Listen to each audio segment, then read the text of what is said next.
suggestions from people in the audience. Where does inclusion feature in this model of teachers' knowledge? Where would we find inclusion?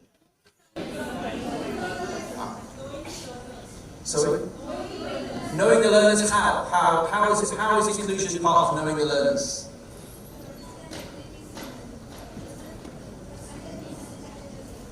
So understanding the challenges that they might face. Thank you very much. So we've got something around knowing learners. We would start thinking about who they are. Does it feature anywhere else in our model? Is there anyone else, where else we might have it? Please, at the front.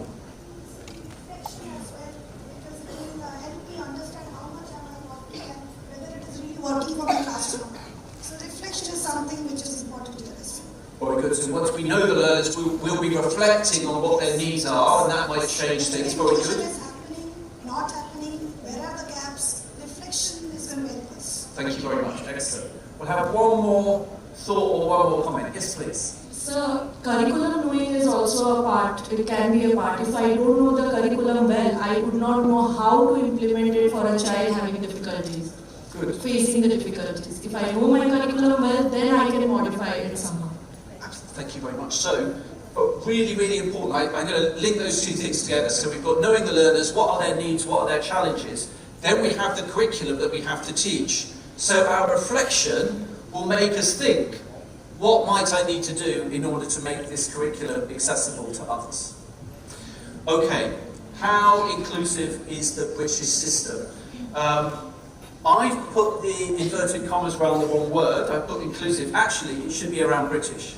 Because what I'm about to explain to you is that British, each part of the United Kingdom has its own education system, so has a slightly different way of doing things. So when I say British, I'm actually going to talk about the English education system. So we say UK, but we're also saying England as well. But really importantly, there is no shortage of regulation or policy which tries to capture what the expectations and what our aspirations are.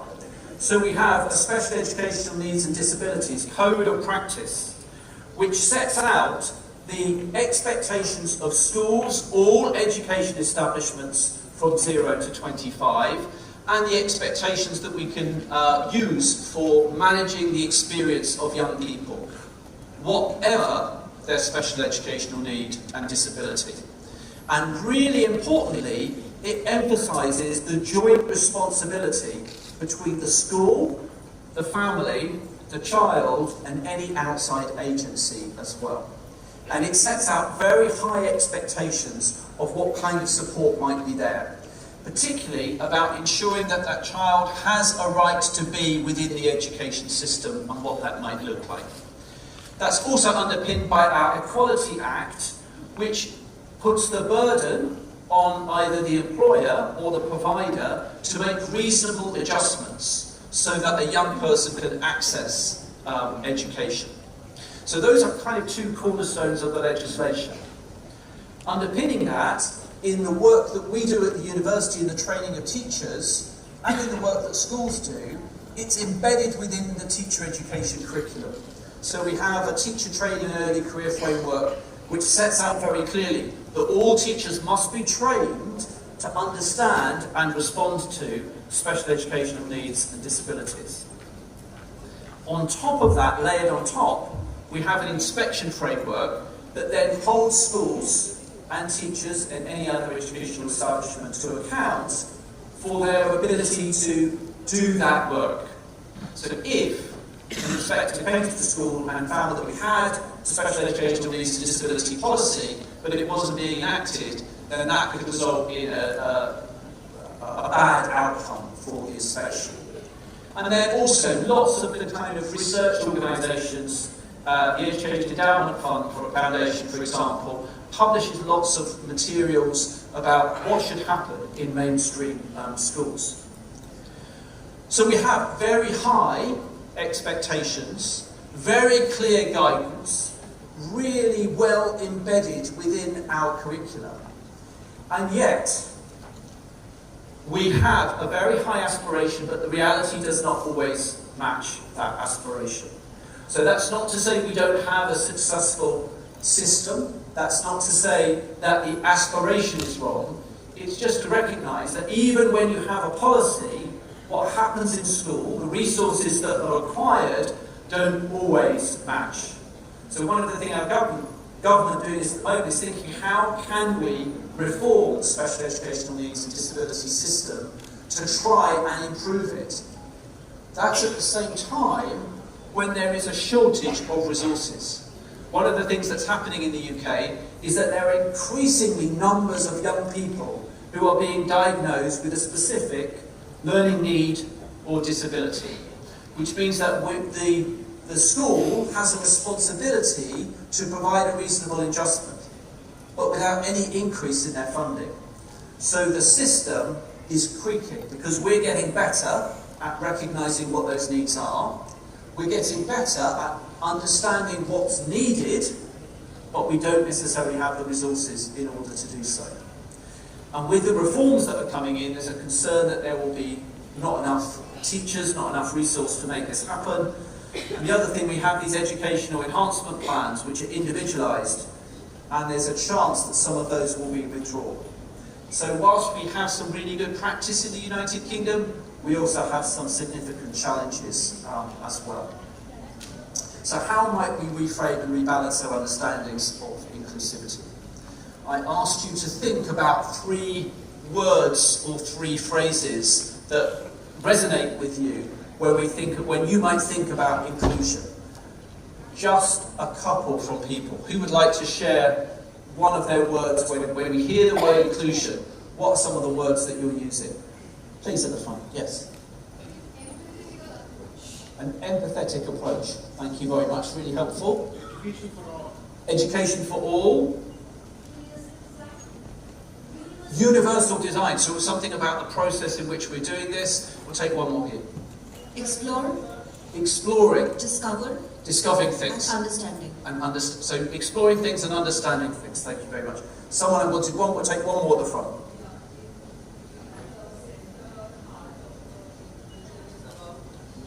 Us, your university's name, US. So inclusion is not about I or one doing something. It is about us, so it's plural. Oh, I like the way you've used our initials there, us. Yes, very good. And we are all involved. How it's all our responsibility. Thank you very much. Okay. So 3 ways, and colleagues were very kind this morning because they didn't go into depth about defining inclusivity. But I usually frame it with 3 different ways of seeing it. One is about access. So who gets to have an education? Who gets to be in the classroom? And who doesn't get to be in the classroom? So it's about access, about who gets to be involved. When you're in the classroom, you might be physically present in the classroom, but are you participating? Are you engaging? And is the teacher engaging you? So you might be present, but are you learning whilst you're in the space? So we have some fantastic institutions, and we can say, yes, all of our children are in schools, including those with special educational needs and disabilities. But if they are not participating in a meaningful way, then what's the point of the access? And then finally, it's achievement. So we can be in the classroom, we can engage, but at the end of that educational experience, what have we achieved? And importantly, what do we mean by achievement? Are we talking about the award of a certificate or a document that demonstrates that I've learned something? Or have I learned valuable life skills? Or have I learned to flourish and build up my confidence? So who succeeds and what does success look like? So a lot of the work I do in professional development with teachers is addressing, beginning teachers, is often addressing misconceptions that they might have about inclusive learning. It's not about remediation, filling a gap. It's not about organising people according to ability, grouping them in that way. It's not charity work. We're not doing charity when we do inclusion. It's not something extra. We don't teach everyone and then we do something extra for those young people. And nor is it about dumbing down our standards either. So those are some of the misconceptions that we work with. So normally we define it as a pedagogical and institutional approach. So it's the work of the teacher, but it's also the work of the school as well, that seeks to ensure all learners, in the broadest sense of inclusion, linguistic, socio-economic, physical, cognitive, cultural, or gender differences, can access, participate and succeed in meaningful learning. So the broadest definition of what inclusion might be. I talked about this term differentiation, and it's a word that has been used in education systems for many, many years. And if you like, has dominated the discourse of mainstream teaching and thinking about what are we doing in the classroom when we're met by different learners. And I'll just read the first bit. It says, the dictionary reveals two relevant definitions of the word differentiate: to distinguish or show the difference between, to make difference by alteration or modification. A lot of the time has been spent thinking about what are the differences. So identifying difference, identifying how students might be different from each other. But the real impact comes when we do something with that information, where we make pedagogical choices based on the knowledge that we have of the young people and how they are different. That term, differentiation, has been challenged more recently because it's considered to be, in a mainstream setting, because it's considered to be too vague. It also leads to some oversimplified approaches in the classroom. It also, in the UK, has been identified that we might have a teaching assistant, and we differentiate by that teaching assistant just working with the students with special educational needs and disabilities, rather than on interaction or peer learning with others. And it also means that we've tried to differentiate by grouping young people and saying, well, they're going to be in a separate class, they won't be with the mainstream classroom. So it's a term that has been challenged in our education system, that it doesn't necessarily do what it needs to do. So one of the different terms that we are using is adaptive teaching. And you may well have been using this term already, and remember I said, I'm not here to teach you to suck eggs. But one of the strongest beliefs we have, and the research which I'll show you at the end underpins, is that for the majority of our students, if we think about quality first teaching, high quality instruction, if we make those adjustments for all our young people, then all the young people will benefit. And I suggest that there are 6 principles illustrated by these images on the screen. Excuse me, Professor Thompson. Yes. Another 2 minutes you have to conclude. Perfect, okay. So my challenge for you in the next 2 minutes, is I want you to look at these pictures and I want you to see if you could tell me what those 6 words are of adaptive teaching. That they all begin with the letter E. 1 minute talking to the person next to you, because that's all I have, and then 1 minute you feeding back to me on what those words are. So 6 images, they all begin with the letter E. Can you, I challenge you, to work out what those 6 words are? You have 1 minute, and then I'll take 1 minute of feedback.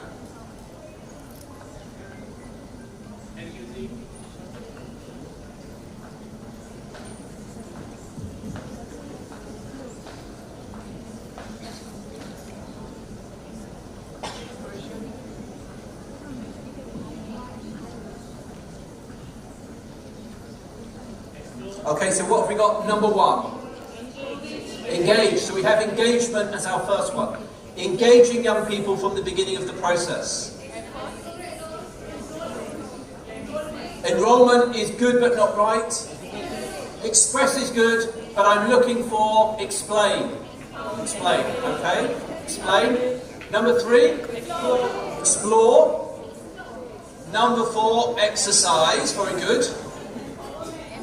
Number 5, empowerment is a really good suggestion, but it's not the one I'm looking for. Empathy is brilliant, it's not what I'm looking for. I'm looking for encourage. I'll explain why in a minute. Last one. Evaluate is close, but it's something else. Examine, someone said. Examine. Okay, so very quickly. Engaging from the very beginning of the process, explaining why we're doing what we're doing. Explaining and being really clear about what we know and our instructions are really important. Thinking about how we share those instructions. Explore, giving young people the opportunity to find some things out for themselves. Allowing them to practice. Providing scaffolding and models of success. And really importantly, the adaptive process is about examining. Asking questions, getting feedback, moderating what we do. That is the quickest introduction to adaptive teaching I've ever done. There's also the importance of expectations. Getting those expectations really right. It's a huge challenge, but trying to make sure that there's some struggle, not too easy, not too challenging. Whatever term we use, and whatever interventions we have, the reality is that in our classroom, we are always going to have students who've got special educational needs and disabilities who may not be provided for. So ensuring that we have high quality inclusive teaching, thinking about what reasonable adjustments we might make, and having ambitious expectations for all are really important expectations. There's a really good evidence review called the Teaching Toolkit, Great Teaching Toolkit. It's open access. I really encourage you to have a look at how it frames these things. Thank you very much for your engagement. Thank you, Professor Thompson. Now we can take some questions from the audience. So 4-5 questions we can take. Just 5 minutes is there. So anyone want to ask or discuss something with Professor Thompson? So you can ask.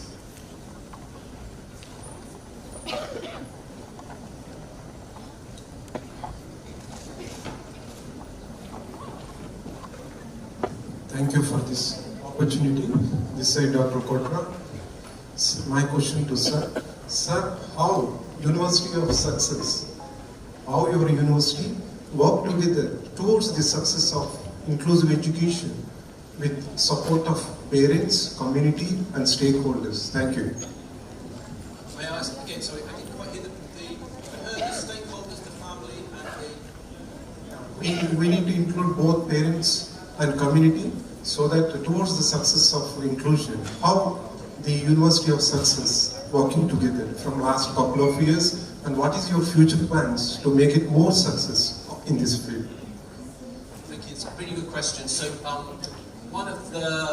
mentioned at the beginning we have our, first of all, I would say that the university has always been involved in its local community from its inception in the 1960s.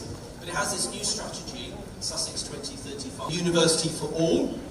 And what it is trying to do is ensure that all members of the local community can think about how the resources, the knowledge, the expertise and the benefits of that university can be more broadly shared amongst its community. So that includes the opportunity for members of the public to come and join some of the activities, but it also means giving up the campus to local groups and local community groups, charities for example, to use some of those facilities to work with whatever charity or focus they have. So one of those, for example, is the University of Sanctuary, which we host, which is focused on refugee education. We also have a resource where we have a local charity that provides employment opportunity for young people with Down syndrome. They come onto the campus, they are taught by some of our faculty, not as part of the degree, but they have the university experience, and they also run a community cafe on our campus as well. Just a few examples. Do you have any bachelor's, master's courses in your university so that it will be uplifted? Master's or bachelor's programs offering in your university? The courses that we offer Yes, at bachelor's level or master's level or higher level. in inclusive education. Yes, sir. Okay, so, well, very importantly, in terms of what I've just referred to, inclusive education is in every one of our education programs. So whether it's your bachelor's degree or your master's degree, whether you're training to be a teacher, a professional working in schools, or just researching education in itself, inclusivity is a theme in nearly every module that we offer. So it's kind of a core focus.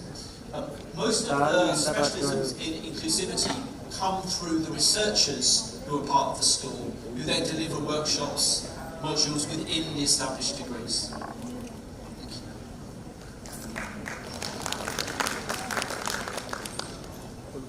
you. Hello, sir.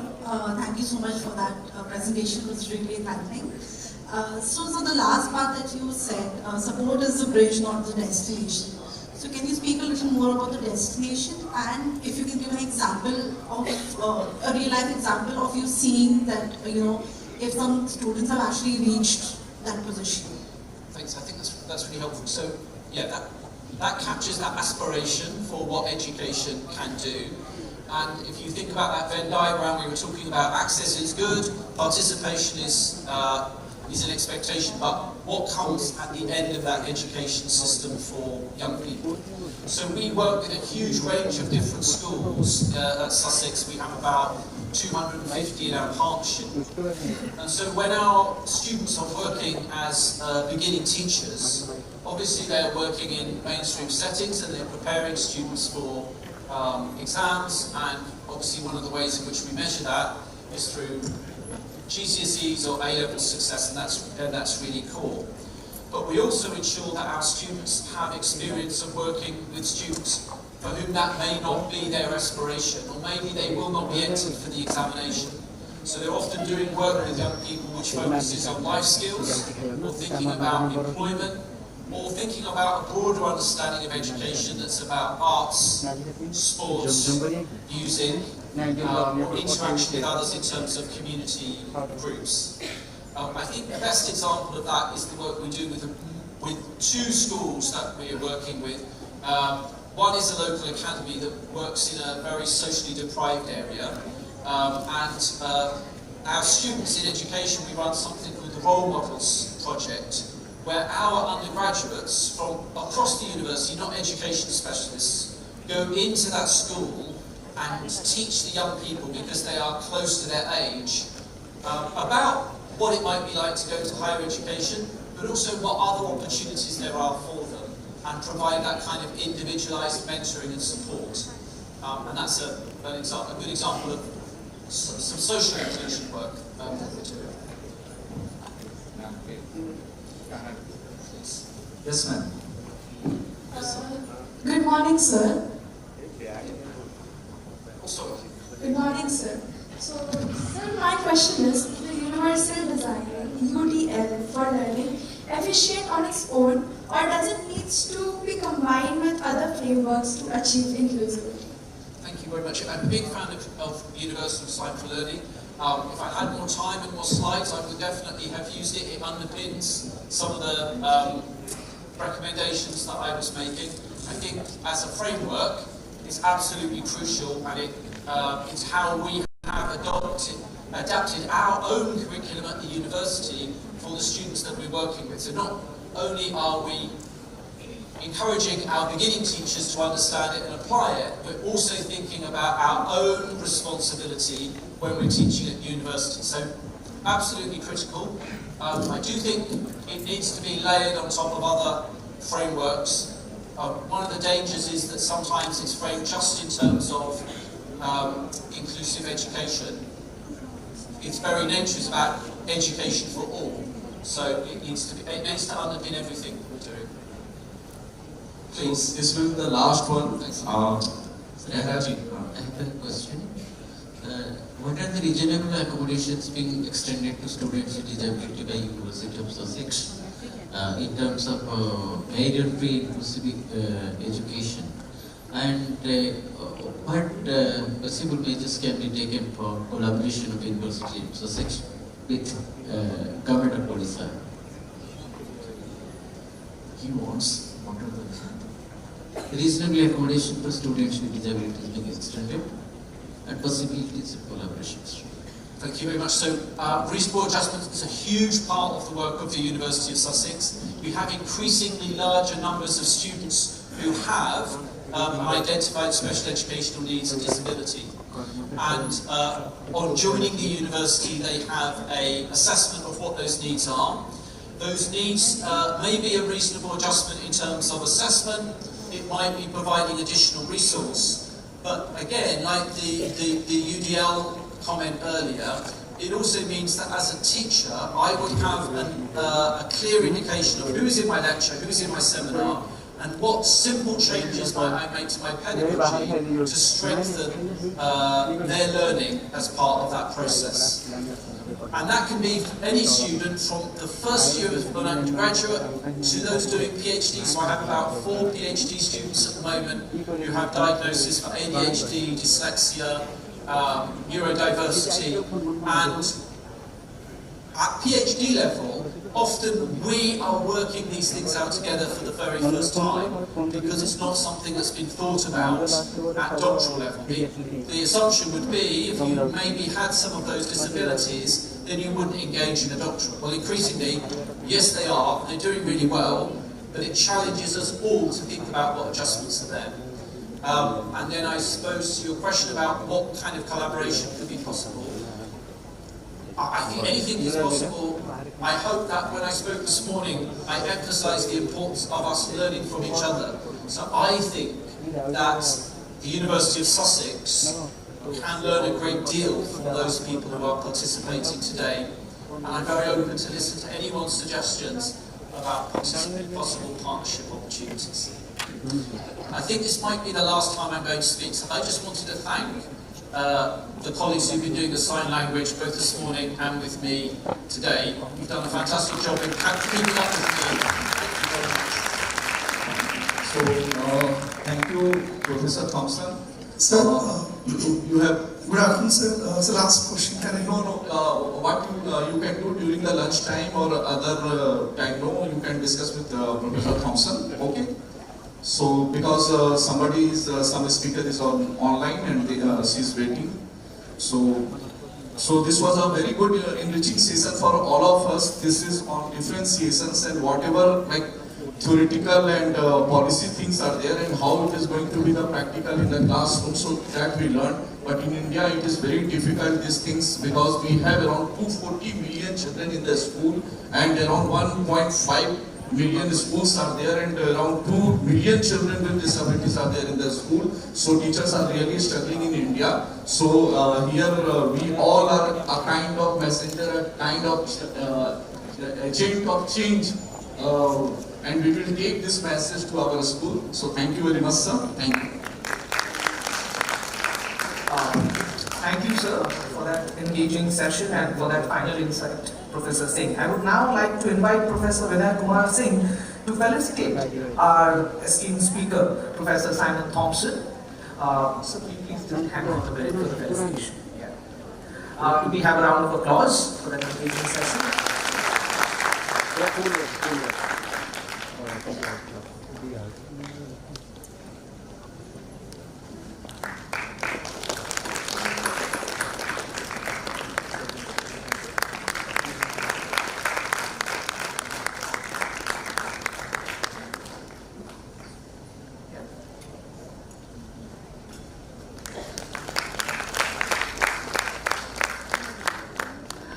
Thank you, sir. I would now like to invite Dr. Ambani KG, Professor NEPIT, to felicitate Professor Vinay Kumar Singh for moderating the session and giving his valuable time. Thank you, sir.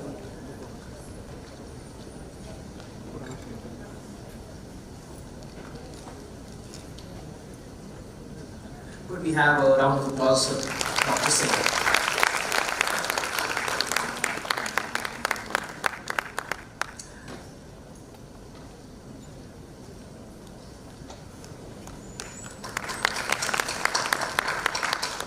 Thank you so much, sir. Thank you. That was all for the first session of the day. And since we are thoroughly packed for the day and a lot of academic insights and knowledge being shared, I would now straight away move on to the next session. For the next session, I would first like to invite the moderator to moderate this session that is called Advancing Inclusion in Education Experiences of Teachers with Disabilities in India. Now we shift our focus to the other side of the spectrum. I would like to invite Professor Dr. Meena Chandra, who is the head of the Department of Psychiatry, Aravind Hospital, New Delhi. I would like to invite ma'am onto the stage and take her seat. Thank you, ma'am. I would also like to inform that our speaker for this session will be joining us online, and in her honor, of course, we have the slides up there to introduce her, but I would just like to speak a few words. Dr. Nidhi Singhal, Professor of Disability and Inclusive Education at the University of Cambridge. She's a distinguished scholar whose work focuses on educational equity, inclusive education, and improving opportunities for marginalized communities across the global south, which we are also a part of. Dr. Singhal has worked with leading international organizations such as the World Bank, UNESCO, making significant contribution to global disability and education initiatives. Her dedication truly reflects the spirit of this conference. I would now request Dr. Meena Chandra to take over. Thank you. Thank you so much. First of all, I would like to thank Dr. Ramkumar sir, Director NIPID, and his team, and also the organizers of KIT and KISS for hosting such a wonderful topic which is contemporary and so relevant. Professor Thompson gave an APM model about accessibility, participation and achievement in resource-constrained settings of Global South and LMICs and LICs like India. We have far more complex issues. So the model diversifies into, is it availability, before accessibility, followed by affordability, who pays, then acceptability, culturally, is it acceptable, is there awareness about it, accommodations, provided, not provided, assimilation into the mainstream, and then achievement. So it becomes a 7 or 8 prong model because of our resource constraints, our cultural and linguistic diversity, and also about our public awareness and our traditions, myths, and barriers. So we are very fortunate to have Dr. Nidhi Singhal, who has done original research work on persons with disability who are trying to contribute back to the society as teachers and education professionals. So over to you, Dr. Singhal.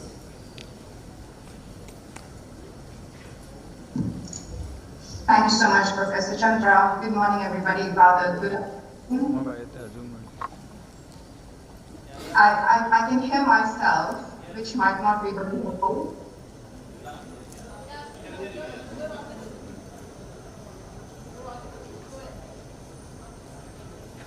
Yeah, should I try now? Fantastic.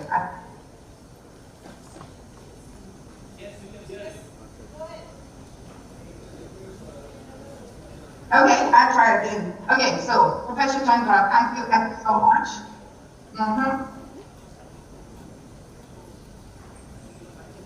I can hear myself every time I talk. Okay, this is better. Thank you ever so much. Wow, it's very nostalgic, and it's rather, I feel like being out of the system. I am an Indian, and I'm doing this online, which is very tragic. So I'm missing all the fantastic vibes in the room. But hopefully we shall try and make it an interesting session and get us started. It's nice to follow. I heard a very little bit of what Professor Simon Thompson said in the end about higher education in the UK, and absolutely that's very interesting to hear, and some fantastic questions from the room. So I'm really looking forward to the session.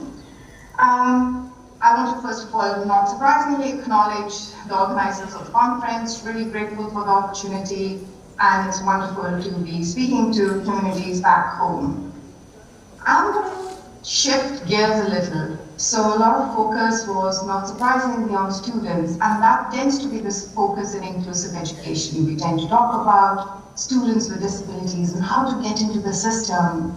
But I want to start with a small question, and given I cannot see the audience, I'm going to rely on Professor Chandra to, oh, thank you, I can see the audience now, because I have a question for you, which require you to raise your hand. So I really need you to raise your hand high so I can see on the screen. I can see all of you there right now. But first of all, let me challenge my technical skills by trying to share my slide.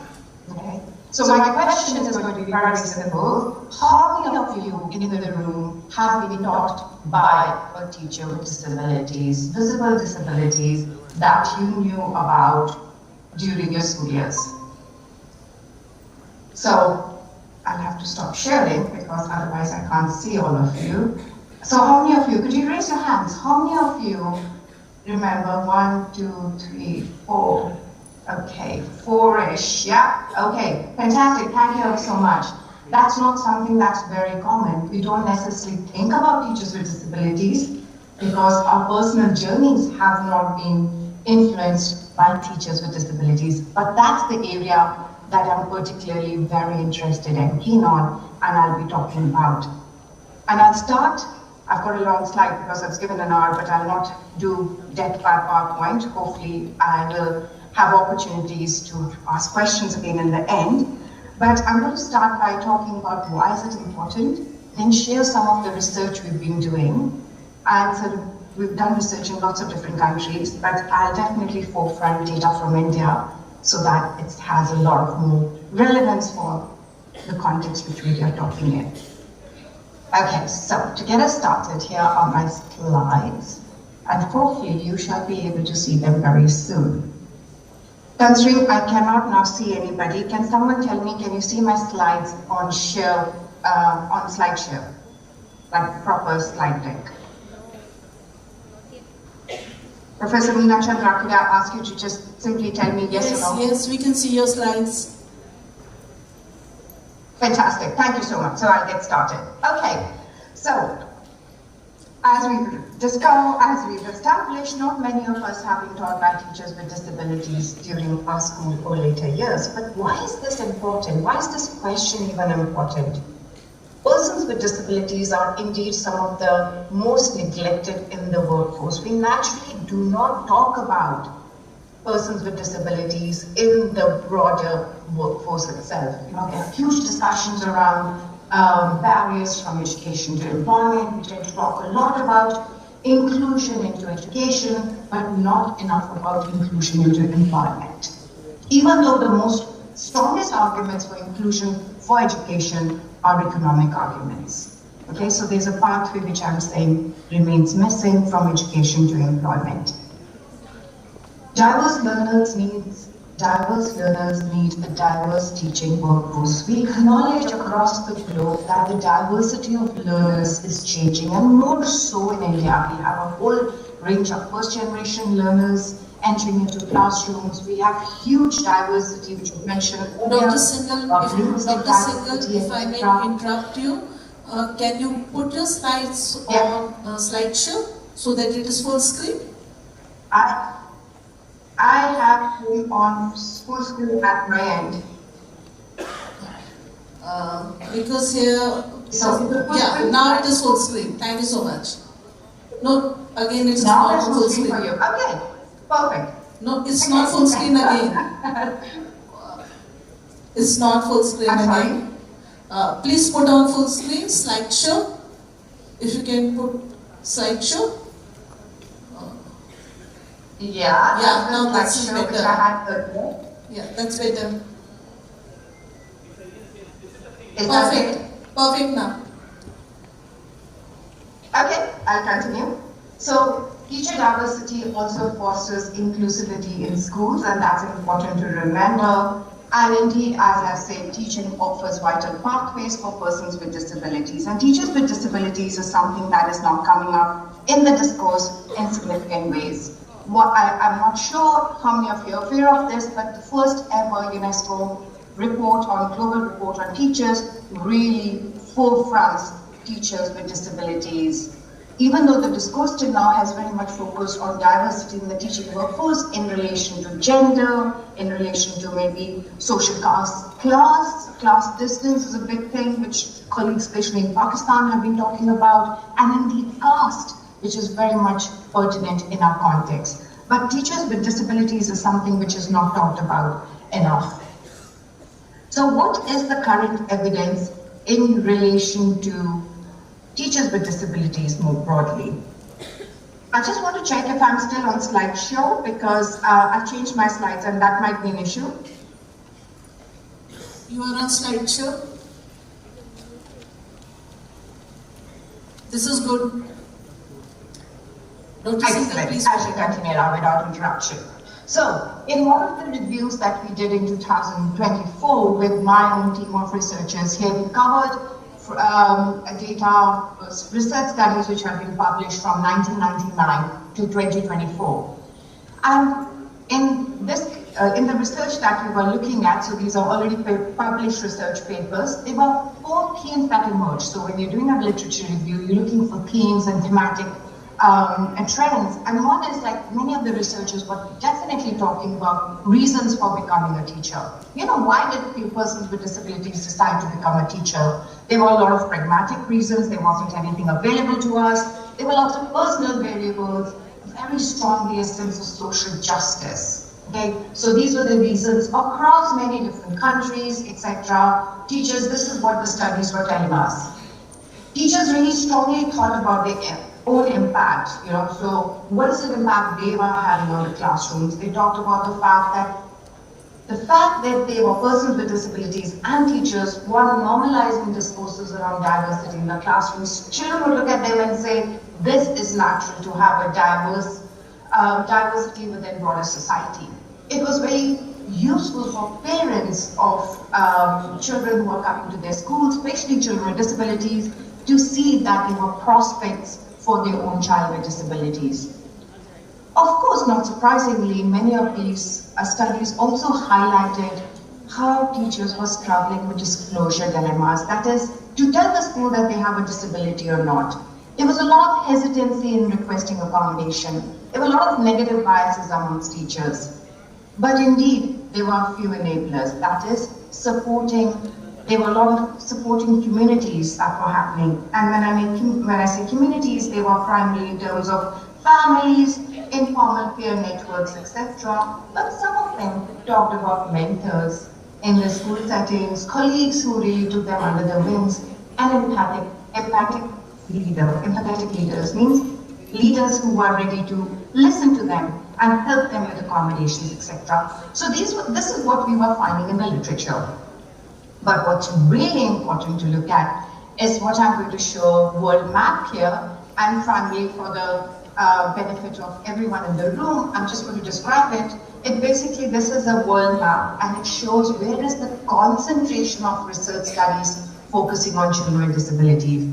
And one sees that there are very few, 1 or 2 articles in the global south, whereas the largest concentration of studies focusing on children, on teachers with disabilities, teachers as part of the workforce, tends to be in the USA and Canada. And so it's a very, very global north perspective without huge additions to the discourse from the global south. So that is what to some extent started my journey. I was part of a big international report which was called the Education Workforce for the Future, Education Commission report. And they were deciding and having these amazing discussions around how the education workforce for the future should look like, but there was no mention of persons with disabilities as educators within this new education system that they were thinking about globally for the future. So, moving forward, what we decided to do in my research group is to start doing a series of research studies across different country contexts.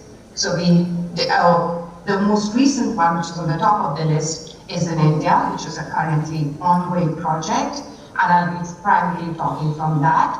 But we've spoken to teachers in Rwanda, we've spoken to teachers in Nepal, in South Africa, in Ethiopia, in Kenya, in Spain, in Brazil. The aim is to try and start to gather important voices of teachers with disabilities to really bring their agenda to the forefront. Because there are multiple reasons, in addition to what the research tells us about focusing on teachers with disabilities. The additional ones are that we do not necessarily enter the workforce with a disability. We can also acquire a disability when we are teachers. The world is faced with a shortage of teachers, and we are pushing more and more children with disabilities, rightly so, accommodating them, helping them thrive and be nurtured in mainstream classrooms. Hence, we should also provide them pathways and opportunities to work in the school settings that they have been part of. So not teachers with disabilities in special schools, but really thinking how to make sure that our schools, mainstream schools, are inclusive of persons with disabilities, not just in terms of children, but as important role models as teachers. So that's the light of the social justice lens that I bring to this work. My next few slides are all going to be about the findings emerging from these contexts. I'll start by talking a little bit about the research methods that we use. So, this is an international study, and on the side of my slides, I always have some pictures to show where you can get additional information from, and I'll have some web links in the end if those are useful. So the studies which I'll be talking about is from teachers' perspectives in Brazil, as I said. There are only few teachers because these were all self-identified. This was funded by the British Council. We managed in this project to get 25 teachers. The aim is always to try and go for teachers who identify themselves as having a certain type of a disability. Okay, we don't say you have to have a disability card or a medical certificate. It's very much self-declaration of disabilities. So a whole range of different kinds of disabilities, physical disabilities, visual impairments, hearing impairments, and one participant with ADHD. Most of the participants, quite a few of the participants had acquired disability at a very early stage, so they were walking into schools already having a disability. In this particular study, we had 25 teachers, 14 were male and 11 were females, and they were all working in mainstream schools.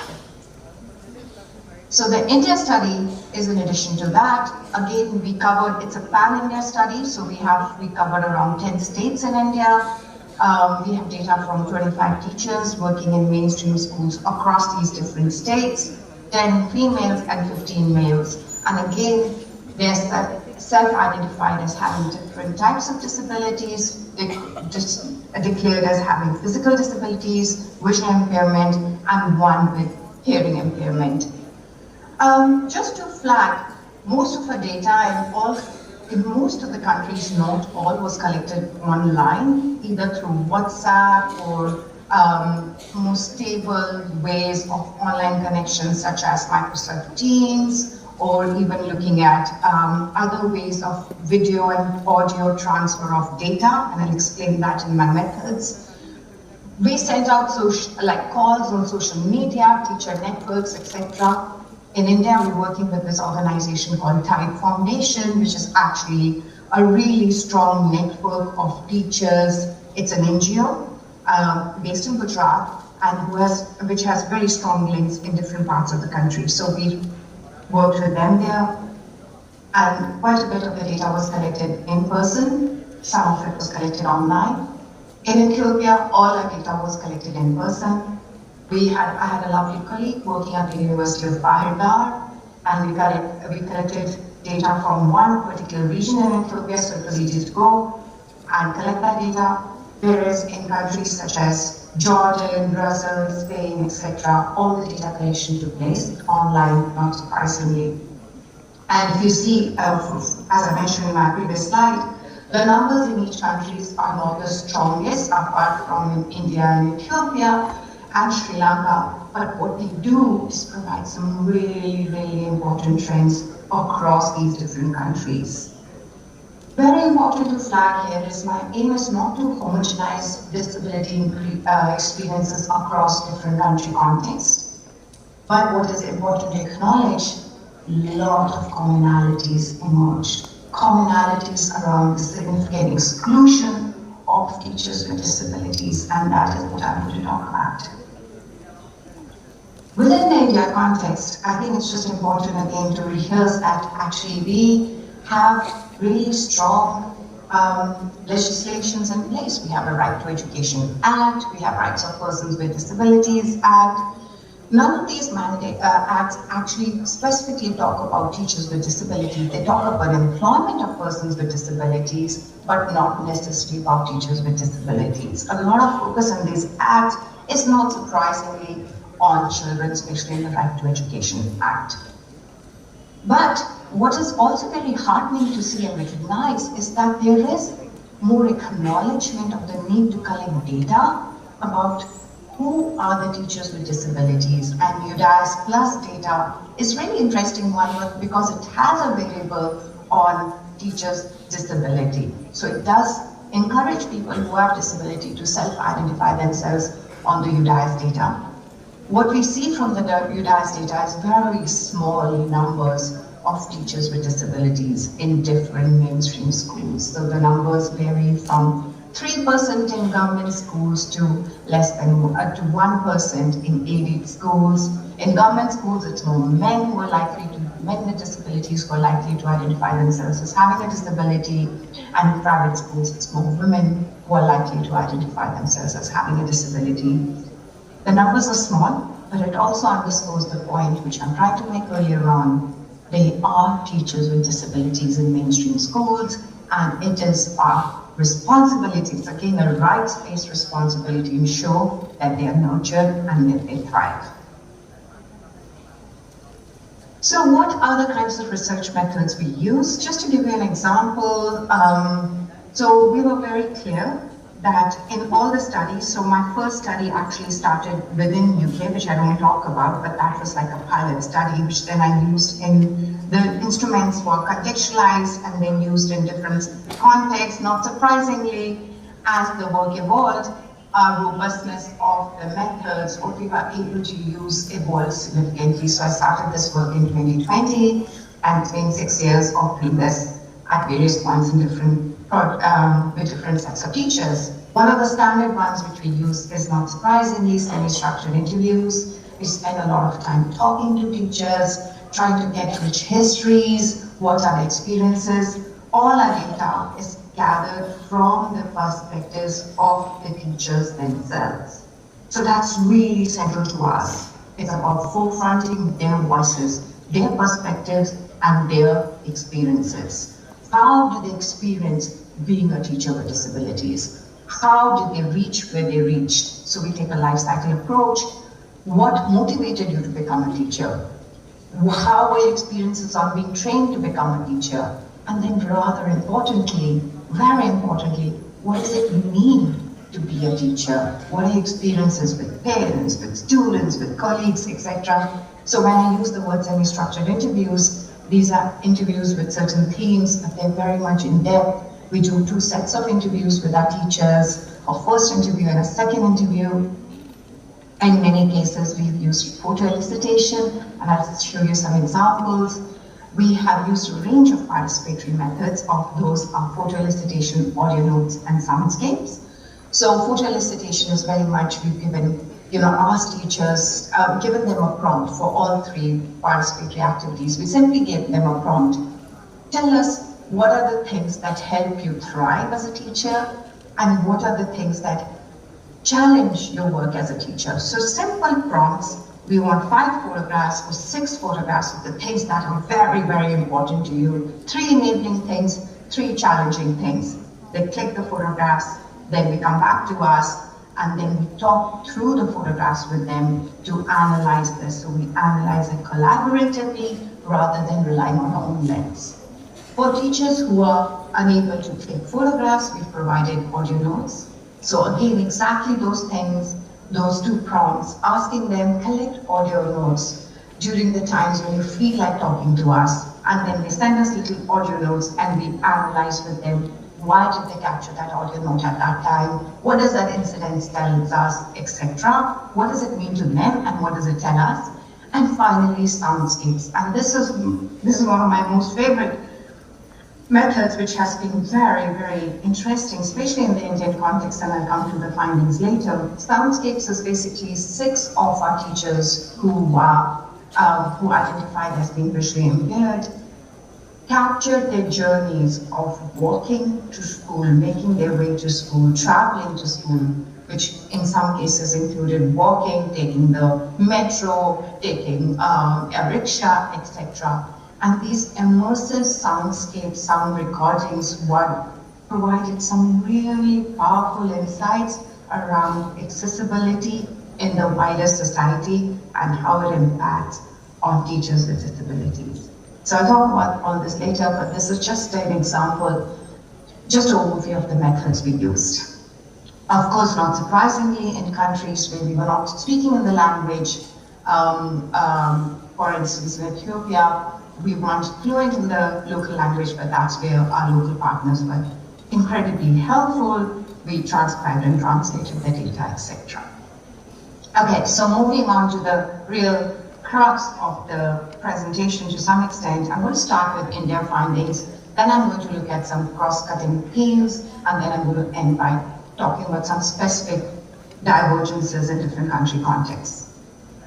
So, in India, so as I said, we followed a life cycle approach. We talked about teacher training to the teacher participants, and not surprisingly, to some extent, rather sadly, regrettably, but not surprisingly, all of them talked about accessibility gaps during the teacher training years.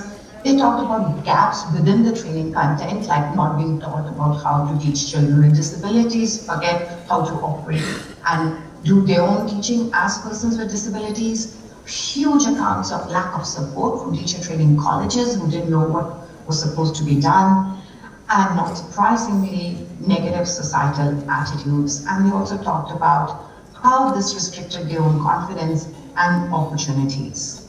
Okay, so again, many of you in the room would say, yes, of course, that's the case. But what was also really interesting is to see the kind of support they were getting to navigate the teacher training. And here, their support came out very strongly. How other teacher trainings really provided informal support, which many times meant taking notes in the classroom when the lectures were going on in teacher training institutes, describing the slides or the material that was being put on the PowerPoint to trainee teachers who couldn't see, etc. So huge amount of collegiality within the peer networks in these settings. And of course, there was some institutional support that people talked about in one context. We had an individual describe at length how one of the teacher trainers had taken on a personal responsibility to fight his cause in the Teacher Training Institute by ensuring that he had access to accessible teacher training material, etc. So yes, there were challenges, but there were also really interesting enablers that one must keep in mind. And of course, as I said, there were a few adaptations in relation to this teacher trainer going and finding things for them. The other aspect we went, so we talked about teacher training, then we moved on to securing the job. Things which came out in the India data very strongly were how much delay there was in finding a job, and not only just simply in terms of failed applications, but also the fact that people would not get back to them, being asked for bribes. That came up very strongly, especially in government schools.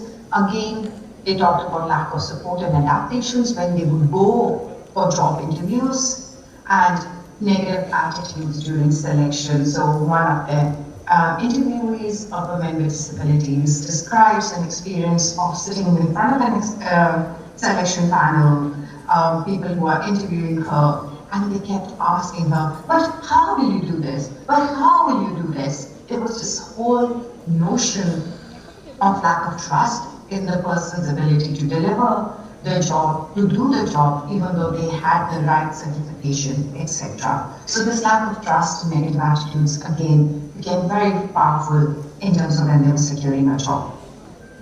But people also talked about how policy action within the Indian context was a very, very strong way of thinking about bringing about change, and many of them talked about turning to legislation like the Persons with Disabilities Act to really make their cause that no, we are actually through legislation allowed to be participating in these spaces, and hence that's really important to us and really legislatively making a strong case there. And indeed, accessible and friendly environments in some cases, not all, was another thing that emerged.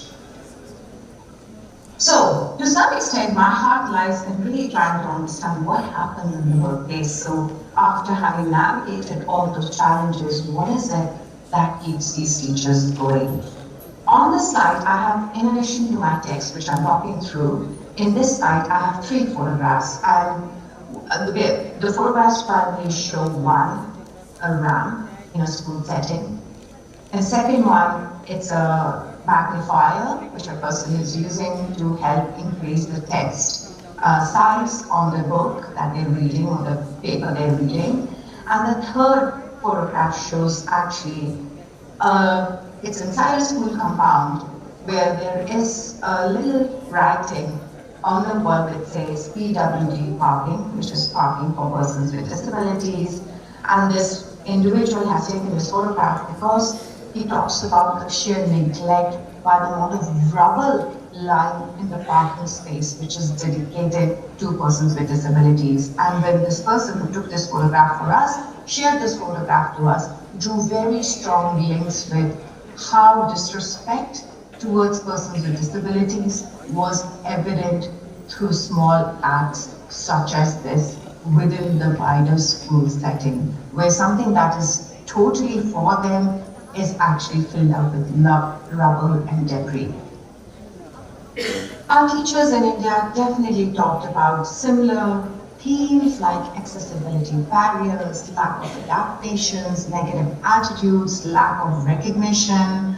What really emerged is isolation within these settings. And I have some quotes which I'll come back, which I'll share in the next slide from the teacher participants themselves. They talked about the fact that they would be overseen, they would be overlooked when senior promotions would come up. Okay, how the head teachers or school leaders would not be very positive towards them, they would not trust them to do their job. They talked about how parents of children without disabilities would always question their ability to really perform in the school setting. Yes, there were lots of challenges, but what was also very interesting to see is the kind of enablers. Teachers talked very profoundly about the respect they received as being a teacher. And many of them talked about, my disability is a secondary thing, my role as a teacher brings me a lot of respect. A number of them talked about emotional and financial support from their family members and again from colleagues. And this collaboration from peers was really, really important. We had an instance in India where one of the teachers was blind. Her husband would draw out maths, which were part of the lesson that she would be teaching the next day, because she did not have any visual aids, accessible visual aids. So her husband, who was sighted, would draw out all the maths or the figures that were needed by her during her delivery of the lesson next day. So that kind of emotional, practical support was something that came up again and again. Financial support, again, was not necessarily from the government or the school, but from family members, close family members. And again, it's, I think, a reflection of the really strong familial links within our society, and they were the ones which are really propping these teachers to continue being teachers in mainstream schools, despite their disabilities. Okay, so here's just an example of a few quotes. So we had one of the teacher participants talking about discrimination, and he talked about the huge sense of discrimination towards the right to live a dignified life and lack of sensitivity. So these were the kind of emotions that came up in the long conversations we were having. Like, this is, we talk about inclusive education, but we're not inclusive towards teachers with disabilities. A number of our teachers said that. They question what is the point of inclusive education for children with disabilities if we ourselves are struggling with accessible materials, if we ourselves don't have access to braille or to other learning adaptations, then what's the point of getting children with disabilities into school? One of the teachers talked about how I was on my own. I'm a minority in my own staff room. Another talked about, this was a blind individual who talked about, there is no help here. Even though we should get a writer's allowance, because we are doing it extra, we are paying it ourselves. So writer allowance was in terms of checking mark sheets, etc. But they said that they were not getting any of that, rather they have to spend their own money if they want any other human support. And then, and this is something which I've been working with the field on children with disabilities for a number of years, and wash facilities, so water, accessible sanitation and hygiene facilities in schools in most of the global south is a huge issue, including in India. And I've always seen it from the lens of the children, especially girls with disabilities, when they're menstruating, etc., how difficult it is for them to get to school. And it was so interesting and rather humbling also to see from the voice of a teacher with disabilities who was talking about it was absolutely difficult for me to even access the washroom. So sometimes I would ask my colleagues to help me go to the classroom, to the washroom. Some of my students who are sensitive enough, they would come sometimes with me. So not having accessible washrooms, even as a teacher, was something that came up again and again in many of their discussions. So yeah, I'm going to shift gears and talk about some overarching findings from other countries. What is the trend? What was available across these countries? The kind of neglect, the challenges that we see in India are not surprisingly evident in many other countries. And here is a few examples. In Sri Lanka, this notion of working at the periphery was something very profound. Teachers talked about, teachers with disabilities talked about, I don't have a timetable at present in my school. I've been in the school for 7 years, 7 service years, but still I'm not acknowledged as a teacher who can teach a class. There was, in Sri Lanka primarily, the subject areas that these teachers were teaching were primarily music or what was seen as the softer subjects. Complacency at the level of the school management, with many of our teachers talked about in the Indian setting, was similarly seen in Rwanda and in other places. So the school leadership not understanding how to engage with a teacher with disabilities. And most of these teachers are then relying on individual resourcefulness and resilience. So here I think the sport value share scale is really telling you always have to ask for everything, but you usually don't get anything. Like in India, many of these context teachers basically talked about largely supportive colleagues and students. There was an interesting temporal dimension which we saw in the Indian context also, when a teacher with disabilities comes to the school. To begin with, there's a lot of resistance from other peers, from other teachers, but over time they become friendly and then the attitude changes so much so with students also in different contexts. So the temporality, the familiarity works in their favor. Very strongly, all of the teachers with disabilities really position themselves as powerful agents for change in classrooms and for wider society.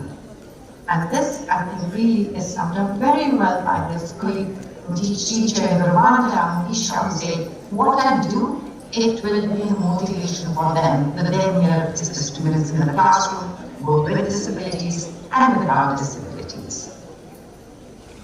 So what is teaching in the classroom look like for these teachers? Physical adapt, they were small, modifying of pedagogical practices. They came on the back of lack of accessible materials. So in Sri Lanka, we had a teacher who used to talk about how she would ask the students to call out the page numbers because she was blind and did not have a great book. So she relied on the students to call out page numbers of where they were in the textbook. But there's some physical adaptations were talked about, and again, preparing materials in advance before going into the classroom was something that came up again and again, like I mentioned in the India example, or the husband had been inspired by drawing figures before she went to the classroom. I'm going to move on to the very final few slides, and these are going to be country-specific things which I'm going to talk about. I'm not going to take up all the countries, but I'm going to touch on Rwanda and then India. So we saw broad trends across the board, absolutely. but there were some specific intersectionalities of types of disabilities and country context. Again, gender was not profound in the Rwandan context, but came up hugely in the Indian context. But I'll talk about the Rwandan context first. All the participants that we spoke to in Rwanda had reduced mobility, sort of a physical disability of some kind. All of them talked about the extra cost of having a disability. So in one of the photo illustration exercises, so this slide has a photograph on the right-hand side which shows a crutch, and they talked about how getting crutches, affordability of good crutches was a big problem. Teacher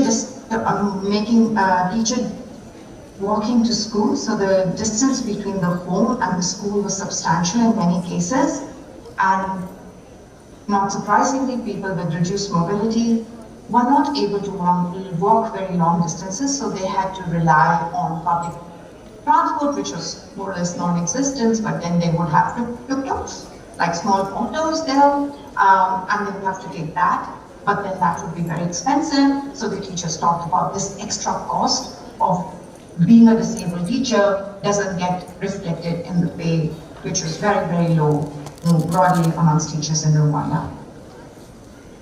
In India, I'm going to touch on two themes which were pretty significant in the India data, and the first one is teacher-directed violence. This is something I did not see in any of the other countries, but came out hugely in the Indian context.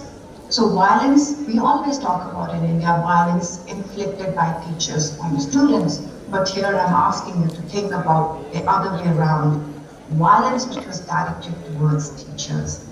Violence of different kinds, name calling by students, we had instances of teachers talking about the fact that they would be called rude words and names by children. So here's an example where the teacher confides to us and says, the student calls me Lumri. But Lumri is a derogative word, but still I just ignored. He's just a 12 to 13-year-old child. I'm much more matured, so probably he'll come to know what is their life reality. But I just told him, I didn't choose to be a disabled person. So here's just an example of name calling within the school settings I'm talking about. Disrespect. Another teacher talked about, there was a time when one student mimicked my work in front of others. I felt very bad. I scolded him and he said sorry later, but it hurt. And finally, direct violence. A teacher talking about the fact, I've also faced a kind of harassment in the class, like somebody touching or pinching sort of thing. And that happened absolutely because they knew that I can't see. What is really profound and important to acknowledge, all these quotes I have here are from women teachers with disabilities. And that was a significant gender dimension that came up in our study about how female teachers with disabilities in the Indian mainstream schools I'm talking about are most subject to this direct violence from students. Men, mostly boys in all cases. The second one which came up again in the India data is through the soundscapes. So these recordings, the sound walks that teachers took. And what is really profound, unlike Rwanda where the teachers were physically having a physical disability or inability to function and make their way to school, here we're talking about teachers who are blind in the Indian context, who do the soundscapes. There were 6 teachers who recorded their commutes from the home to school. And what these soundscapes, these recordings reveal is that getting to school is less of a journey and more of a constant negotiation. We have a recording, I don't have the time, but I can share it later. It's an 8-minute clip of a sound recording at various points by a teacher with disabilities, a male teacher, and he talking his way, making his way through the public transport, etc., with his cane. And throughout the time, you can hear the cane hitting physical barriers, the amount of noise pollution which makes it difficult for him to listen to what's happening in his closest vicinity, etc. And he talked about how a simple act of reaching school took sometimes 2 hours one way. And with this constant noise overload. So, not surprisingly, what we hear is constant negotiation across our teacher data between stigmatization, and marginalizations, but also teachers trying to capture their respect, emotional belonging, capability, seeing themselves as really important advocates. Dr. Singer, if I may interrupt, please wrap up in a couple of minutes. So we have some time for questions. I can do that in my very last few slides, which I'm coming Thank you so much. Thank you. So, professional identity of teachers with disabilities. So we had disability identity, definitely was very, sometimes seen as a source of strength, resilience and optimism. It was also a form of marginalization and social invisibility in many cases. And indeed, it was a barrier in terms of external attitudes, lack of awareness and accessibility. But along this, what I really want to emphasize is that teachers had this huge commitment to student growth and learning. They saw themselves as advocates for inclusion and equity. They saw themselves as people who are resilient and persevering, and they saw purpose and passion in teaching. Even though the data I've presented provides a really deficit view of, it provides a deficit view of the system, not of the teachers. The teachers were negotiating the system, and that's really important to understand. There was really strong enablers they were drawing upon, which might be informal networks, and this belief that they mattered in the classroom. And this is what I want to end on. What I do, it will be a motivation for them. And coming back to that quote, which was talked about by Magisha, what was really important to acknowledge is at the heart of the themes is a desire to both self-empower themselves as persons with disabilities and empower others, while also seeking stability and recognition in society. And I found that most powerful and profound. So I am not going to go through all this, but I'm just going to come on to the recommendations from teachers in India specifically.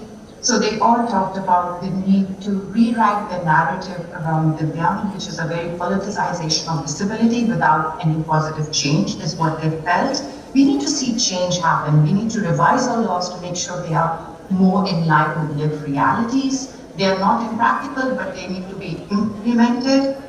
And moving forward, in order to make inclusive education happen, we can't just talk about higher education or access. We really need to think about systemic change across the whole system.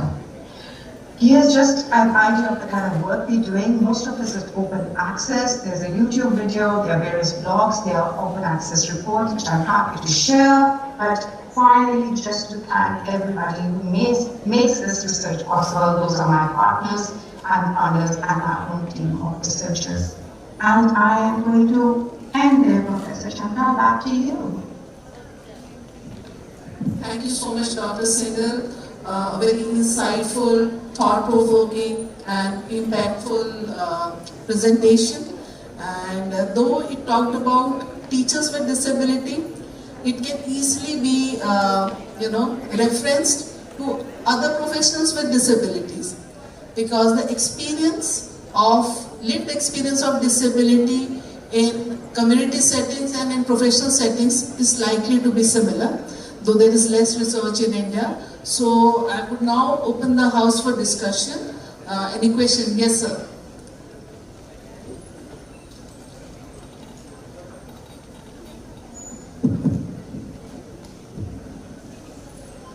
A very good afternoon. Very interesting research. Myself, Dr. Ravi Prakash Singh from NIPIC. I have many questions, but I'll ask only two. Number one is that in your study, the teachers, those who are with sensory disability and locomotor, which kind of population of student they are dealing with, whether they are teaching only children with disabilities or in an inclusive setup? Because we have persons with visual impairment, they are excellent teacher for children with visual impairment. So likewise, and second question is that since there is no sample of neurodiversity in that study, so what is your take on that with the advancement of technology and all? How you see that teachers with neurodiversity are also with a part of the workforce?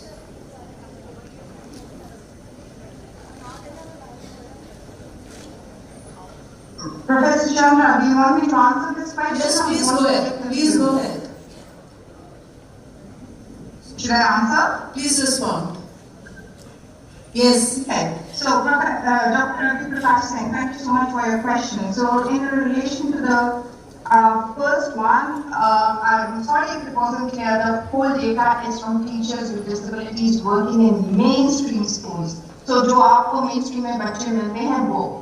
There's a whole diversity of kids in mainstream classrooms. So no, these are not special schools. And that's what makes this research interesting. Of course, we have enough narratives around how teachers with disabilities are working in special schools, blind teachers with blind children in blind schools.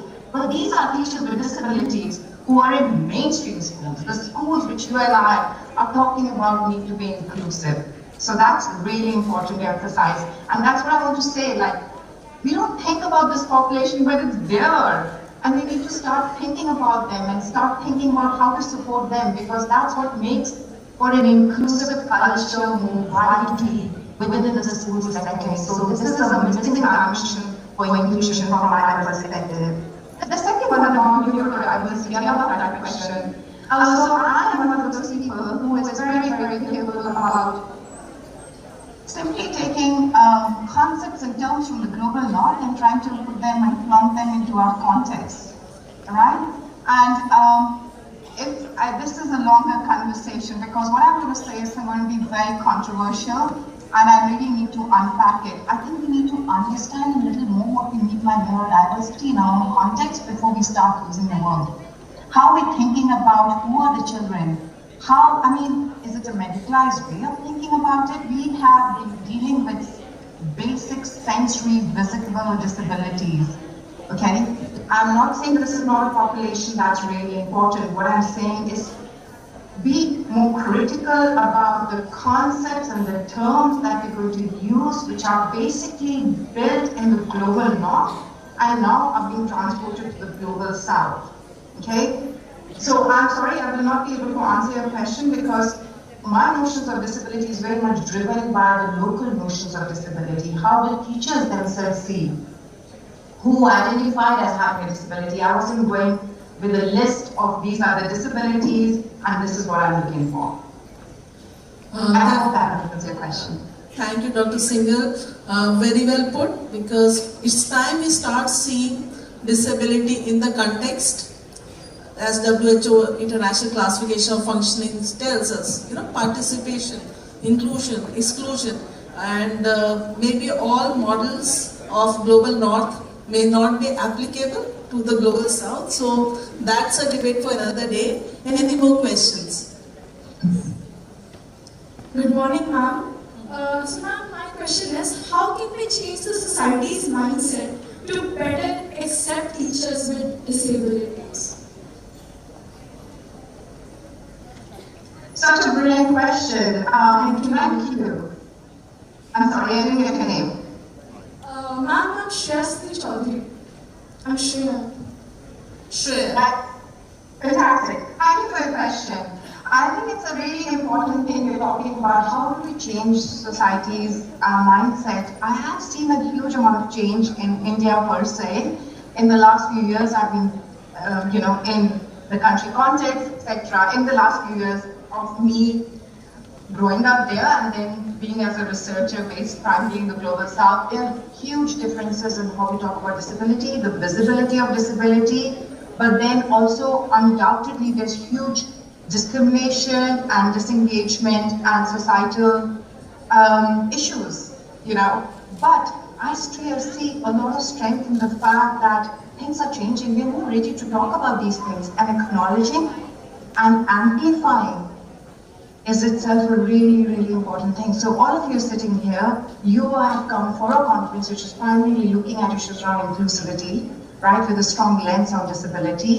And I think these conversations are really important and how it percolates down to smaller ways within different fabrics of the social structure. So just to give an example, just to make it more real. So our work with soundscapes, the method we were using and the problems that teachers are having getting to school, we are planning to launch a campaign with one of the taxi services to make them more aware, to make people more aware of social barriers, physical barriers that teachers who are blind face when they travel to school. So getting more people into the sphere in terms of dialogue, finding alliances, very importantly, getting persons with disabilities themselves in these spaces can be a really, really powerful way of changing mindsets. Thank you, Dr. Singhal. Very well put.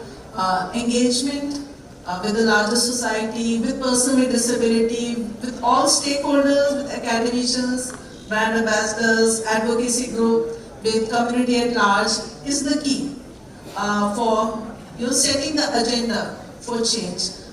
So many thanks for your wonderful sessions. Though you were talking about disability, being a doctor, I was already thinking that how persons with disabilities who are doctors, what they are going through and what happens to them through their professional lives, commute, client acceptability, systems, barriers, challenges, facilitators. So that parallel process was already running in my mind. Excellent work, very thought-provoking. I congratulate you and your team across different countries in the globe for bringing about something which has the potential to bring about change. And that is where the strength of your research is. Thank you so much, deeply appreciated. Thank you so much. What a pleasure and an honor, and enjoy the rest of the conference. Thank you to everyone.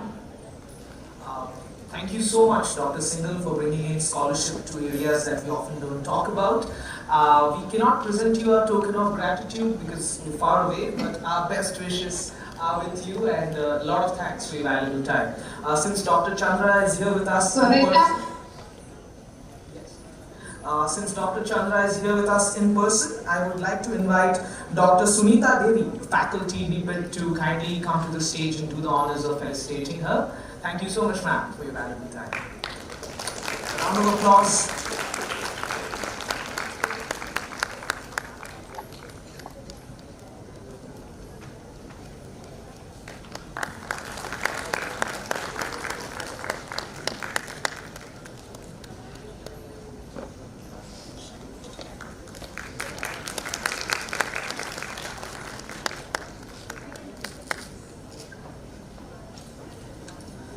Thank you. We were supposed to have concluded 3 sessions by now, and we have just concluded 2, and it's a long day ahead of us. It's time for lunch. However, the earlier slotted time has been reduced a little bit, so it's 2 p.m. right now, sharp. We have completed it at 2, and we expect you to be back in the auditorium at 2:30 p.m. Enjoy your lunch and be back here for another engaging session. Thank you so much.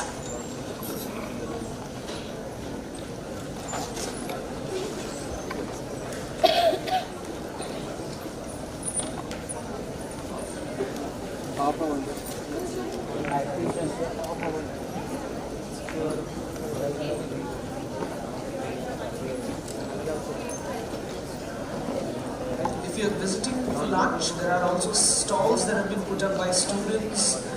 Please make sure that you give a visit or at least look at them while you are enjoying the lunch. Thank you. And I hope that you have your coupons for the lunch. Thank you.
We're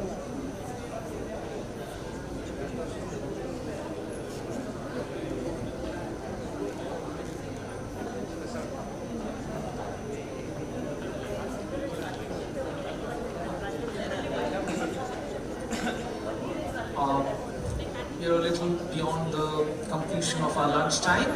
I hope all the participants, students, educators have come back, and if you are just entering the auditorium, please be prompt in filling up the seats, and especially I would request you to fill up the seats in the front rows.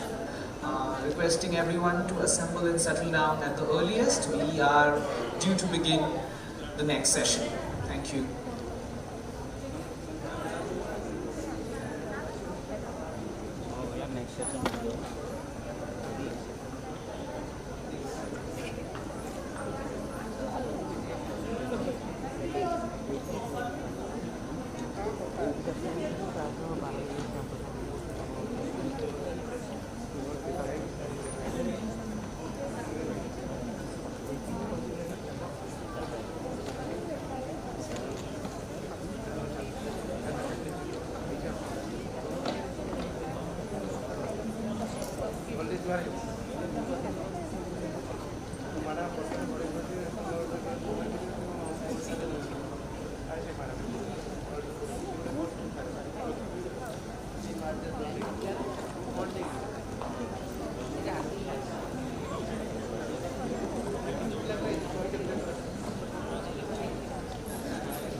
Good afternoon and welcome back to the session after lunch.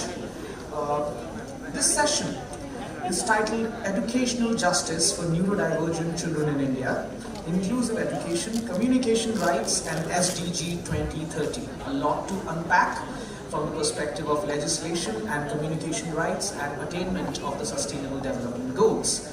To moderate this session, may I please invite Dr. Shilpa Manogna, Associate Professor, NCRT, New Delhi. Madam, with a round of applause, would you please invite Madam to the stage? She shall moderate this session.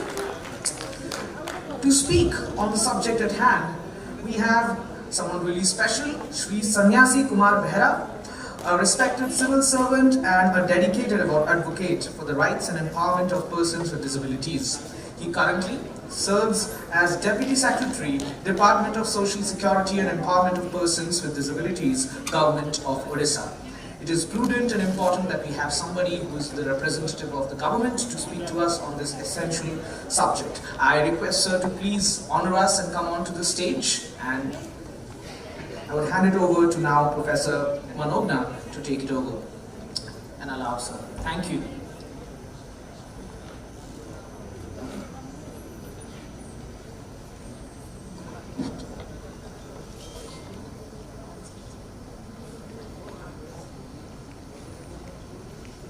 Welcome to my presentation.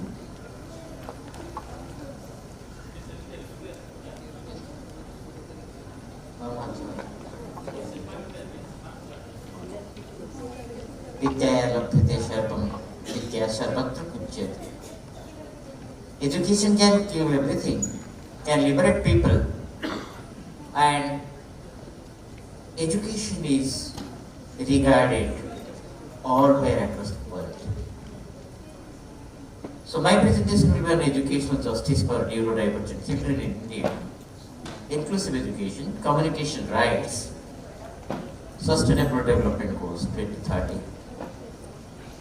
You know, the Sustainable Development Goals are common development goals for all countries from 2016 to 2030. So we will discuss these things. It's my privilege and honor to thank NIT team, especially Dr. V.P. Ramkumar sir, Director, Dr. Reddy, Lalita ma'am, Dr. Sunita Devi, the whole team, Ravi Prakash Singh sir, who have come all the way to make this workshop successful. University of Sussex, Kate University, who have become the host of the unique international event in the historic city of Apple City of Bhubaneswar. I would like to definitely congratulate once again to SSCPD department, the EPWD, Rehabilitation Council of India, and all sponsors like NALCO, IOCL, OHBC, Tata Power, and all of the sponsors who have made this event a very successful one. Respected dignitaries, distinguished guests, educators, and my students. It's both an honor and privilege to address this esteemed gathering at the International Conference on Educational Justice for neurodivergent children in India. Today we have come together not just to discuss inclusion, but to redefine it. So it's an honor and privilege to redefine inclusion. To my mind, inclusion is not as a policy mandate, but as a moral responsibility. Because in policy mandate, Rights of Persons with Disabilities Act advocates for inclusive education. But still, are we ready for inclusion? Are our schools ready for inclusion? Are we accept to ready the moral responsibility to see that zero rejection policy is in place? Not access alone, but dignity, participation and opportunity. I have seen example where there is no accessible toilet in the school. Once upon a time, a child with cerebral palsy having severe sensory coordination, lacking of sensory coordination, could not go to toilet, and she was toileting in a classroom. She was satirically commented by peers, and she committed suicide in a dreadful night in a tribal district of Kevisar. Are the children in inclusive school, children with disability in inclusive school, enjoying equal dignity with non-disabled children? Are children with disabilities are getting opportunity of equal participation in sports and recreation activities, in cultural programs? Are the school children with disabilities are getting opportunity to avail the question in braille script, to avail the question paper in large print, to avail the question paper in Indian Sign Language, to avail the question paper in English Sign Language wherever required? After 10 years of implementation of Rights of Persons with Disability Act, let us redefine inclusion as a moral responsibility, not only really a legal mandate covered under Rights of Persons with Disability Act 2016. Because in framing legal mandates for persons with disabilities, we are at 7th position. In implementing legal mandates, we are as a country in 91st position in the world. Let's redefine inclusion as a moral responsibility, not only a legal mandate. Next, in understanding inclusive education. Inclusive education means educating all learners, regardless of ability or disability, within age-appropriate classroom in neighborhood school. Neighborhood school means a school situated within 1 kilometer from the residence of a person with disability. Are we allowing all children with disability to study in the neighborhood schools? It ensures high quality instruction, appropriate interventions, and support equal opportunity to succeed. I am giving you the example. In one community development block, there are 120 schools. For 120 schools, there are 2 special educators. Are 2 number of special educators sufficient to guide children in 120 schools in a month? Can they really provide high quality instruction to children with disabilities? Do you think that two number of special educators in 120 schools in a community setting, community blocks, can cover the children with disabilities effectively within a month of 30 days? Within 30 days there are also 4 holidays. There are 4 Sundays, other holidays. So how many days? Hardly maximum 24 days in a month, despite of holiday, summer vacation and winter vacation. So is it practicable? An inclusive school is not defined only in terms of infrastructure alone. It is defined by belief and value system. Have we developed an inclusive value system in the school? I have interacted with one of our teachers with disability. By joking, some children actually pulled her hair in the classroom. She went to the headmaster, concerned of the school, asked, "Sir, there is RPWD Act which provides individual dignity and autonomy to children with disability. But the children are pulling my hair in the classroom, joking with me. What would you like to do?" The headmaster told that lady teacher called me and said the headmaster told, the rights of persons with disabilities act only will be in the paper, that will never be in the field and classroom. How do we people accept this as a challenge to provide equal dignity to teachers with disability, to special educators who are working for children with disabilities, when they are also discriminated? They are not getting equal salary. They are not being provided with equal salary. They are not being provided equal rules for regularization of their services. They are not entitled to equal pensionary benefits. Someone in the panel told, no, the special educators' approach should not be salary based. So are we moving from a professional model of services again to a charity based model? Or are we going to really implement a right-based set of inclusive education? I firmly believe that every child is capable. Every learner belongs. And the diversity strengthens the classroom. My next slide going to understanding neurodiversity and disability. Neurodiversity reminds us that difference is in brain functioning are natural. Suppose I am visually impaired by birth. Am I responsible that my eyes are not functioning? Am I responsible that the nerves connecting to my brain and eye are dry? My actions are not responsible that my brain is not functioning properly as your brain is functioning, because my nerves are dry connecting the brain and eye. My actions are not personally responsible and my actions are not personally deficient. Like all children with disabilities, they are really not responsible, so for which their brain is not naturally functioning. In whatever way the brain is naturally functioning, we have to nurture those children. We have to uphold their dignity. The neurodivergent children includes autism spectrum conditions, ADHD, intellectual and developmental disabilities. Alongside these, we recognize a wide spectrum of disabilities. Visual disabilities, locomotor disabilities, auditory and speech disabilities, cognitive and neurological conditions.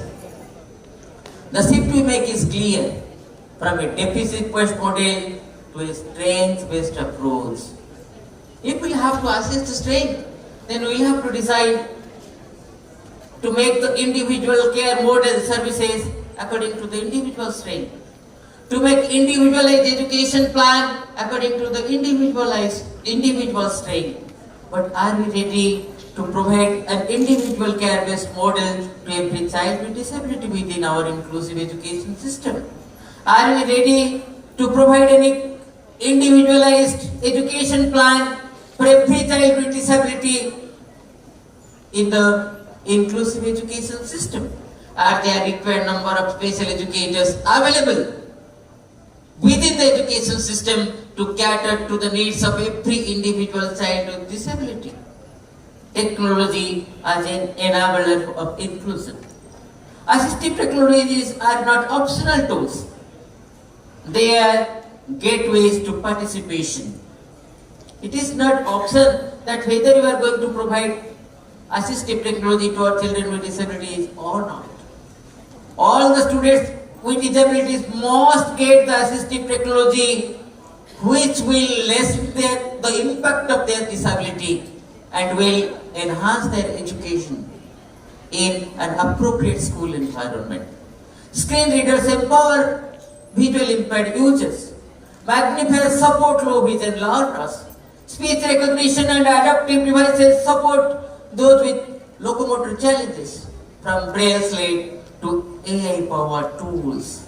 Technology is transforming access, but only when it is available, affordable, accessible, and effectively used.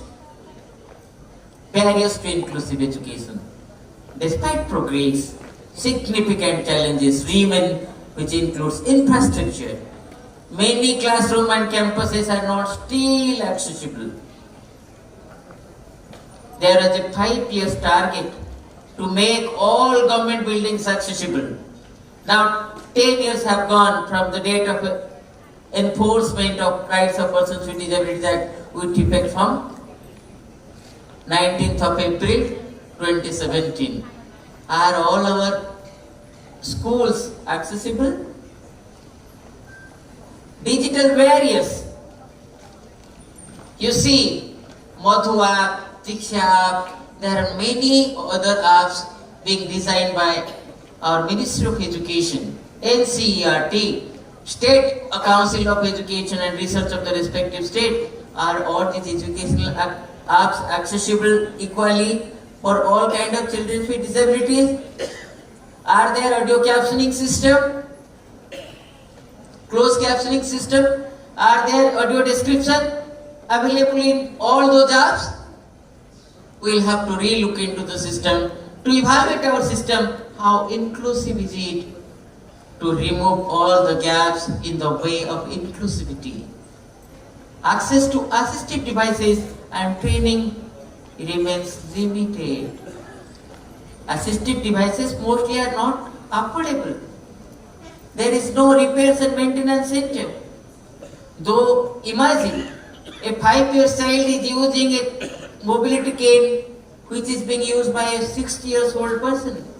What is the height of a 5 years old child and 60 years old older person? But the mobility cane is the same. It's not according to the appropriate size. I have seen the people, leprosy cured people, the shoes is being provided to them, their legs are amputated. Actually foot is not equal to foot in same size. But all the cured leprosy persons are being provided shoes of same size which are of no use to those children. And I have visited the schools in leprosy colonies somewhere in different parts of the country and see they are not provided with equal treatment. In all other schools there are chair table arrangement, but in leprosy colony schools they are sitting on the floor. Because stigma, stereotypes, low expectations continue to marginalize learners. Let's be clear that there is limitations, and the limitations are not of the child. The limitations are of the system. We have to remove the systemic barriers to bridge the gap between person with disability and inclusivity. There are limitations of the system. We'll have to bridge the gap. Strengthening inclusive education systems. To move forward, we must act across multiple dimensions. First dimension is policy and governance. Are we providing spaces fund for making accessible of the homes of children with disability where they reside? To make accessible the toilet, there are special provision under section 24 of RPWD Act. 25% extra fund will be provided to make the building, to make the toilet accessible for persons with disabilities, but is there any 25% extra allocation in any state? Absolutely no. So again, I remind that headmaster who told your RPWD Act will all be in the paper, not in practice. How we are going to accept the challenge to remove the gap between students with disability and inclusivity? Align with National Education Policy 2020 and strengthen implementation of disability rights framework. Human resources. Do we have adequate number of trained human resources? The bright brains are not coming to devote in the field of special education because of inequality of salary and remuneration given to them under a different scheme like the penal rehabilitation scheme.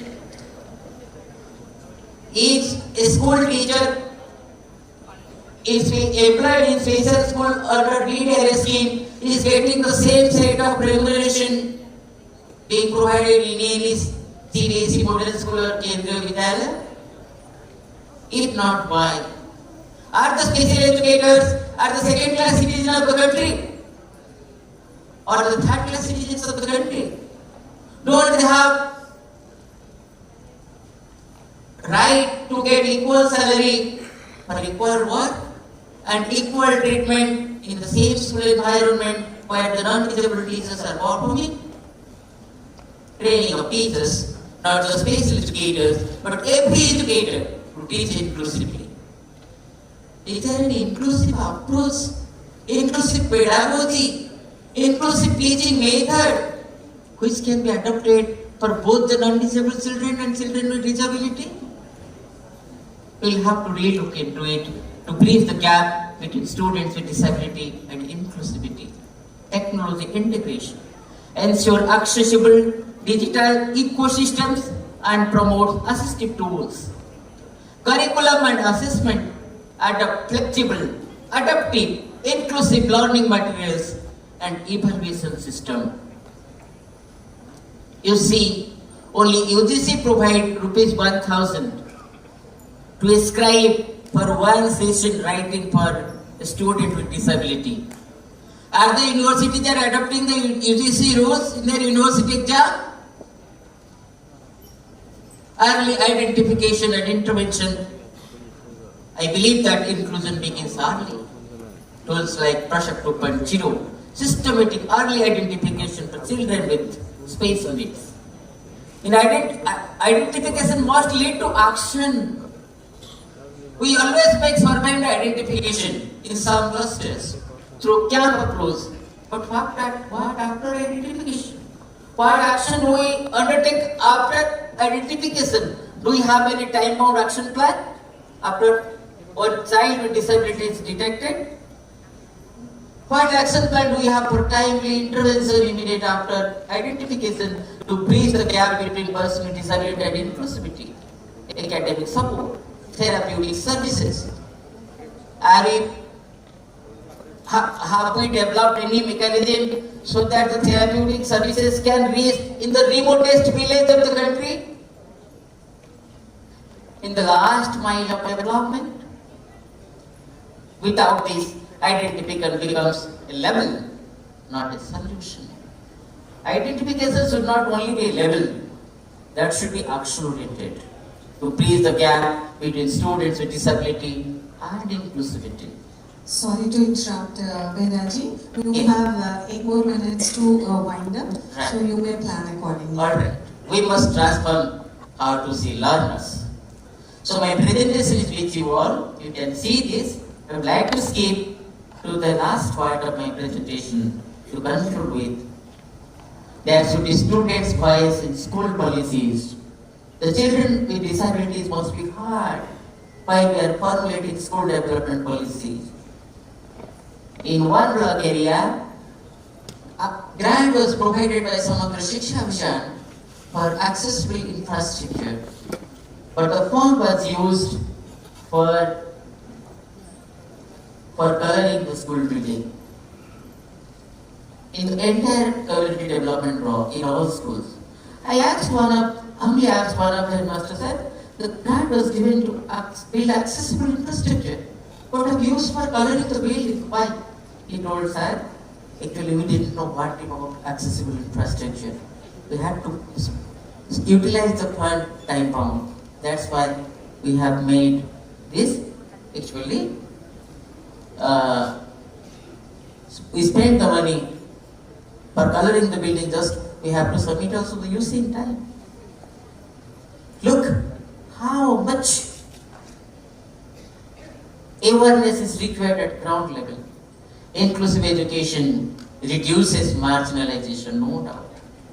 But we must play a preventive role to give social justice to children with disability so that they receive education in equal terms, without disrespect, without discrimination. And our monitoring system must be one. Budget allocation must be adequate. Accountability must be in place. Urban-rural divide gap should be bridged off. Future of inclusive education. It will be technology-enabled solution, strength-based education model, teachers' capacity building, policy to practice alignment. The future of inclusive education will be bright. And the last but not the least regarding SDG and inclusive education and the sustainable development goal, quality education for all. Inclusion is central to achieving sustainable development goal. Inclusive skill training, focus on employability skills, vocational training, independent living, transition from adulthood is critical. Inclusive education is not merely a policy directive. It promotes a promise that no child will be excluded, no learner will be underestimated, no potential will go unrealized. As India's education system expands, we must ensure it becomes more just, more equitable and more inclusive, because true progress is not measured by how many succeed, but by whether everyone has the opportunity to succeed. Let us work together to build an inclusive education system. Diversity is where diversity is celebrated, differences are respected, and every learner is empowered. Thank you very much, Chairman. Thank you, Mayuraji, for rightly pointing out the core challenges which we are facing while implementing inclusive education, right from the inaccessible infrastructure to the readiness of the system, the schools, and also the technical digital divide which is existing. Of course, these are the core challenges, but let me also tell you that the government and all the other stakeholders working in the field have taken crucial initiative steps to address these issues in their own capacities. Yes, if you look at 15 years back, there were very less number of human resources available, but now, today, if you look at the scenario, it's totally different. We had no special educators in school, if you look back 10 years, but now you have at least 1 or 2 special educators to address the needs of children with special needs. So it's important to identify the core challenges, but it is also equally important to see what are the enabling factors and what successful steps we are taking towards making this possible. So now let us, the session is open for discussion, and because of paucity of time, we'll be taking a maximum of 2 or 3 questions. So I would request the audience, if you have any questions to our presenter, you may please ask now. Please raise your hand so that our ushers can come and give you the mic. And I would like to tell you over here that our speaker can understand Oriya language, Hindi and English, so language is not a barrier. Anybody can ask the question in any of the languages. Good afternoon, Behnaz. Thank you very much for giving me an opportunity to ask the question for you. So my question is as follows, this side from Dr. Balayogi. So how public-private partnership will work together towards the success of this divergent, as the topic stands for educational justice for neurodiversity children in India. Thank you. Yes, sir. Partnership building, there is scope actually. Recently, I am giving an example. We have entrusted United Nations Population Fund, United Nations Family Planning Association, to set up a center of excellence for all categories of children with disabilities in Odisha. So just a government-UN partnership. Simultaneously, in government and academia partnership, we have an MOU with NIEPID, by which in government of Odisha we have started training on ISHA, started training on DISHA curriculum, started training on NIDI. Now we are thinking to actually work on early childhood care and development. So far the children with neurodivergent children are existing in the state.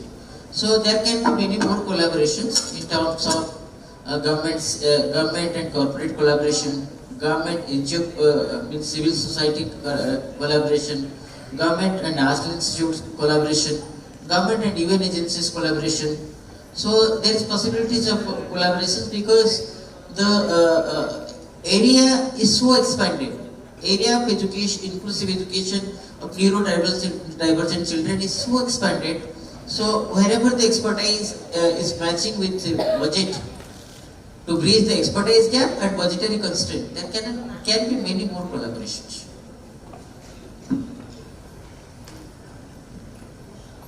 Any question? Yes, we have a hand raised. Ashas, can you please give the mic?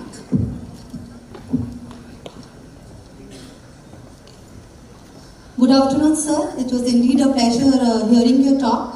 What I would like to ask is, since we are also NGO-based, working in the grassroots level in Odisha, so the basic problem here will always remain human resource allotments.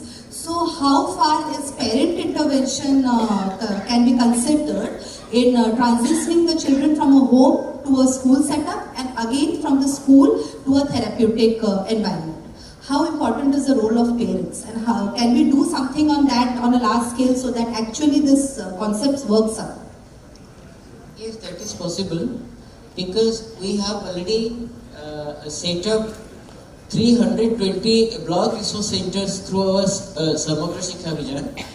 These block resource centers can facilitate the NGOs in promoting training and providing resource room facilities in all blocks of the state. So definitely want to set models. The NGOs also can go to the resource rooms, can use the resource room for the purpose of training of that special educators in collaboration with, we have, despite that we also have district level resource rooms in each 30 districts of Odisha. Those resource rooms also can be used by NGOs for their manpower development and development of human resources. Despite that, in our side here, we provide teachers training with very minimal cost. So the teachers who are unable, the special educators who are unable to go for training, availing training with any private institute by spending so much of money. So our SIGER provides them. For STSC and PWD students, our admission cost is free. And for other students, we take minimal charge for providing training to the special educators. The NGO can sponsor special educators for training with minimum admission fees. This would be the last question, if any.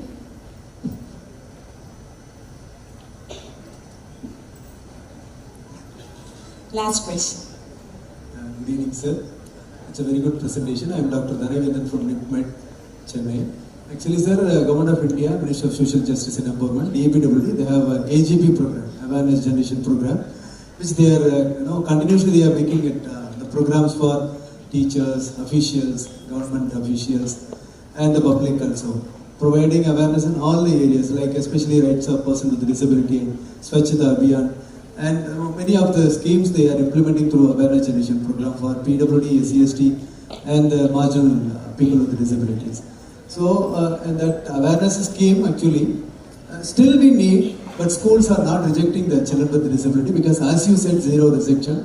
SDG is implemented, and RPWD is strongly, emphasizing children with disability should be included in the inclusive schools, which we mostly general schools recommending children with disability for assessment to implement the services, and we providing the inclusive services, inclusive education, and it is happening. But one or two schools maybe that the fund is provided Swachhata Abhiyan, maybe it is differently, and maybe the awareness properly not reached to the government headmasters especially. For your kind information, sir. Thank you. Thank you, sir. Thank you very much. Definitely, there is a need of strong collaboration between government, civil society organizations, UN agencies, corporate bodies, and we should work together to bridge the gap of ignorance and to make the inclusive education a reality by bridging the gap between students with disability and diversity. And we can reach the goal of inclusivity. Thank you very much. Thank you so much, sir, for a wonderful presentation. And I think our sign language interpreters also, deserve well applause. So a huge round of applause for continuously interpreting for us. Thank you so much for your support.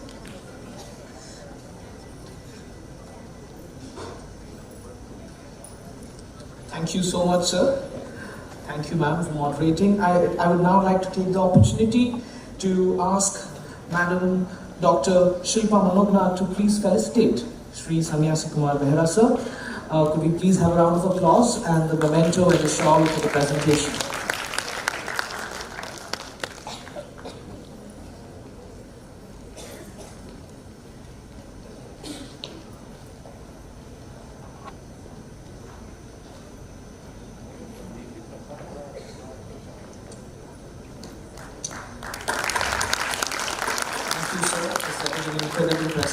For all of us to work towards inclusivity at the legislation level. Now I would like to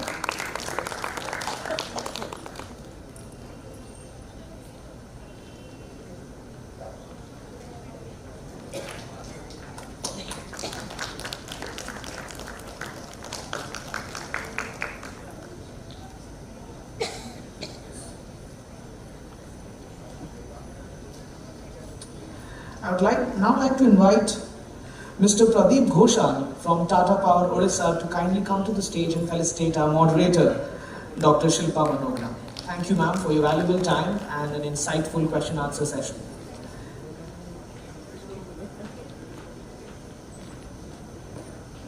A round of applause for ma'am.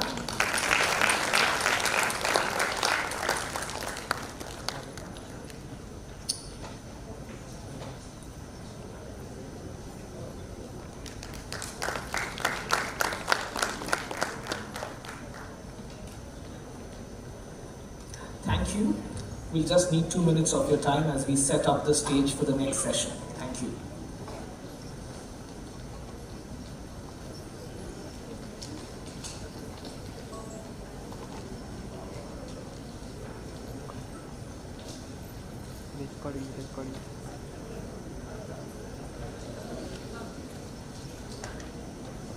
recording na after the draw सब जगह पे खेली सब जगह क्या recording करना है white कर रखी दो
Chair.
Chair. Sir, 3টা কলেজ আছে। Yes, madam.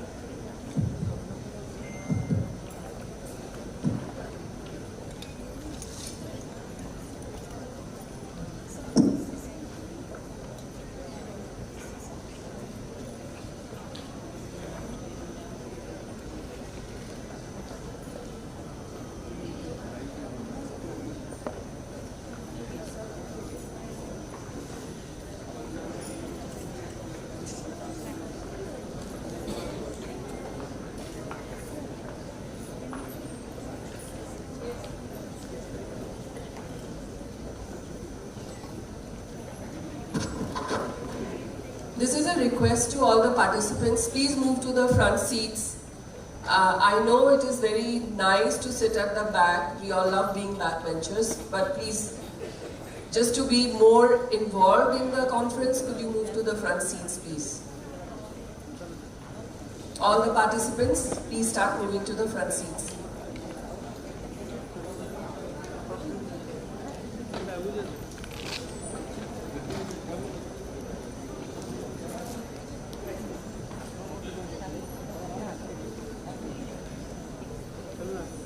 Can you move to the front, please? Everyone.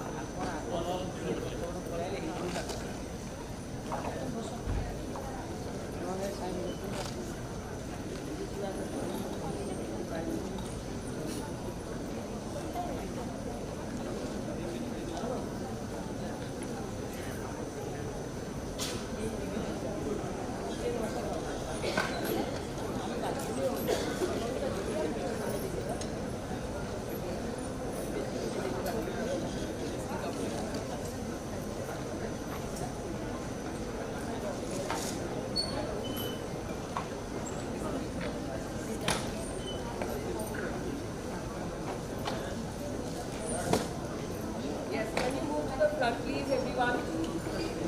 Thank you.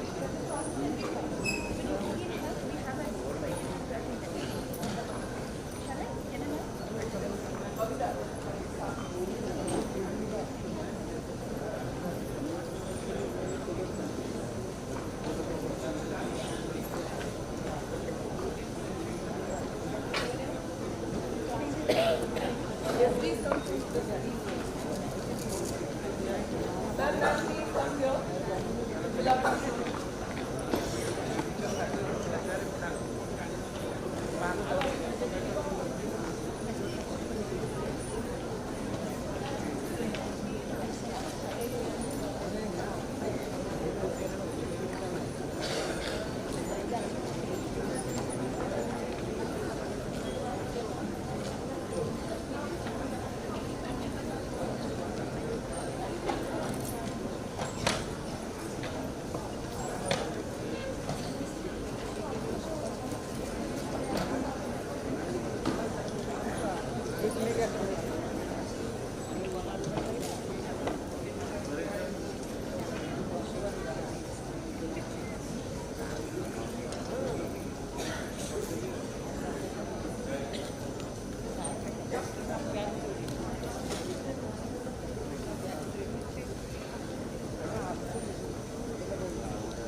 Good afternoon and welcome back. From the plenary mode, we now switch to panel discussion. We have some excellent, interesting panelists who are here with us, and the fervor of panel discussion is that you have multiple perspectives coinciding and converging at the same time, rather than a singular perspective that is presented in the plenary sessions. So we are quite excited to introduce the topic, Inclusion Beyond Intent, Bridging Lived Realities, Mindsets and Systems. I would first like to introduce the moderator for the session, Ms. Ali Padi, who leads Abhisht Charitable Trust and has done extensive, incredible work for children with special needs. Madam Padi, if you could please come to the stage as you're moderating the session. Thank you. To introduce our distinguished panelists, Dr. Surekha Ramachandran, who is the President for the Association of Tamil Nadu Down Syndrome and the Federation of India. She works specially with children with Down syndrome and has done incredible work in that field. We now have next Dr. Shekhar Seshadri, MD Psychiatry from NIMHANS, and he specializes in child psychology. So that's a distinctively special field, and we need that perspective as to how doctors who work in the field deal with the subject at hand. Then we have someone we all know, Ms. Mugdha Kalra, a renowned journalist. We all have known her as a primetime anchor, and of course her work as an advocate for rights of neurodivergent children and neurodivergent people is quite well known. Then we have Professor Keith Pereira, Head of the Department of Education, University of Sussex. He specializes in media education and building partnerships with schools, universities across the globe. At the end, we have Mr. Anand S., Business Head and Vice President, Passenger Sector, Tata Motors Limited. So we have a distinguished, diversified panel today, and we hope for a discussion that lives up to the panelists. Thank you. I would hand over to Ms. Ali Padi to take over the session. Thank you. Good afternoon, everyone. Thank you for being patient enough. I know we're running a little ahead of time, so we'll try to start by welcoming everyone to this panel discussion, which is on Inclusion Beyond Intent, at this path-breaking international conference on building bridges for inclusivity. I thank the organizers, Keith International School and Keith Sen Globe, who have been pioneers in Eastern India when it comes to inclusive education. I also like to thank the Department of SFCPD of Government of Odisha for their relentless work in uplifting the most vulnerable sections of our society, and also for helping us arrange this conference, and without their help this would not have been a reality.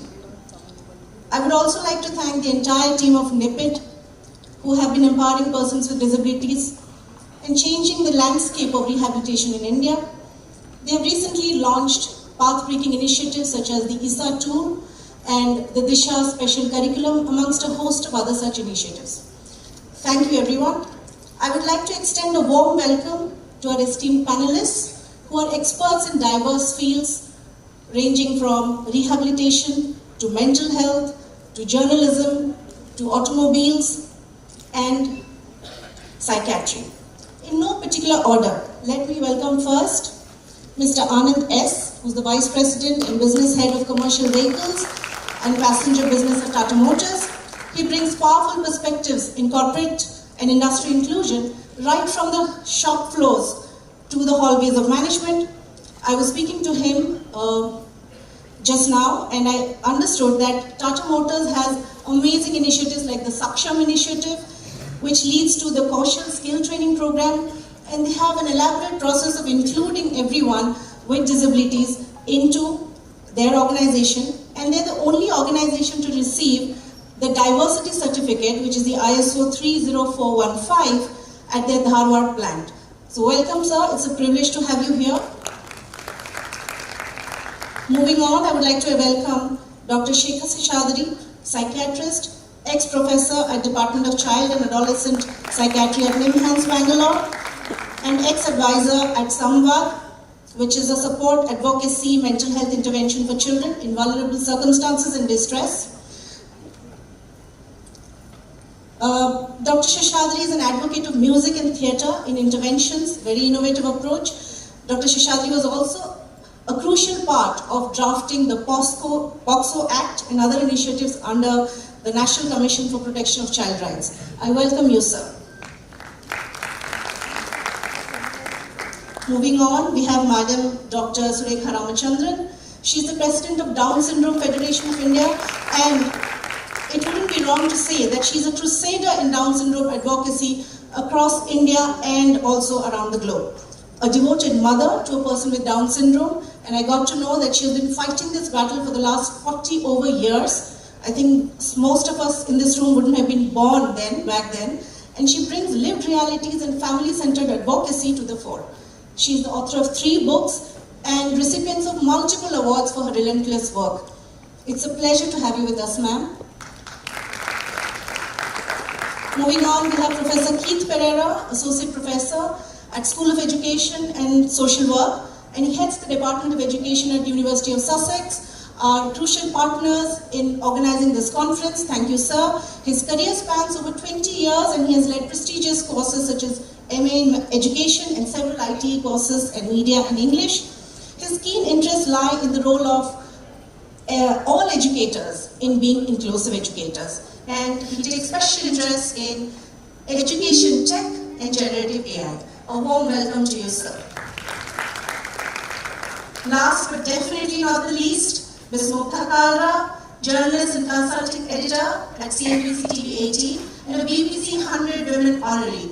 Please extend a huge round of applause. She's a huge advocate of inclusion and focuses on the crucial areas of caregiver inclusion and financial planning for neurodivergent adults and their families.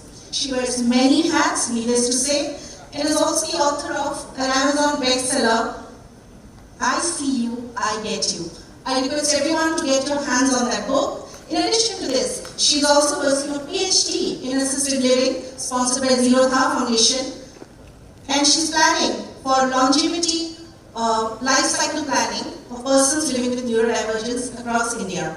A hearty welcome to you, ma'am. Such an honor to have all of you here. Before we begin, I would like to remind the audience that this is a very sensitive topic that we're talking about. So we hope to have a meaningful engagement and a respectful one in that. Let's keep the tone positive. Let's think of how in our country we can progress with whatever we have. We have resource constraints, as we all know, but we have to make inclusion happen. Globally, disability diagnosis is on the rise, as you might know. Our census way back in 2011 projected that there were 2.1% of our population living with some form of disability. That's almost 2.68 crore people. That census was way back, and there are predictions that it would rise to 4 to 5% by the time we are complete with the next census. So there's an urgent need for this demography to be included, and included not for namesake, but also in the real way where they can be given opportunities to thrive. So my first question to the panel today would be, what does inclusion mean to you? And do you believe that an inclusive mindset should be at the heart of all sorts of planning? What has inclusion at its heart meant for you in your scope of work? I think Ms. Mukta, would you like to go first? I think for me, inclusion, the word inclusion came about only when I started to fight for it. Before my son was born, who is 16 and was autistic, I never really had to fight for inclusion, being a privileged person in the society. The moment you are on the other side of the line which divides privilege and non-privilege, you automatically ensure that you are included in almost everything. But when faced with the biggest crisis of my life, which was that I was fighting for my son, for basic education, for empathy, for being understood, and I did not want to create another world for him. I wanted this world to be as much his as anyone else's. And for me, that was when I started to fight for inclusion. And I'm fighting that fight.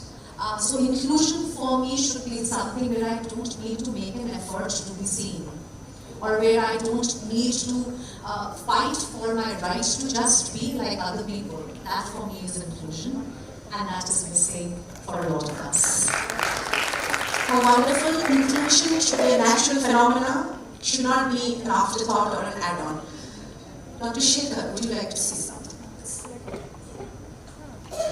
At the risk of, I don't want to come through as either iconoclast or contrarian. I'd just like you to hold on your attention for the talk that is going to follow this panel, where I'm going to speak on the extreme context of exclusion as the polar opposite of what inclusion means. But just a small story.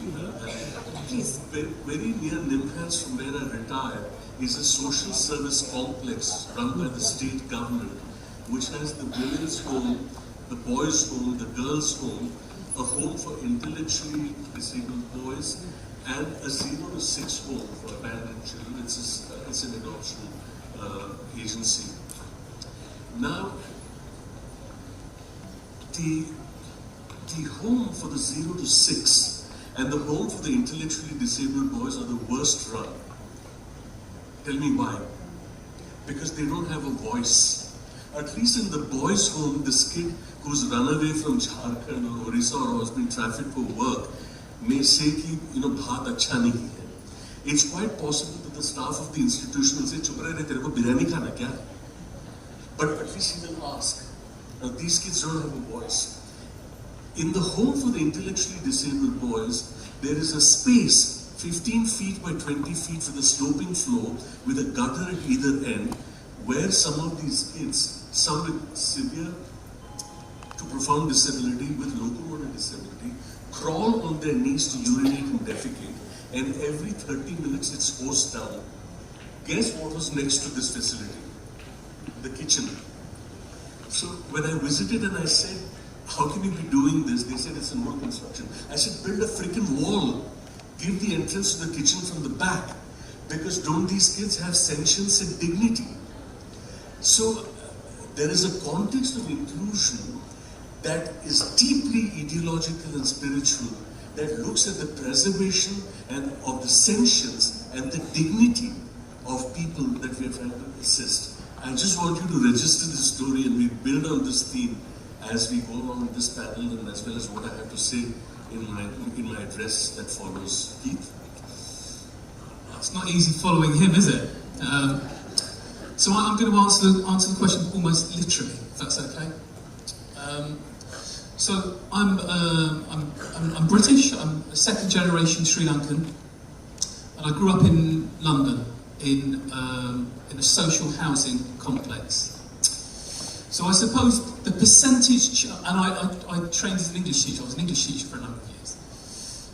The percentage chance of me completing my school, going to university, getting a postgraduate qualification, getting a PhD, working in a university, and then having the absolute privilege of then using some of those experiences to come and talk at events like this is minusculely tiny. The game changer for me, the thing that transformed my life, was education. And teachers who looked out for me and didn't have a preconceived notion of who I was, what I could do, what I could possibly teach even. And so, for me, it's very profound that I needed to give back. So there's no point being able to clamber up a ladder and not extend your hand down to pull and help other people. So for me, becoming a teacher, I was a teacher for a number of years. I've been involved in education as a lecturer and a researcher. Is about transforming society. It is about making our societies more fair. And education, at least even in Britain, is one of the few levers that allows that mobility to happen. And so this question is actually a very personal question to me, and it allows me to reflect both on my own life but also my professional responsibility. So with the teachers that I work with, the people who are coming into the profession, I want them to have those values at the heart of it. Yes, they're amazing physicists or wonderful geographers or really committed to working with early years, but they need to want to make society better. They need to be committed to inclusive practice. Otherwise, all we're going to do is make our society, which is unequal, more unequal. So for me, that's the way I responded to your question in a very genuine. Thank you. Dr. Sureka. Yeah. So, to me, I'm not even talking about inclusion. I'm talking for 45 years that we have understood the word exclusion. Because what we have seen is a large margin of our people just being excluded. They have never been asked to come into a room. They've never been asked to participate in a party. You walk in, people walk out. So if you're talking about inclusion, we are still waging a huge war. And that is something that we will continue for a long, long time. Because when I ask my children, what does it mean to you to be in that place? They ask me only one question: who are they to allow us in? Exactly. They don't have that right. We are born different is my right. And who am I to explain anything to anybody? I don't need to be explaining. My daughter tells me every day, I am the most beautiful woman. That's why they look at me. And I believe that confidence comes from every person who stands up and says, we love you. Absolutely. You be what you are. You don't need to change because the society wants you to change. They don't want you. Bad enough for them, but they are the purest human beings. So having them, you will change, they will change. And I really believe in that. And that's been what I have done for 45 years, quietly, gently, getting people to understand who we are and where we come from. Thank you, ma'am. Certainly, who decides who are the gatekeepers for inclusion, right? We should break away from these stereotypes. Mr. Anand, your views, please. Good afternoon. At the outset, when I first got the invite from ma'am, I thought, as she said it with correctly, or is it some other male lady which she wanted to? Because I don't, unlike my fellow panelists, I represent a corporate and House of Tatas from Tata Motors. So then she said that a lot of things that you do as an organization for inclusivity, especially on the PWD front. So it's important that you come and share, and that's why I'm here. So let me first set the context later. So then I'll tell you something. From that moment onwards till now, it's been goosebumps. It's been very enriching personally, as a person, and professionally. She talked about exclusion, and I was going through the papers in my organization, because we have wide spectrum of manufacturing. We are a hardcore engineering organization. We manufacture automobiles. I was saying, how are we working towards inclusion?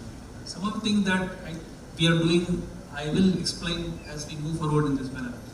Here, for us, inclusion in Tata Motors is about creating an ecosystem wherein person, even with any different ability, is able to perform the core of operations. If I'll close this initial remark with one example. We have such people working in our shop floor where hardcore manufacturing happens, and they work in night shift also. We have created those benchworks, jigs, fixtures, ingress, egress, entry in such a way that we are able to accommodate them and being able to meaningfully, it is about inclusion, is about meaningfully making them at par. You don't need to give them anything special. You just make it comfortable so that they can, and in fact, they deliver much better results in many other places. So from that perspective, I feel it's a very enlightening to be part of this. Few details I will cover as we move forward. Thanks. Thank you so much, everyone. Really, there should be no gatekeeping for inclusion. But one thinks that sometimes when you make inclusion mandatory, like have a seat on the table, but you don't sensitize everyone around, then inclusion doesn't happen in the true spirit. For example, we place a child with a buddy in class, okay, a neurotypical child with a neurodivergent child. But if we don't tell the neurotypical child what are the abilities of this neurodivergent child, what are his sensory issues, he might get overwhelmed when he sees loud noise, lights or loud noises or any such situation that might cause a meltdown. Where are we then? What kind of responsibilities are we placing on the neurotypical child, right? So I always feel the sensitization is a precursor to inclusion, without which inclusion will remain as namesake. So on that note, is mandatory inclusion without sensitization working? Because we see that in corporates and schools and across the board. And how can we, extend inclusion beyond just, for example, giving a ramp to a building and expecting the whole building to become neurodiverse friendly or differently able friendly? Who would like to take that? Ms. Kalra, would you want to go first?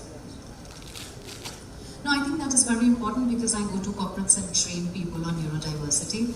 And one of the things that I have seen is it's all mandated by the HR policy. Exactly. So if the HR says we have the budgets, we have the mandate that we need to hire people, we will invest in that training. We will invest in that category of people. Other than that, there is absolutely zero tolerance for anyone who cannot fit in and fit the bill.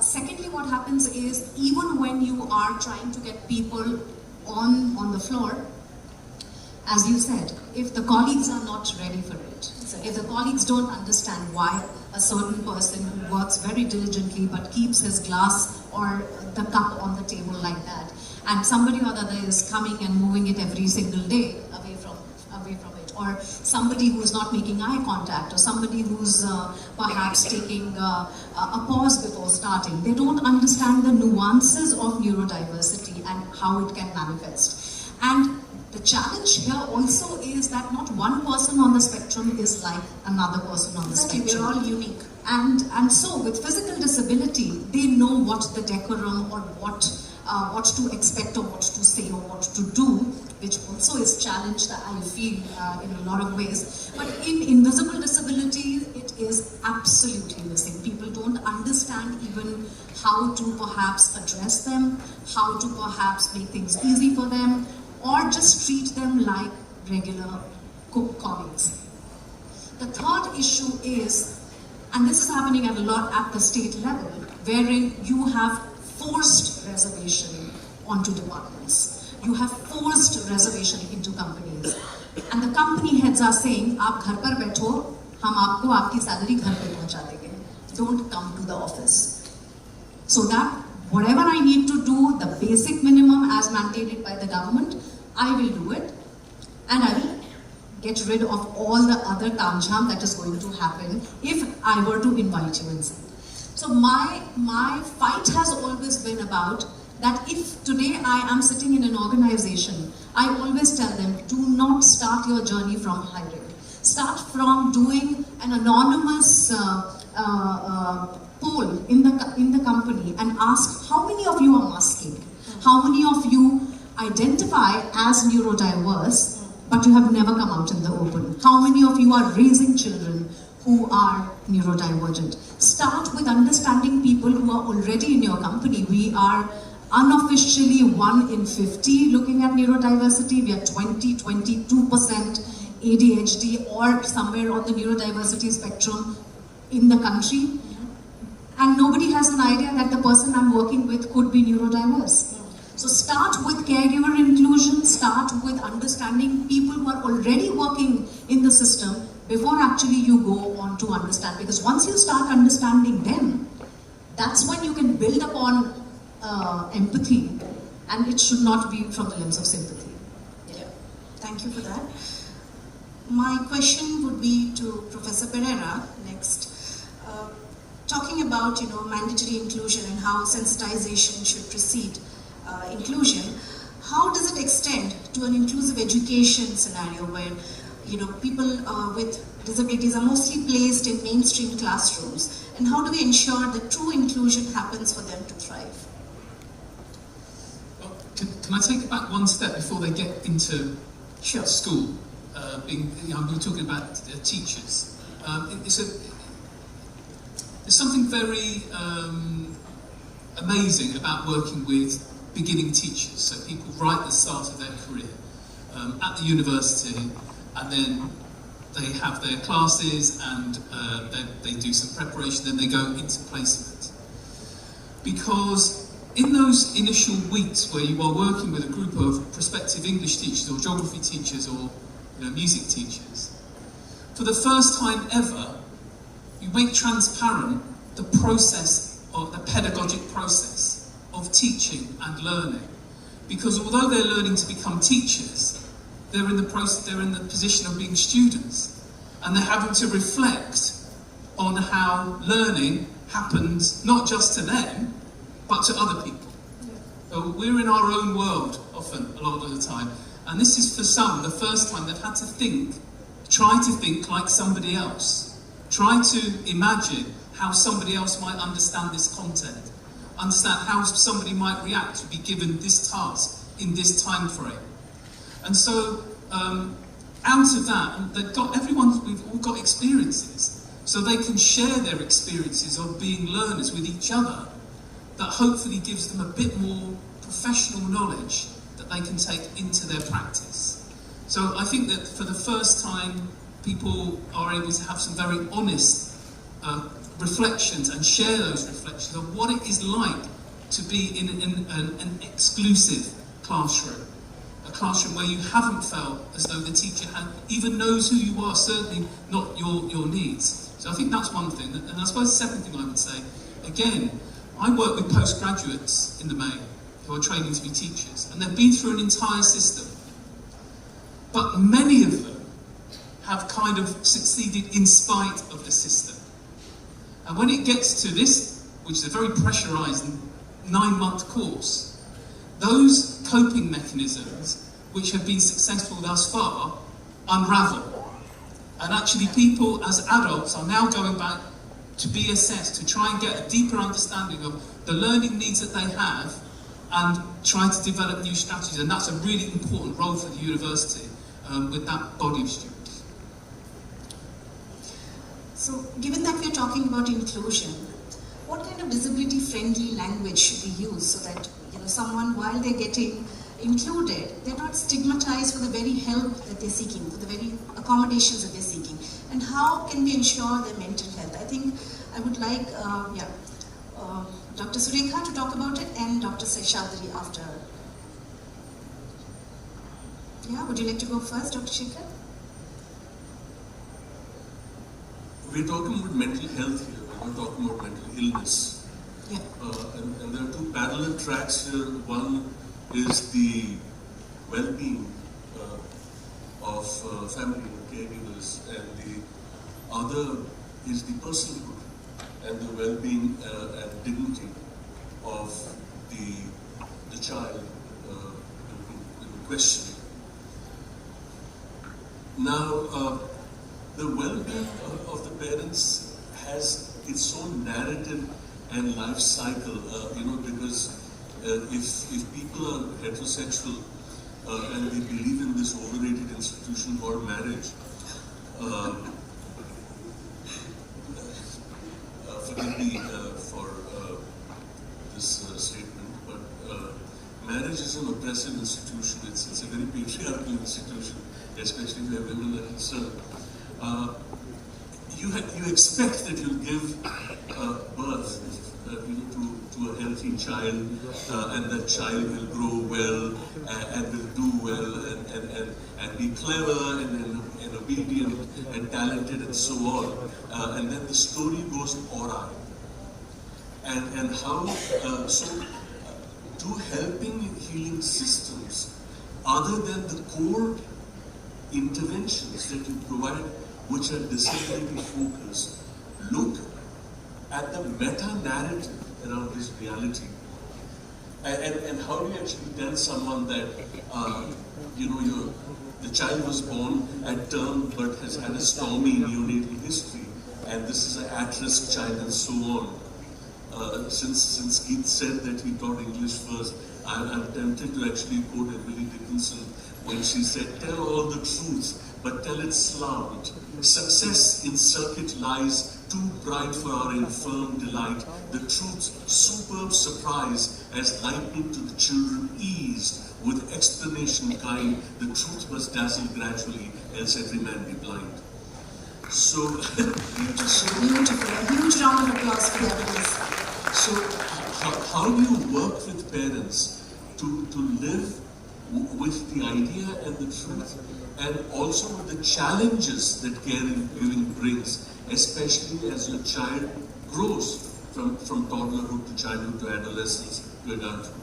The second track, really, is about the child.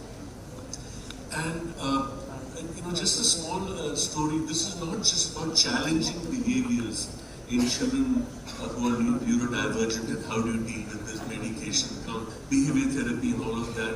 I have no issues with that. Since Keith taught English, I'm tempted to quote Thomas Gray elegy in the country churchyard. Full many a gem of darkest ray serene, the deep unfathomed caves of ocean bare, full many a flower is born to blush unseen and waste its sweetness on desert air. Hold on to that thought. There was this girl, Malayali, living in the Middle East, who I saw when she was 6 or 7, moderate to severe, non-verbal, not independent. I saw them every year when they came to their Nadu in Kerala, wherever they came from, and they'd come for follow-up. I saw them for several years, and at age 13 or 14, they came for a follow-up. And other than the routine stuff, I casually asked them, so how does she spend her time? And they said she sings. I said, what do you mean? What does she sing? They said she sings Bollywood songs. I said, but she's non-verbal. And she's Mallu, and she lives in Dubai. They said, we don't know what she sings. So I asked them, will she sing for me? Then they turned to her and said, and then she said, yes. And then she sings, Lag ja gale ke phir hasi raat ho na ho, shayad is janam mein mulaqaat ho na ho, lag ja gale. I was close to that. I said, we should sing longer. We should sing. It's a Lata song, very difficult to sing. Then she sings, Beri piya bada bedardi. Shreya Ghoshal and Devdas. I would cry baby, so I started crying. And I said, this is her calling in life. And at the same time, a family from Orissa with a neurodivergent kid came to me, said, Doctor Sahab, ghar mein dekhte hain, idhar bhag jata hai. Doesn't stay at home, he runs away. I said, where does he go? He goes to the temple. I said, what does he do there? He said, he goes there and he does.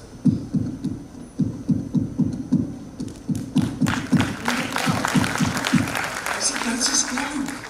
Why are you trying to push him into the conventional idea? Not that he should not go to school, not that he should not develop reading and writing skills, but this is his calling.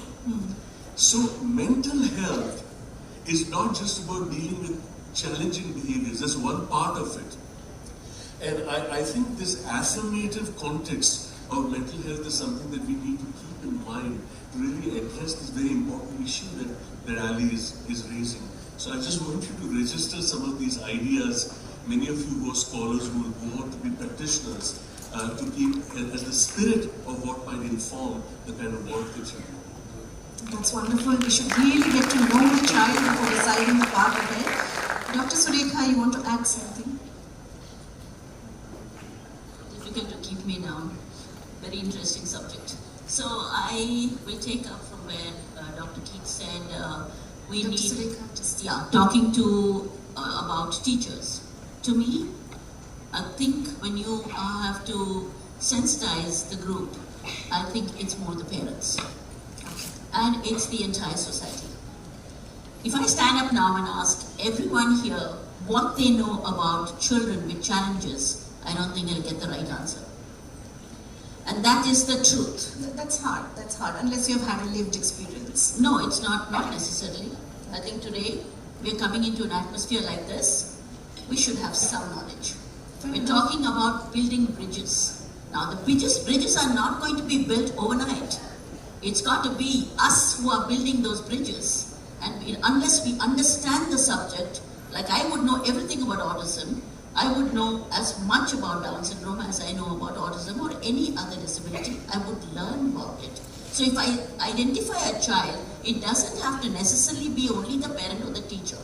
Now the other thing very, very important is when my child went into school, I think only one child went to hold her hand. The reason was the other children were told that she was carrying a communicable disease.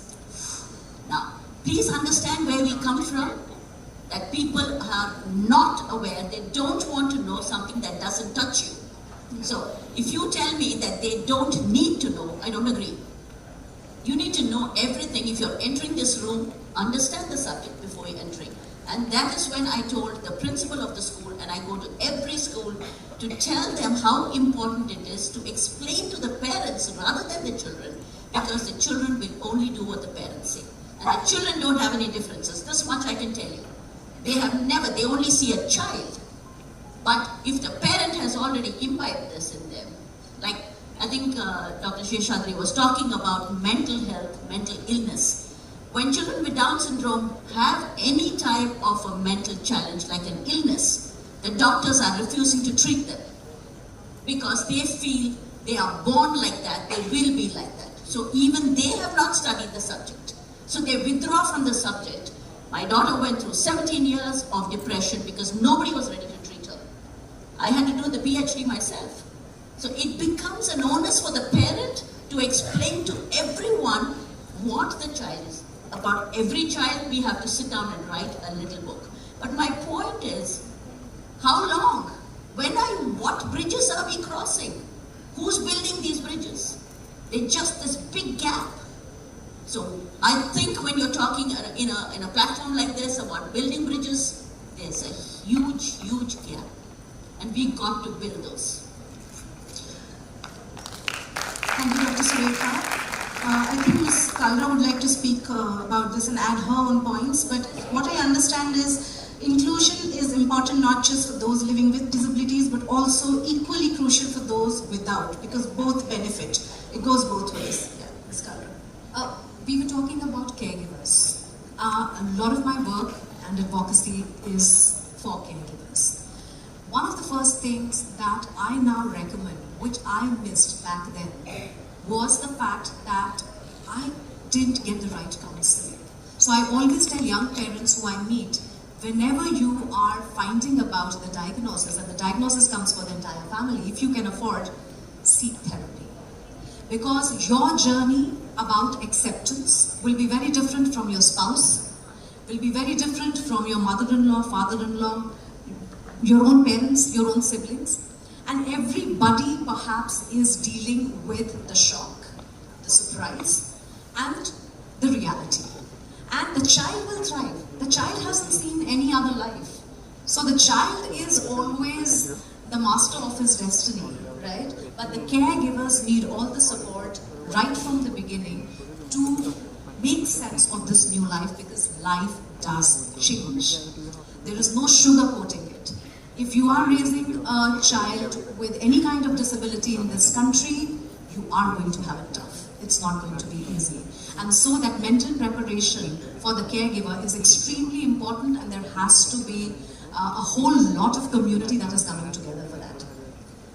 How you break the news, like a lot of psychologists, sociologists will be sitting here. How do you break the news to a parent? That your child It's not a sentence for life, rather. Exactly. What do you explain to them about prognosis? How do you make time for them? Someone as busy as Dr. Shekhar in his time when he must be practicing would not be able to give more than an hour or sometimes more than 30 minutes to the number of patients who would be sitting outside wanting to ask all kinds of questions to the doctor, right?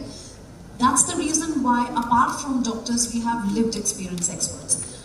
I would have been a wreck if I did not have my doctors and my senior parents to guide me. And so caregivers need that kind of support from their doctors, from the community, from senior parents, from the therapists that they are working in, and then the places that they are working at. Until and unless you speak to them कि मेरे साथ में ये issue है, लेकिन ये मेरे काम को alter नहीं करेगा, मेरा productivity नहीं alter करेगा, because I am going to give my 100% if you are going to give me your 100% support. So caregiver inclusion incorporates them become extremely important. And until and unless the caregivers come together and talk about it, because you are making the money that perhaps is needed to take care of your child, your life is also getting altered. You are also giving up on a lot of things that you would have done if you wouldn't have had children, or if you would have had so-called regular, neurotypical children who would have gone to regular schools and life would have been easy. So if you are going through something as huge as that, you need to be vocal about it, you need to seek help, and you need to demand help from the government as well. So caregiver advocacy is very important. Thank you for those crucial thoughts. We will try to quickly move on to our next section, which is about going beyond education. Education is not a destination which is usually given a lot of importance in our country. There are options alternate to education. There are options beyond education that parents and caregivers need to think about. So in this context, I would like to ask you, what are the other options, when it comes to skill development or vocational trades that a child on the spectrum can look forward to? And Mr. Anand, if you might want to share on this, how do you include these skilled people with disabilities on the, in the Tata Motors family? See, this is very pertinent to what we are doing right now. A few years back, we sat and were discussing as to how we will take this forward. Inclusion just not being a sentence, it should not be a buzzword, rather than we need to do something about it. So 2-3 initiatives that we do, which has given us very good results. First is something that we got section that you also mentioned, where we offer the eligible candidates who are interested, other than eligible interested, a diploma in engineering mechatronics, because the world is moving towards mechatronics and we are not moving. So we actually sponsor a diploma in mechatronics for 2 years. Once they place, once they clear, then what do? We observe, and we wanted to propagate it to beyond what we are. So we have channel partners, we have vendors, so there's an ecosystem available. We actually offer them to place in their own organization. Interestingly, 99% is the placement record. Wonderful. That's one. Huge round of applause for that. Number 2 is we have a Kaushalya program, where about 100 plus PWDs are there. We actually provide them employment, and parallelly we sponsor their 2 to 3 years diploma. So what happens is they learn, they earn, and they gather knowledge over a period of time. So possibly in the future, someone may replace me and sitting here and having a dialogue with all of you.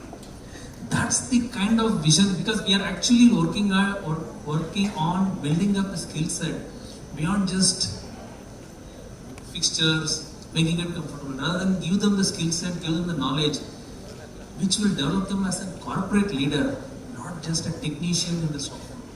So that's how we are working on this.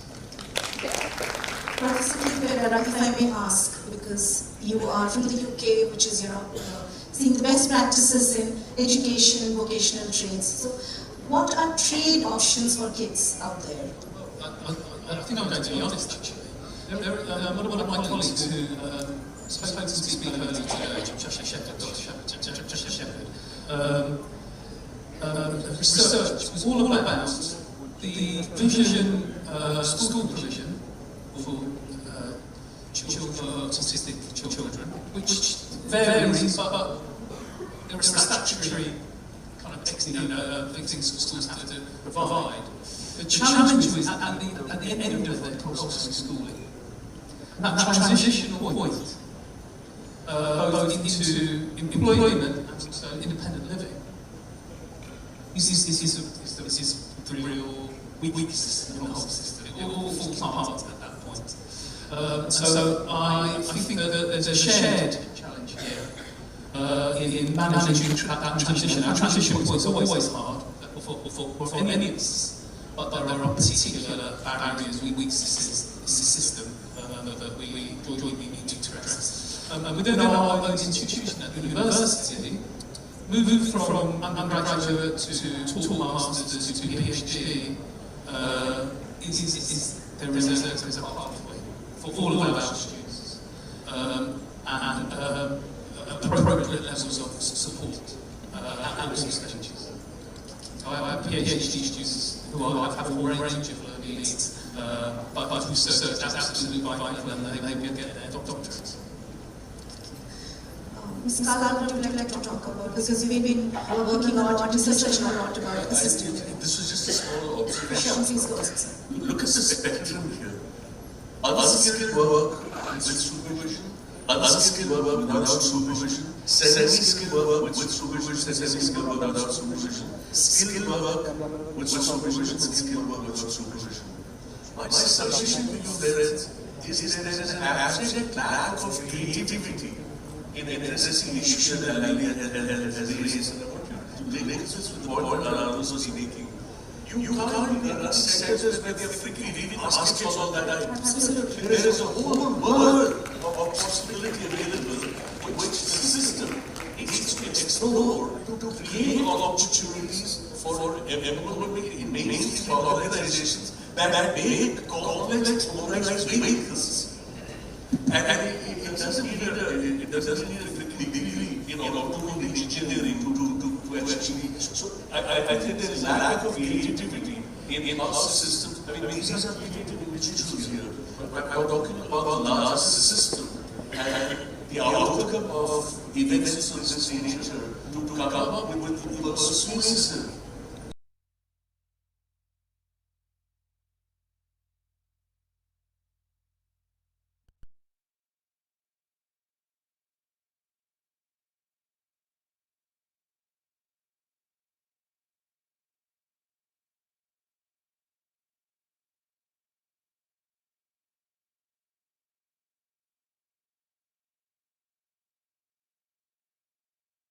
Plan for longevity for life after parents, and that's something our panelist Ms. Kalra is researching on, her PhD is on that. So I would like to ask you, Ms. Kalra, how and when should parents start planning for longevity, and what does it entail in terms of guardianship and all the hard decisions which no one talks about, like engaging a will planner, estate planner, not just relegating the duty to a able-bodied sibling. I think I'm doing a PhD next, so you can imagine. At the very fulcrum, as we say, नींव जो कहते हैं, the foundation of autism planning is financial planning for a caregiver. The planning of making money for 2 lifetimes has to start as soon as diagnosis arrives. Because you have other parents now who will tell you what kind of expenses are you making at. Even though you are going to give absolutely 200% chance to your child to prove themselves or to pursue what they want to do, you are not going to do so, but you're preparing in case that money has to be put together. So the caregiver then has to start planning, and accordingly will have to make life choices. Whether my child needs assisted living in the future, does my child, it's very important for the child to be independent life skills. As a caregiver, am I making enough money to be able to take care of myself, my family, if I have another child? What are the financial funds that I am investing in? What's my financial plan? So you have to go to a financial planning for that. Secondly, there are a lot of laws in India. Laws are implemented, there are policies, but we are not aware of them. For instance, right to education. Support me as a parent to take my child to any regular school, but because I don't know, I will go spend that money for a shadow teacher and assuming that I may be responsibility taking मेरे बच्चे क्या पैसा लग रहे हो अपने school में रख के तो मैं उसके साथ अपना shadow teacher भेजूंगी और जितनी स्कूल की फीस है मैं उतनी shadow teacher की फीस दूंगी. That's not allowed under right to education, but parents don't know. So rights are very important. Why do you need to make a will? Why do you need to take legal guardianship of your biological child after they are 18? Now all of these things are important. UDID card. Why do I need UDID card? Why do I need to make a trust? All of these things come under financial and legal education, and caregiver needs to be prepared for all of this right from the very start. Where does it get this information? Because Now there are many platforms, but there are now experts, and this is a forum where we are coming and talking about it. And there are a lot of NGOs who are working in giving that information. There are books now on the market that are also coming up, especially in planning, estate planning, trust planning, how to find the right people. And also one of the most important things is, as we spoke about, putting everything on the sibling. You know, I call it the burden of blood. Right? And what is happening is that when you try looking for people within the family, without having introduced your child ever to them, it's traumatizing for the child. You have to have inclusion within the family. You have to have child's allies, your family's allies. People are going to be part of trust, and it should not become into you as an afterthought when you are 65, 70, and suddenly you feel, all right, now my child is 35, 40, needs to go to assisted living. So these are all the things that you have to think about, as you have to prepare yourself. मैं तो ये मानती हूँ कि हो सकता है कि मेरे बच्चे को बिल्कुल जरूरत ना पड़े, लेकिन मान कर कल को जरूरत पड़ गई. So I have been in a full paradise. कि अगला साल ठीक हो जाएगा, इसके बाद हो जाएगा. बहुत अच्छा होगा if he, our children are able to do that, and I'm going to support my child in doing that. But I'm not going to be in a fool's paradise that that the government will come and help me. Also, the other thing is my own health. If I'm not going to take care of myself, I'm going to survive to be able to take care of my child. So that is one of the other things, that I need to be healthy, and I need to be somewhat healthy in my own capacity, and I need to be wise about taking decisions about collectively as well as my family. So planning is very, very important. The air travel agency got it right. Put the oxygen mask on yourself first before you lose a child. That's the next panel to draw. Dr. Srikanth, if I may ask you to add to this, is assisted living the only way forward? For example, in elderly care sector, we see that the geriatric population wants to stay in their own home for familiarity's sake. And I would see the child suddenly placed in a separate home might face a lot of trauma. Why would someone do that? Can there be an ecosystem within the community, drawing panels from elderly care sector, and it can be extended to the rural areas? But I first of all, they are not children, not kids. They're all adults, and I think it's so important that we plan very carefully. So what we have done is we have created a community called the Hamsafar, which is over 7,000 members, all persons with Down syndrome. And parents, it's very difficult for a million to be in Gujarat. Okay? So you got to look as a state, you got to look at the number of the type of people, you got to look at the food, the culture in India, it's not easy. So what we have tried to do is to put together the people in every state or district. Like we have a rural group, we are building up the groups in every district so that they come together. We will support them by telling them how to house the children together, 4 in a flat. Support them initially. There is definitely a state planner, there is something called funding, everything is being done in a very organized way. We have people who advise them, we have legal departments. So the whole thing has fallen into place over the past 20 years. So Hamsafar has grown in a period of time, and it is working very well. For the next generation, I think it's much simpler because I think the parents already know each other. So instead of depending on your family members, which is not going to work, or your siblings, it is not just fair. And I think what we have done is to get the parents to understand your community. make it small. Don't do these housings of 100 people in a village. It doesn't work. I tried it, it doesn't. There are people cheating on you, there are people, everyone will try to take something from there. And if a child or an adult is even insulted in one little way, you should see them cringing. Because it's very painful. If the parent had been alive, they wouldn't have wanted that. And if a warden turns around and says, you are of no use, the child just goes away. That's when depression starts.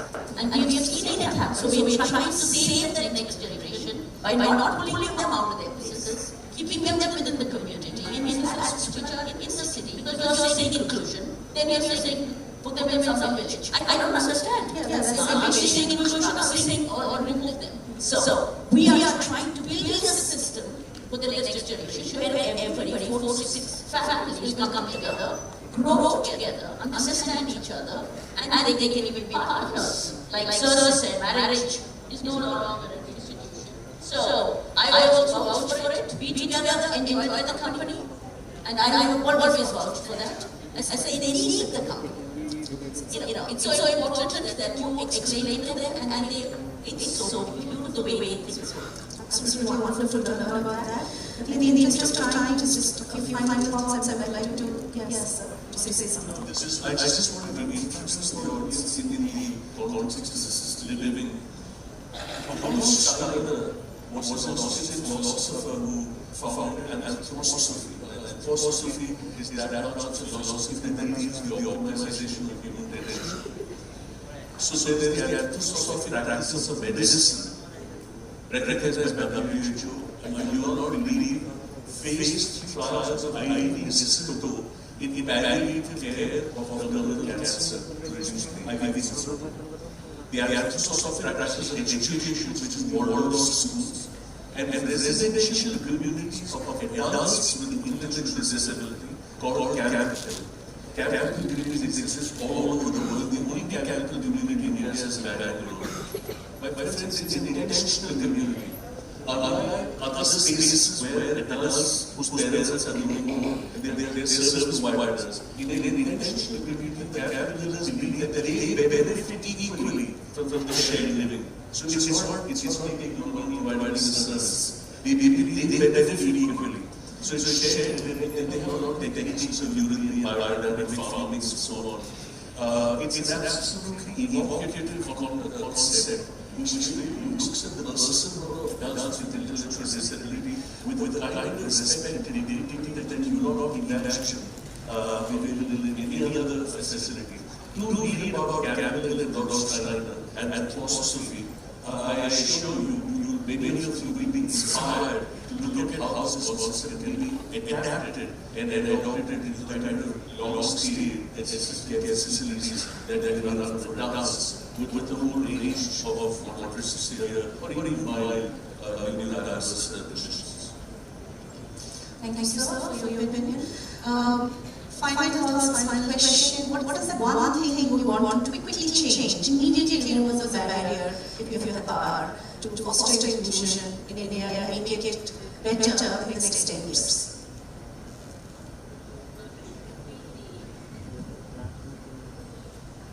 The entire concept of being different in the eyes of society and the public, I think they are really aware that they are different. Everyone is different, but they don't get their own differences. It's easy to point out. And this is where whenever I get into a crowd, I always say, first put yourself before you talk to the other person. And that concept has to change, that we can live with everyone and live with difference. For corporate like us, is into this. It's about creating a framework and system rather than an individual or very isolated effort. One. Ensuring opportunity reaches where the access is not there. A lot of us have talked about access and inclusion.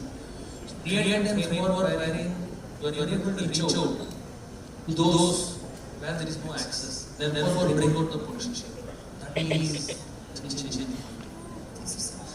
Would you like to take a go?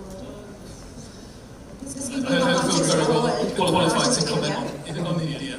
But what I would say, your point is,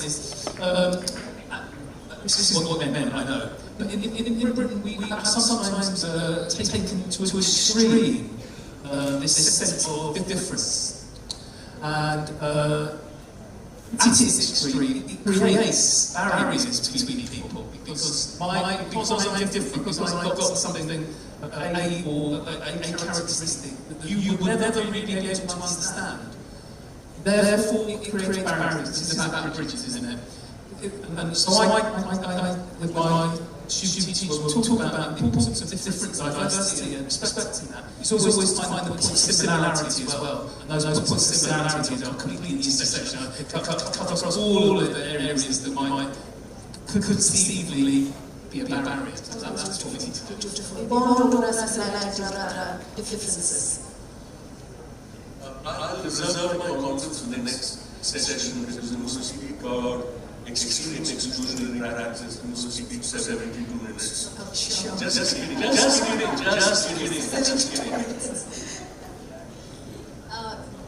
Well, the question is, if I could imagine something, if you had the power, Immediately remove for that. I think the first thing, the only thing I would want to do is introduce these concepts of empathy, community living, bonding, who are similarities, etc. The youngest person who's coming into the community. Once you can't teach somebody empathy when they're older. You can't teach kindness to somebody when they're older.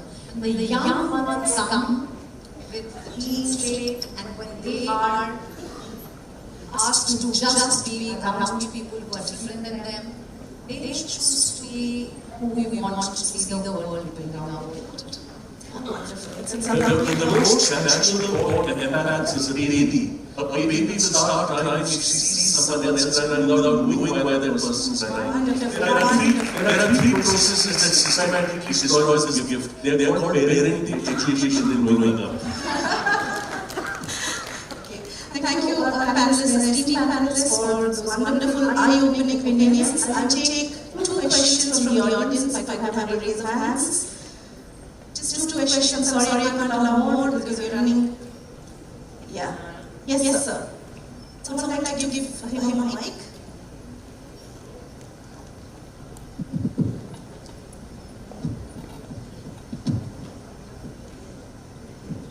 Hi, I'm Sahar. I'm a law student from National University of Calcutta. And that was a fantastic session. Although I do have a couple of questions. First, sorry to interject. Just one question and one panelist, please. Okay. Can the panelists take it over? Is that right? Okay, go ahead with your question first. So my question is, the presumption of inclusivity, the end goal of inclusivity, is that all spaces become friendly towards those who are disabled.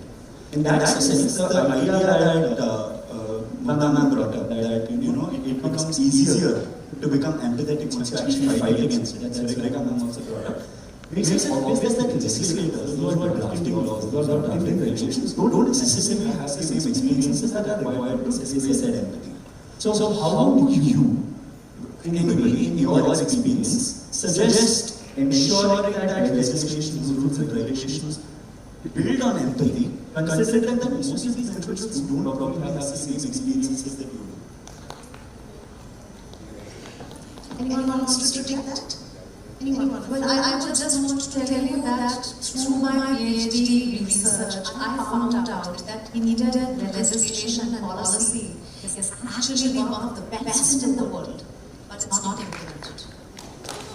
So we have everything on the paper. You will meet a lot of people from various organizations who will be talking to today and tomorrow.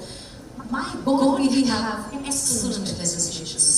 The right to education, the RPWD Act, what NIMT is doing, the kind of forces they have created. I would have never imagined if somebody would have told me that in our country, for a government school, there is an app available that individually tracks every child's red flags, green flags, and tells them what to do to be inclusive. I would have never believed that. But it exists.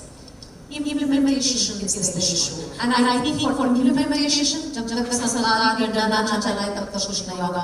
Put penalty. You know it has to be about put penalty. When you start to see that you are suffering because you are not following the rules, that's when you change. But I think there are enough and more rules and regulations and policies in our country. And in fact, in the last couple of decades, after 2016, that's when the bill came out, I think everyone sitting in this audience from these organizations has definitely interacted with people with lived experiences. But again, the implementation is missing. तो लगता है ये कौन बना रहा है और कौन उसको पूरा कर रहा है.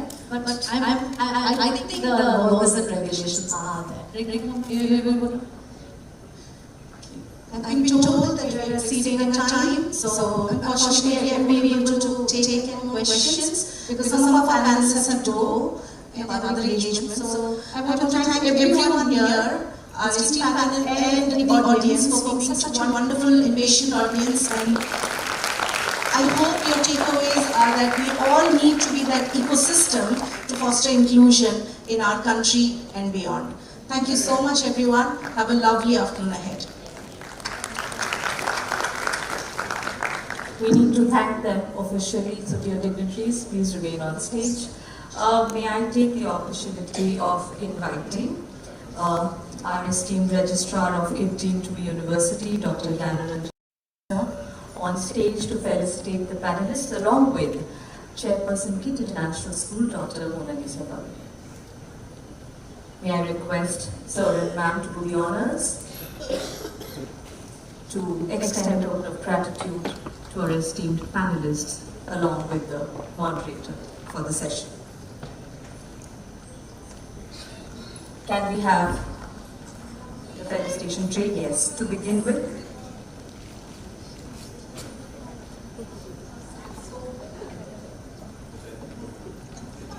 So we go from left to right, Dr. Surekha Ramachandran.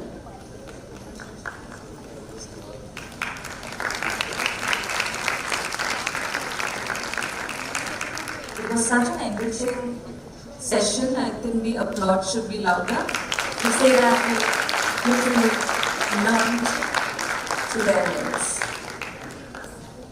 We then have Dr. Shekhar Seshadri sir. I call upon Dr. Shekhar Seshadri sir.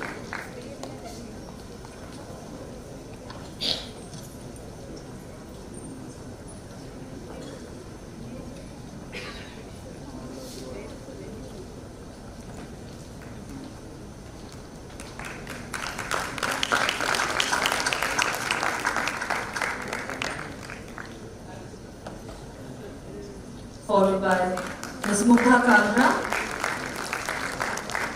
I call upon Ms. Mukha Kalra.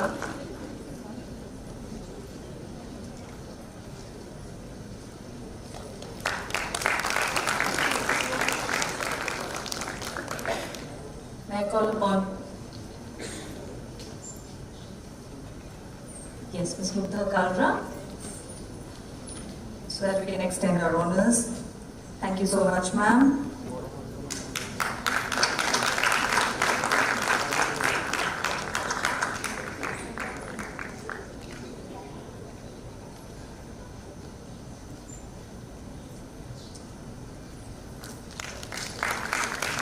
May I now call upon Professor Keith Pereira. Professor Keith Pereira. Sir, please.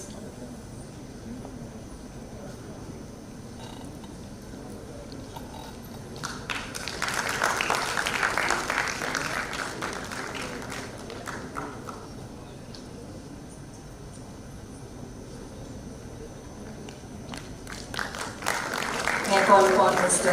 Anand S.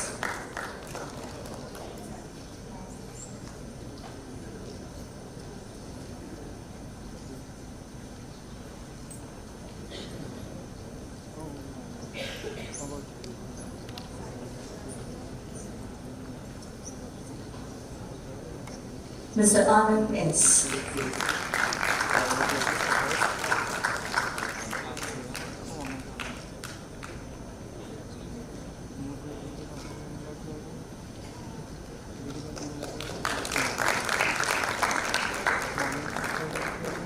And the moderator of the session, Ms. Ali Pardi.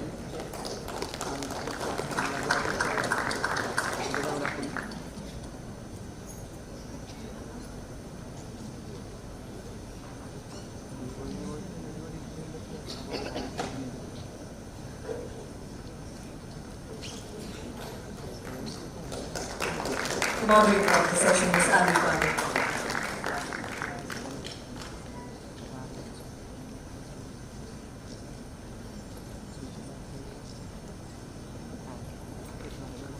Thank you so much, dear panelists. We move on to the next segment. For that, may I request Registrar Sir and Chairperson Ma'am to be on stage, center stage, so that I can hand over the mic to Vice President and Head Commercial Tata Motors, Mr. Anand S. Sir, please. I will take you back about 6 months when we had a wonderful conversation, I must tell you, with the team out here. She had written to my group office requesting us to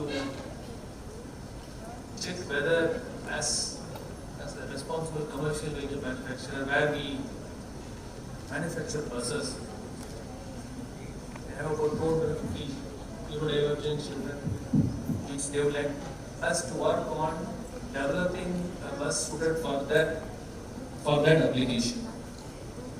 So it came as a complete new thing for me because we are the leaders in commercial vehicle, but this is something that I have not experienced before. So immediately I called my design team and the bodybuilding team to visit. They came here and they spent about a day here with these poor children. They got really touched and moved. My team felt that we should do something about it.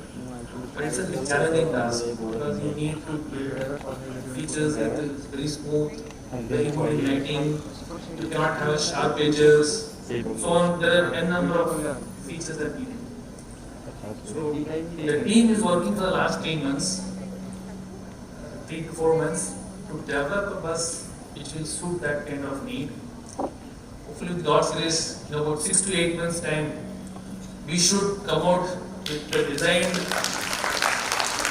developed and a certified bus. ARS is an energy certified bus. Hopefully with the encouragement from all of them. So as a token of our appreciation, I would like to hand over our expression of interest in developing a product with the inputs from them. And I take this opportunity to thank the entire team for including us. It's a part of inclusion, part of including us in this initiative. And I hope we are able to deliver to the expectation, not just few, it will help the entire community at large.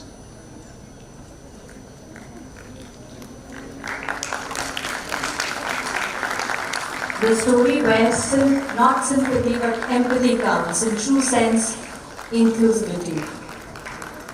Yes, because Tata Motors is all with heart. And do mention, we have to mention this, our students definitely enjoy the Tata ride at school. Thank you for shaping the brainchild that was given to you with a lot of intent, heart and warmth. Thank you so very much.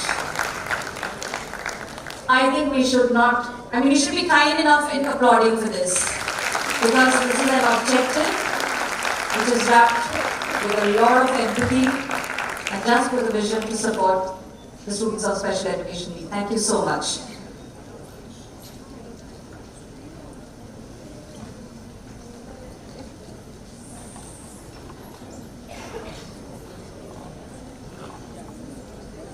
Over to you, Abhishek.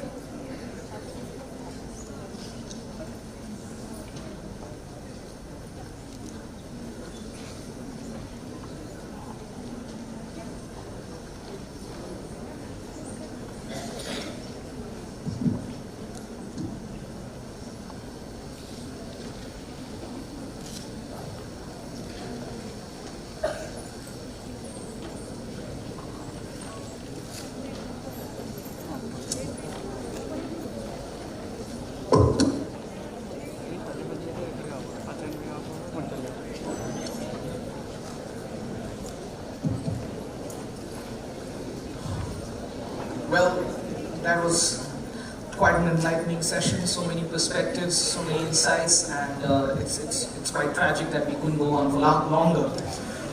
We'll have the next session now, and well, for good reasons, we would still be hanging on with two of the members who were already there in the last panel.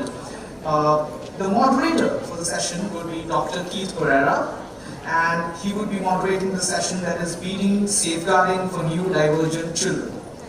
And as I had introduced and everybody knows, the credentials to Dr. Pereira is the head of the Department of Education at University of Sussex. And then alongside him, the speaker on the topic would be Dr. Shekhar Seshadri, whose insights and perspectives we enjoyed a few minutes ago.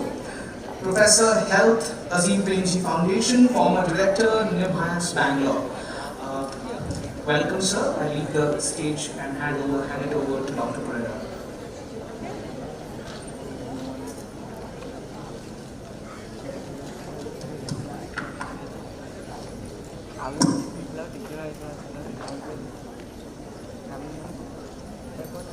So I'm so pleased to reintroduce you to Professor Seshadri, an esteemed professor and child psychiatrist of over 40 years.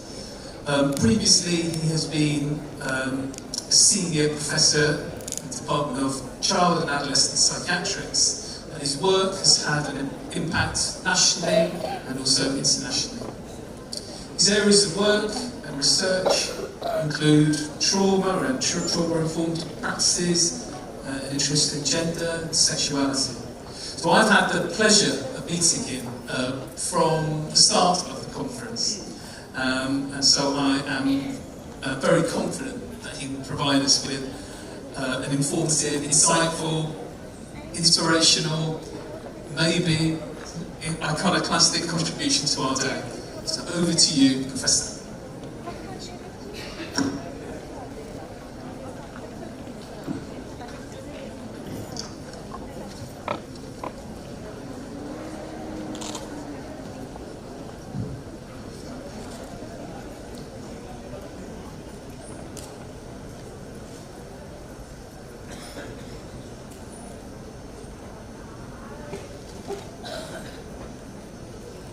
So the slides are content heavy.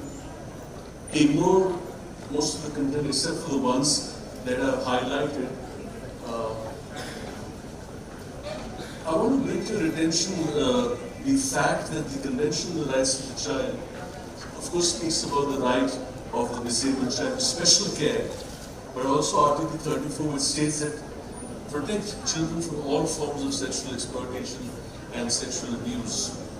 Now, if you look at the reasons for protection and abuse risks in children with disability, and if you look at emotional abuse and sexual abuse and physical abuse, and if you look at the vulnerability of children with disability, their limited communication skills, cognitive processing, issues of social judgment, in addition, challenging behaviors and so on, with the kind of physical and sensory deficits that they have, how the spectrum of abuse can kind of increase. I was actually reminded of a book which Eric Segal wrote many years ago, a book called Love Story, made into a movie with Ryan O'Neal and Ali McGraw. In the first paragraph, he speaks about what you say about a 24-year-old who died, and that she was beautiful. And once when I specifically asked her what the order was, and she said alphabetical, and I wondered whether she put me by my first name, in which case I would figure after Mozart, or by my surname, in which case I'd fit there between Bach and the Beatles. The reason I'm stating this is in preparation for this, I worked out something alphabetical. Of course, I didn't go on till Z. I stopped somewhere where India comes into the picture. And if you look at Australia, for example, this whole issue of children who are cared in closed environments with 4 times higher risk of experiencing violence, and with the provision of protected behavior information, the emphasis on listening to children's voices. Now this expanded casualization of workforce in the disability sector is exactly what I was alluding to in the panel, where I spoke about extreme forms of exclusion, which include abuse that is sometimes brutal in nature. You then look at the whole issue of Bulgaria, which has a child council. It's called the Bulgarian State Agency for Child Protection. Again, they say listening to children. You look at Chile, comprehensive care and protection of rights of people with autism spectrum disorder. And the child protection agencies in the National Minors Service was created by the Ministry of Justice to protect children's rights and to control and regulate issues pertaining to children. Denmark, for example, the National Autism Plan, providing guidelines of best practice in diagnosis, in care and treatment for people with autism in all stages of life, from childhood to the elderly. So a whole life cycle approach to the whole issue of safeguarding. Ethiopia, extremely limited in terms of appropriate care for children, impeded by stigma and lack of awareness. France faces down its outdated notions about autism and has been lagging behind other countries for decades, and now they're working on a new plan for autism.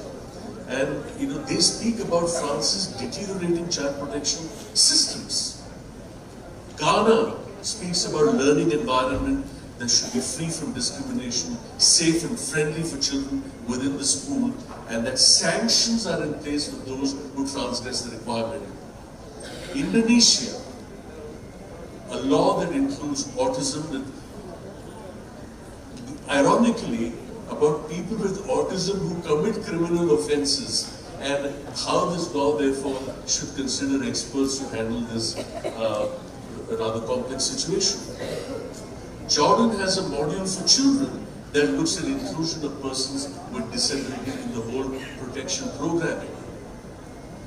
Korea announced a comprehensive lifelong plan for care of people with developmental disabilities, sparked by an appalling incident that shocked people in 2017 when parents of a disabled child kneeled to beg local residents to reconsider opposing the establishment of a special school in that area. Latvia, these are Baltic states, as you know, they joined the UN and the European Union. It's an interesting point of comparison. And the prior work which was done by the European Consortium for Autism Researchers in Education established that the implementation has great impact in dealing with the development of education systems. Now, the shared history of Latvia with the Soviet Union and the subsequent development under the influence of UN and the European Union make them an interesting point of comparison as far as the ideology impacts the development of respective systems. Mongolia has a white paper with the Ministry of Labour and Social Protection. Well, I didn't go on to MNOB, and I just come back to India and draw your attention to the National Commission for Protection of Child Rights, where they look specifically into inquiry or violation of child rights, into examinations of factors involved with maltreatment, particularly of children in need of care and protection. Now, the Indian law, the landmark legislation, the RPWD Act, which has been alluded to in the panel earlier, the National Trust Act, and as well as India's ratification of the UN Convention of the Rights of Persons with Disability in 2007. Now, these legislations need to be looked in conjunction with the POCSO Act of 2012. Interestingly, friends, I was in the drafting committee of POCSO and before 2012. This was basically chaired by Dr. Shanta Sinha.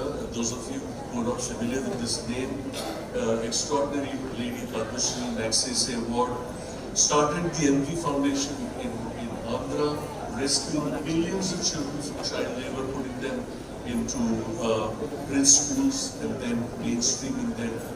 And I was in the procedural law subgroup, and there was a substantive law subgroup. I make specific mention of this because of the story with which I'm going to end what I want to address. I just want to draw your attention to the RPWB Act, which speaks about measures to protect persons with disabilities from being subjected to cruel or inhuman or degrading treatment, and the National Trust for Welfare of Persons with Autism, Cerebral Palsy, Mental Retardation and Multiple Disabilities, which speaks about promoting measures for their care and protection. Now, this is the kind of program that we have been doing in India's largest public child mental health initiative, which looked at care and potential mental health education to function in what we call as a transdisciplinary approach to safeguarding. Let me explain what this means. It's not enough for a mental health professional to make a diagnosis of PTSD in a child who's been traumatized. I need to know the law and the processes that the child has to undergo so that secondary traumatization and re-victimization doesn't occur in judicial processes. It's not enough for a judge to listen to testimony and adjudicate. Who's the child? 3 years old? 6 years old with hearing and speech disability?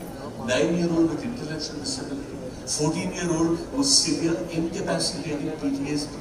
So a judge has to know developmental and mental health implications of evidence gathering.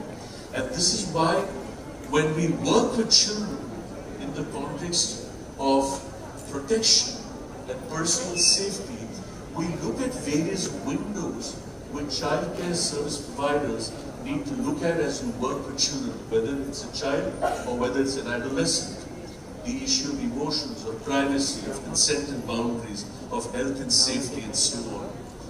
Now, the word over the protection of children and young people with autism, this is the National Autistic Society, this will resonate both with Simon and with Keith. These are all because I knew of the Sussex University's involvement in this conference. I looked at some of these issues that have been part of the work done with the European Commission of Justice. I looked at some of the Autism Education Trust, which looks at successful reintegration, school exclusion, a guide for parents, exclusion, a guide for governing boards, steps to avoid exclusion of autistic pupils, and so on. And of course, safeguarding people from extremist ideologies, particularly with the advent of the media. I know, for example, that Keith is deeply interested in generative AI, and this is an increasingly complex issue, particularly in those areas where these young people have access to the media. To safeguard children with disabilities in residential settings, to essentially be a child social care implementation strategy that looks at some of the working assumptions. So, the Desert Center, for example, the Stop, Look and Listen to Me, the case study, which is the outcomes first group to ask, accept and develop, then the Affinity Trust, which looks at positive behavior support through the picture exchange education system, to the Gloucestershire Children and Young People's Positive Behavior Support System in working with children after a significant escalation in behavior and how you respond to challenging behaviors without being abusive to the child. The last point I wanted to make in this connection, when the Tata Institute of Social Sciences was commissioned to do an audit of childcare institutions in India and submitted a report, I particularly refer to the infamous Muzaffarpur case. Friends, it's like this. One child abused once by one person, known or unknown, and your collective evidence in helping it means one thing. 47 girls in a childcare institution over a 3-year period abused by the person who ran the institution, his friends, staff of the institution, and any random plumber, electrician who was walking in and out of they were free for all. 20 of these girls had either intellectual disability or hearing and speech problem or mental illness. The Supreme Court took the case away from Bihar police and handed it over to CBI. I was heading the department then. They tasked me with assisting the investigative officer in collecting evidence. The team went to Muzaffarpur. We did the evidence collection. We submitted a 150-page report that was filed along with the charge sheet. The case was shifted from Patna to the special court in Delhi and Sahib. 22 girls were found fit to give evidence, of whom 8 had either hearing or speech problem or mild intellectual disability. But they were capable of giving evidence by robust assessment that we did, and those with hearing and speech problem through written exercises and paper pencil tasks. The trial took place in 2019. I was a prosecution witness. My direct and cross-examination went on for 3 days because there were 22 accused and 21 defense lawyers. The judgment came in December of 2019 and the sentencing in Jan of 2020, just before the pandemic hit us. 11 people were sentenced to life for the rest of their life. The CBI special prosecutor actually asked for death sentence on the main accused. Needless to say, death sentence is a very controversial issue. The point I'm making is that if you want to look at safeguarding for children who are neurodivergent, our lens has to be transdisciplinary. Now, I'm a medical doctor, I'm a trained psychiatrist, but I needed to know the law, and I needed to know how law processes work. And that's why my submission to you is that those of you who want to work deeply, in a deeply engaged fashion with the issue of disability, the issue of the extreme form of exclusion, which is abuse, and particularly institutional abuse, is a very serious issue that we need to look into. And this is what my submission to you is, that the transdisciplinary lens to look at a frame of reference that looks at disability, mental health, vulnerability, and law and policy, and then to borrow a phrase from Paulo Freire, conscientization of institutions. Har sanstha ki zamir hoti hai. An institution needs to have a conscience. And how do you build that conscientization into the public systems that look at childcare is really the challenge that we have to reduce the extreme forms of exclusion and then move towards the whole principle, ideology and spirit of inclusion in keeping with the spirit of building bridges for inclusivity. Thank you very much for your attention. So I was right, that was very, so knowledgeable but also inspirational. Now unfortunately we haven't got time for many questions, but we have time for one. So, have we got a question? Please.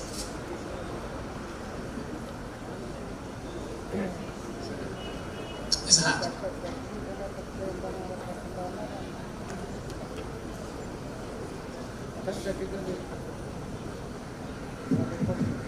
Thank you. Thank you, Dr. Shadri, and this is Sujata. I'm a social development professional, and 50% of my career I've been in child protection and education, so I can really resonate with the side of vulnerability of children with disabilities that you presented just now. I think this whole dialogue wouldn't have been complete without this perspective being spoken about. Every day when we open our social media, I think we come across one such terrible news, at least if not more, where there is violation. And violation of all kinds, needless to say that the sexual violence that is continually happening and without being, of course the Muzaffarpur case have seen some, light of resolution in terms of some sense of justice. But this, I think, this vulnerability has been taken for granted by society. I think this is one extreme form of exclusion that we were talking about, that we continue to confront. I don't know what, in the name of regulation or practice, that we can do to prevent this. I don't know if it's an expression of frustration or it's a question that I want to ask you on a public platform that we can carry forward as practitioners. Thank you. I'll be very quick. I'll also try to compete with the torrential rain that I believe is pouring down. I guess that sound is a resonant rain. There is a serious examination required about the essence of childhood and the essence of disability. अभिभावक का संतान के साथ, अध्यापक का छात्र के साथ और सभी समाज का बच्चों के साथ. The relationship of a parent, a pedagogue, or civil society towards children and their understanding of childhood. How do you construct childhood? Is your construction of childhood based on the notion of controlled direction?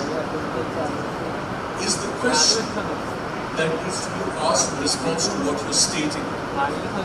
Please don't get up. I'll give you a very simple, I'm already talking about extreme forms of exclusion. A child goes to the father and the child goes to the father and says, Papa, report card. Say, Papa, report card. Papa, report card. And this is what Papa does.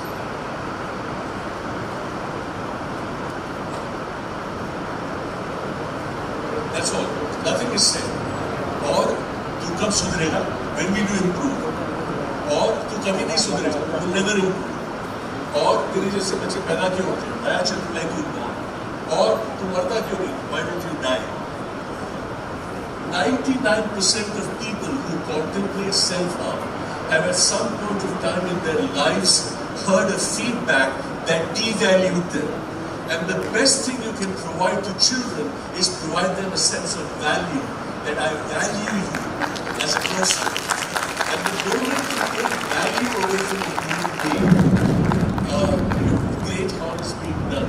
I think that's the spirit in which, so we really need to look at some kind of a public campaign to re-visualize childhood and revitalize it in ways that become evocative in the ways that we respond to children. Thank you so much, Professor Seshadri, and I quite enjoyed being your son, just even for a few seconds. I think we're out of time, but can you please extend your warm appreciation for Professor Seshadri, please? One last time.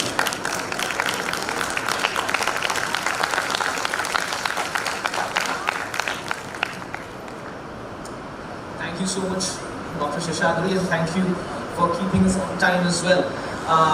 Our token of gratitude will keep pouring like torrential rain outside.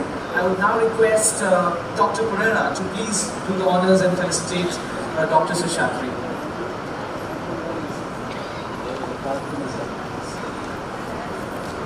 A round of applause.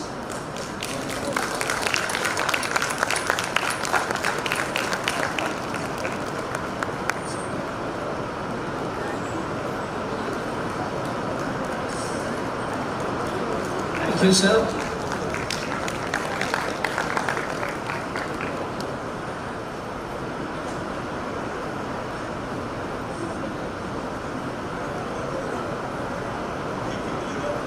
It'll reach you, sir.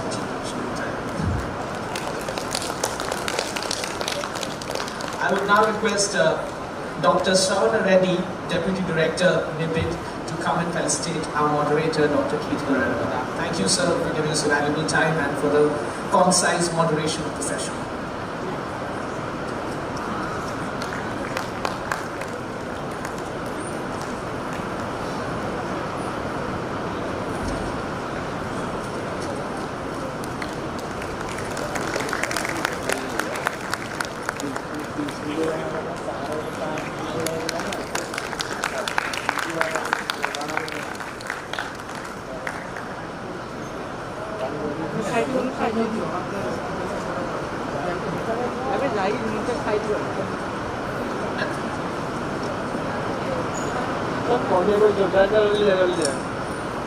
Without further ado, I'm sure in the background there will be arrangements made for the next session.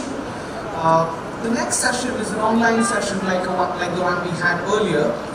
This is community-based inclusive development, and I would like to invite the moderator first onto the stage.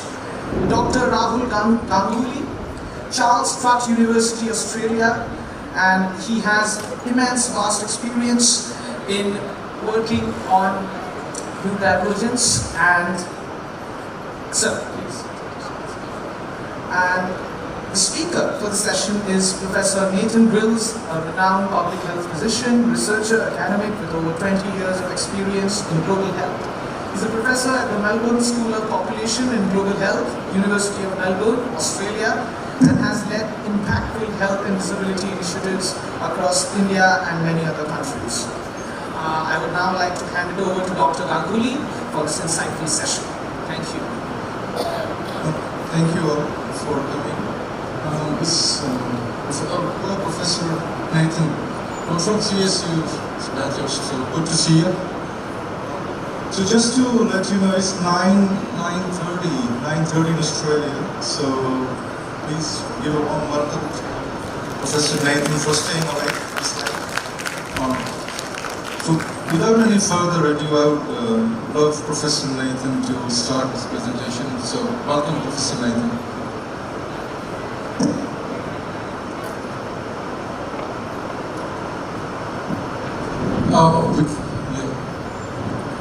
Can't hear you. Maybe you better mute.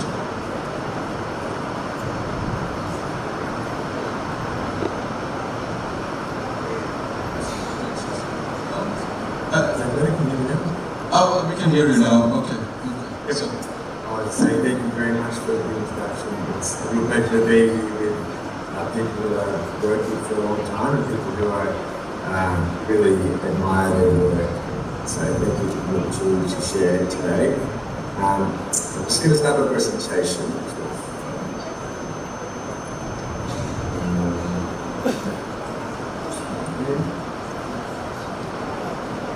University invited me out here as well, so I won't hold you too long. The same troubleshooting skill.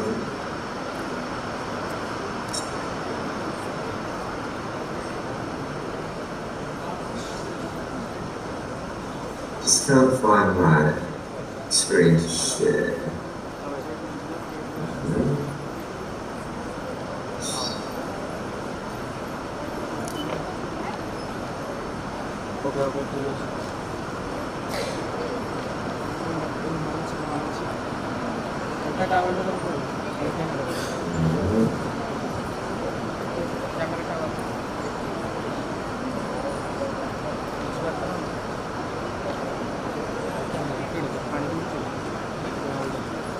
Should get it now.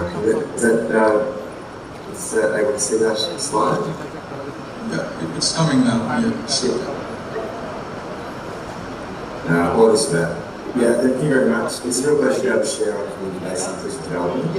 It's an area that we work closely with the government and the University of Melbourne to develop a partnership, to develop a learning pathway and of course for training community workers with disability. On the knowledge of all our collaborators from the Rehabilitation Council of India, the Government of India, and the Department of Foreign Affairs in the Australian Government.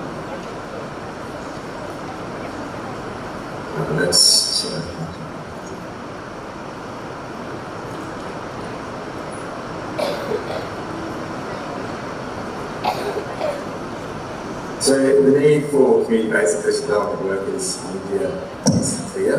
It's been estimated that it's got a shortage of 1.6 million. Sorry, Nathan. We lost the PowerPoint. They lost the PowerPoint. Yeah.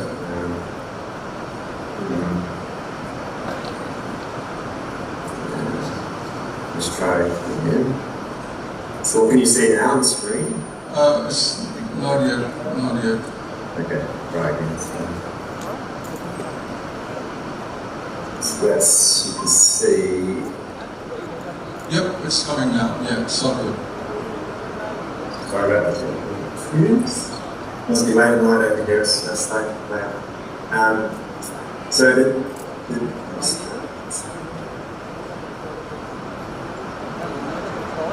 the need.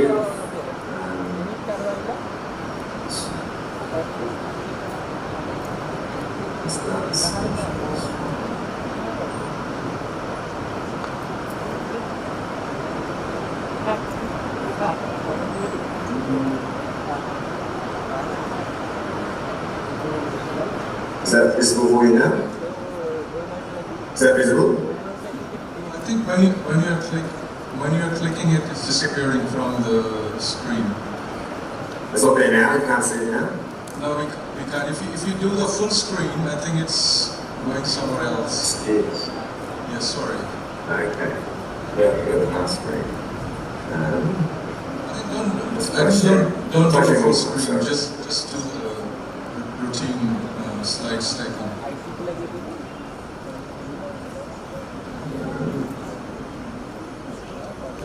Do you have 2 monitors or 1?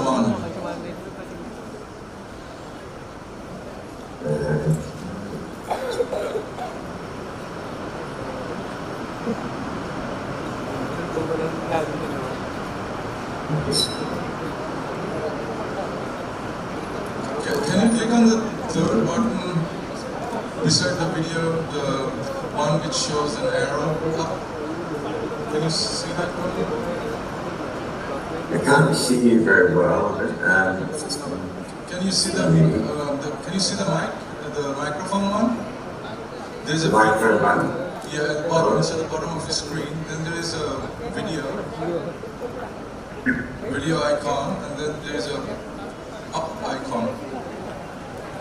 Yep, that's not going to me. And just try and find presentation element. Yeah.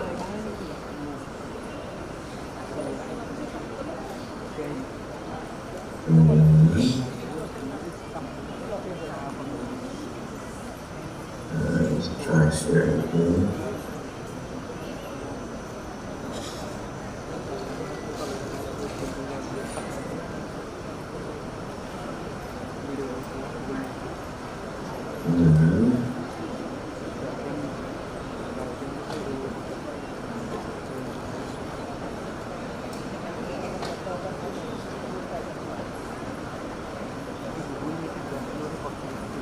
Hey Nathan, can you send the PPT here, or we can maybe put it up for you? Okay. Yeah. Is that coming through now? Or? Oh yeah, it's coming up. Yeah, just keep it as it is. Just it's okay. Don't If you click Don't make it the slideshow. The slideshow that disappears now. Is it the slideshow disappears? Okay. But you can't see it now. Yeah, this is fine. Yeah, we can see it now. Okay. You see there's that slide clear? Yeah, this is okay. Yeah, this is. Okay. So it's good for the need, sorry for the delay. The need obviously in India for health workers is significant, and CBID workers is an area which is required for that to meet the needs of 27 and 9 million people with disability in India. Health services are often physically and inaccessible and can be quite expensive. So I think you all know the need. I'm not going to focus on the need. You've been working in India a long time, and a lot of experts in the room, so you know the need. The response to be able to address that need is something that all of us have been working on, and a particular area that we've been working on is looking at community-based inclusive development workers. We're looking at how do we recruit, train, and deploy community-based disability workers that are local, from the village, from the community, that are equipped to respond to rehabilitation and inclusion needs of those with disability. And that these workers need an appropriate level of vocational training. So not necessarily a high level academic qualification, but for the village responds to disability, what's the education level they need is quite low. It needs to be locally based and very applied and practice-based. So with that in mind, the Indian Department of Health and People with Disabilities and the Rehabilitation Council of India work with the University of Melbourne to co-design and develop an accredited course for the CBID. So that was something we embarked on a number of years ago. It's been a long journey. I think you all know what CBID is. I'm not going to go through details in this slide, but basically it helps us, what it is practically is useful, is it helps address challenges experienced by people with disabilities. And they're quite broad CBID programs. It's meant to be including health education, livelihood, social and empowerment activities. And CBD workers, particularly CBD, works closely with government and partners and the disability movement more widely. So CBD is more than just the rehab part of it. It's about promoting the voice and participation of people with disabilities and involving them in decision-making processes in their community. So CBD builds on what was previously community-based rehabilitation, which tends to be more technical, more clinical focused. CBD is broader. It's about building responsive, inclusive and accountable communities. This course has been a journey, as I suggested. It's been a work with the Indian government at a high level and the Australian government at a high level as well, under an MOU in disability, which saw this as a major area to work on. And the timeline it's been a very rich partnership with Melbourne University and the Rehabilitation Council of India. They're facilitated by a whole lot of key interactions with the secretaries and ministers on both sides in India and Australia.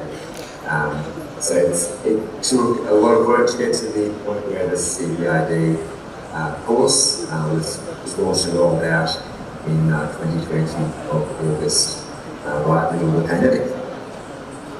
So I want to go more onto the technical side, given this is an education conference, looking at how the approach of developing the course and what that involved in terms of the technical part of preparing for the course and working through the different stages of testing the course before it was actually rolled out. So the approach is a co-design process, and we're working with the Rehabilitation Council of India to co-design this course. It wasn't university known expertise, it was working with expertise from India. So the NOSL provides some of the expertise. NOSL is the University of Melbourne Institute I work with. We provide some of the expertise to help facilitate the process, but the competencies were developed from within India itself. So the assumptions of this body of work was that effective CBID depends on having effective workers, and effective workers depends on having effective training, and effective training depends on the developmental understanding of CBID expertise. What expertise is required for a CBID worker. So that was a really important first step for us to work out what was the actual developmental expertise required at this lower level of community-based inclusive development workers.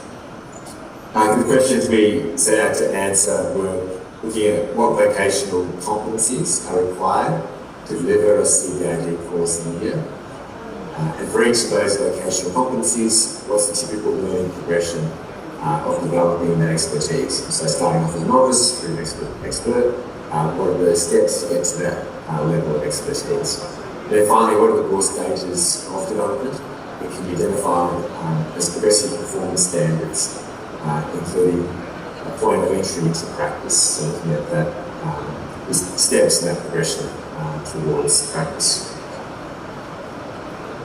So to answer those questions with the presentation referred to, the methods that we used working with experts in India was more than this, five main stages. So we started with the Delphi approach, a number of panels with CBID experts from India, identified from across India, both the institute, NGOs in space, but also RCI experts as well, and work with them to work out what are the core competencies that a CBID worker actually needs.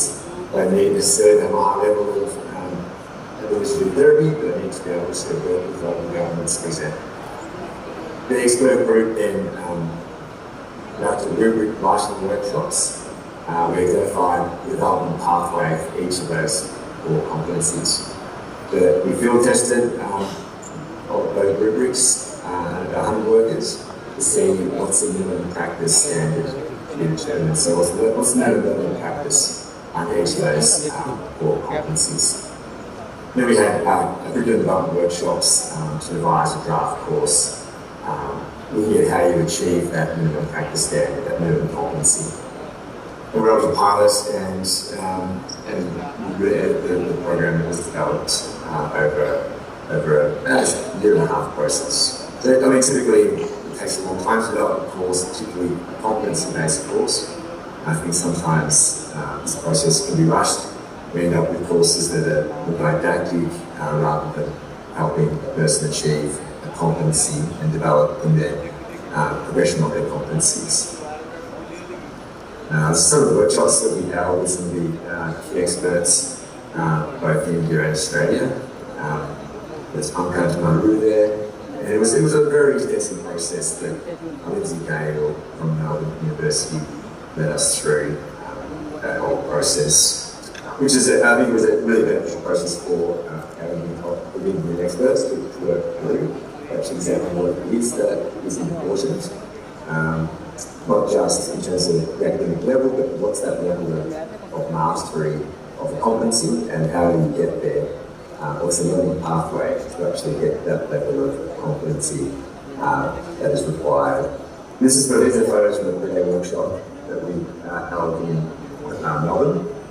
A team of experts came to Australia and we determined 9 competency areas, 8 in the Delphi and the Parliament had already happened. And we describe each of those competency areas developmentally, so how you get to that competency, progressing from novice to expert. And then we describe a learning pathway and a theory of learning to that CBID competency. So the outcomes were a lot of competencies identified. We had 37 core competencies that were identified.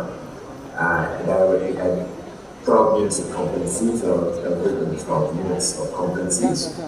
And led to 3 main areas that these competencies were grouped under: assessment intervention, inclusivity, community development, professional behaviour, and reflective practice. So the workshop involved going through and reducing or working with those 37 competencies to actually make them fit under areas that could be taught in a course. So the course that was developed was 6 months to work through those 3 main areas and achieve those 37 competencies. And then it was decided later on that that course would be a 10th pass course for people who can pass, and the focus or preference for people with disabilities to be involved in that as well. And the course was 6 months, so 6 engineers were involved initially developing along with the 7 national institutes. So 14 training sites all up that published the course for a minimum of 25 trainees per site. So the 14 sites, NGOs and institutes to pilot the course. So 1 month in the classroom, 4 months in the field, and then 1 month in the classroom at the end. So a 6-month course. We'll go through just quickly some of the areas under the three areas, the 3 key performance areas, and I'll talk through a bit about how we got to those levels. So the first area, the first key performance area was inclusive development, inclusive community development, and these were the 6, so 5 key areas under that we focused on. So 12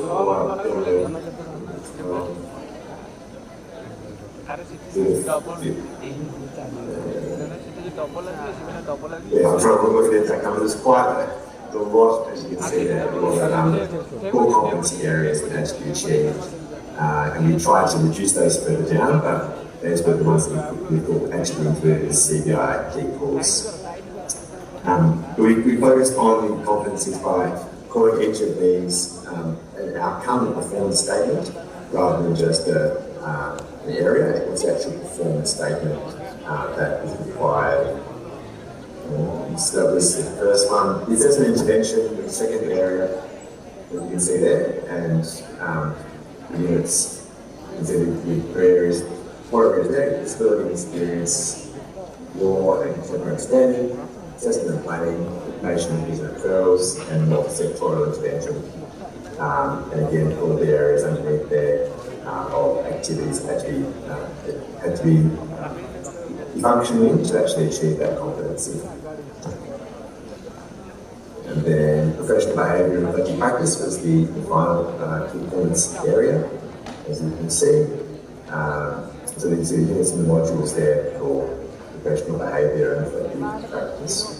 The top 150 units in the module are there, so the 3 modules are each of the actual units. So it's a pretty complicated structure, but we want to make sure we include all the competencies were addressed. So there's a total of 12 units here of competency, and within each of those, we've got 49 modules, 130 topics, and they're all expressed in terms of a competency being developed.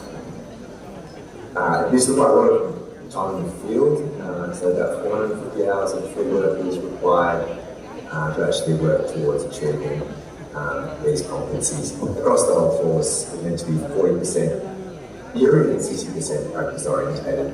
So those field settings and the placements in the field were a key part of this competency-based course, as you expect.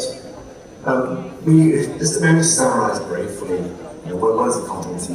How does it differentiate standard university course? There's been a lot of movement in Australia and I think other countries now towards more of competency-based curriculum courses, especially for areas where you're providing healthcare or a service. They actually deliver a course that trains people to get to a level of competency. These are some areas that it's important to consider looking at competency-based training versus traditional training. Firstly, the curriculum traditionally in universities and teaching is subject-based, knowledge-based, often taught separately or integrated, and not very flexible to the learner. Whereas in a competency-based approach, it should be more industry focused, it takes into regard the complex real-life situations, and it's tailored to the trainees' needs. So that allows them to be a broader learning experience that's related to a career or citizenship participation in that particular area. The setting, traditionally in training teaching session, setting with an institutional approach, separate from the workplace, giving someone an academic degree often, but not actually much engagement in that workplace. The setting for a competence-based course is that it's many different settings. It's a concrete workplace-based practice setting where they're getting a lot more experience in the practical side of the training they're training in.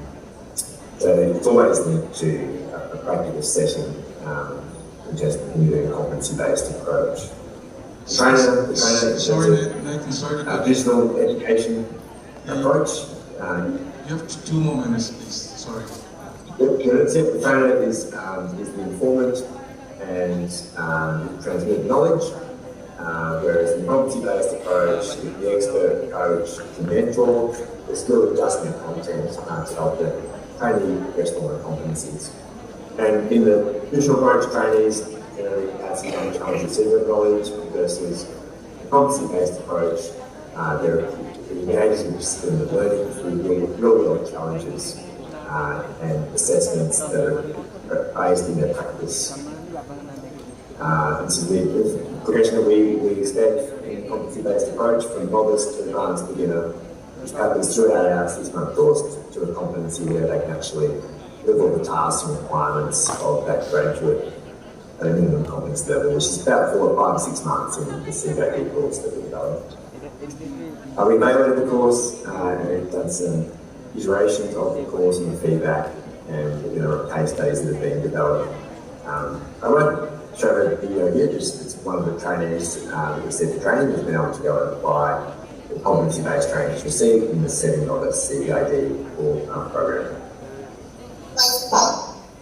The conclusions from this were the promotion of the gradual development of competence through 3 broad stages, supported a competency-driven educational approach, and joint partnership with trainers and trainees to improve competency. Secondly, the assessment of competency tool allowed trainers and trainees to identify levels of competency and provide pointers on how to improve that level of competency. And finally, the successful collaboration of government and non-government entities is an international partner was critical in achieving a unique educational product. This was probably the first competency-based course for RCI.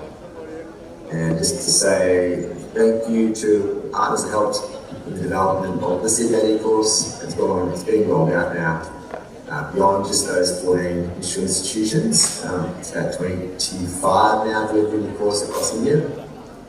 So next steps are to see it continue to roll out nationally to provide more training to CBAD workers to respond to the needs of disability in India. So thank you. Thank you, Professor Nathan. Thank you. So because of time lag, let's take one question if you have any questions. Anybody? Any questions for Professor Nathan?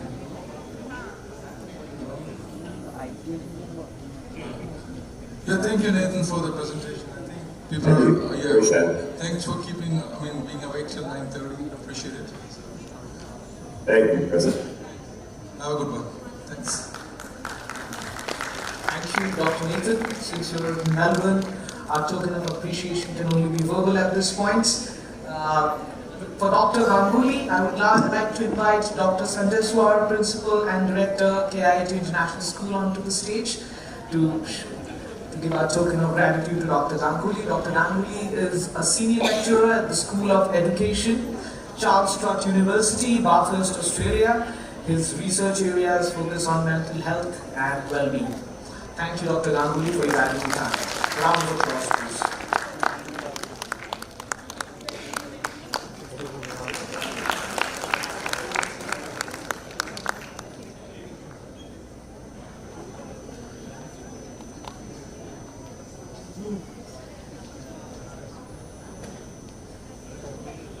Thank you, Dr. Nathan. Thank you, Dr. Ganguly, for that session. Moving on to the next. As you all know, we are running a little late and the weather outside is turbulent. So without further ado, I would like to introduce the speakers for the next session. This is a very specific session that focuses on e-Sanidhya. E-Sanidhya for supporting neurodiversity care ecosystem. This will highlight collaborative efforts and innovative approaches to strengthen support systems for neurodivergent families and individuals. The moderator for this session will be Dr. V. Shravana Reddy, who is the Deputy Director of NIPID and has been here working through the morning until now to the evening. Thank you, sir. Please grace the stage. The speakers for this session will be Ms. Aruna Marandi and Mr. Pradeep Ghoshal. They represent the Odisha Corporate Social Responsibility Team, Tata Power, our proud supporters for this conference. Their valuable work and commitment to its community development and inclusive initiatives make them important voices for this discussion. Thank you. I hand over the session to Dr. Reddy. I would request the speakers, of course, to please raise the stage.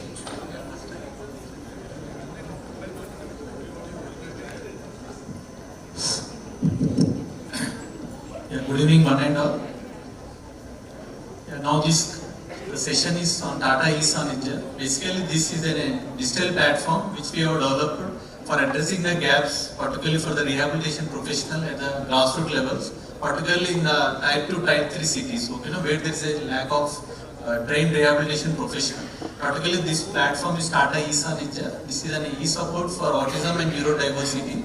So this is developed by Tata Power Trust and by NIPID under the guidance of BEPWD, Ministry of Social Justice and Government of India. So happy to share that till date we have nearly more than 15,000 enrollment of the clients who are using these platforms throughout the country. So basically this platform will be having basically the screening tools, the risk assessment and the milestones, and also we'll be having the home-based videos to the parents, particularly children with autism and intellectual disability.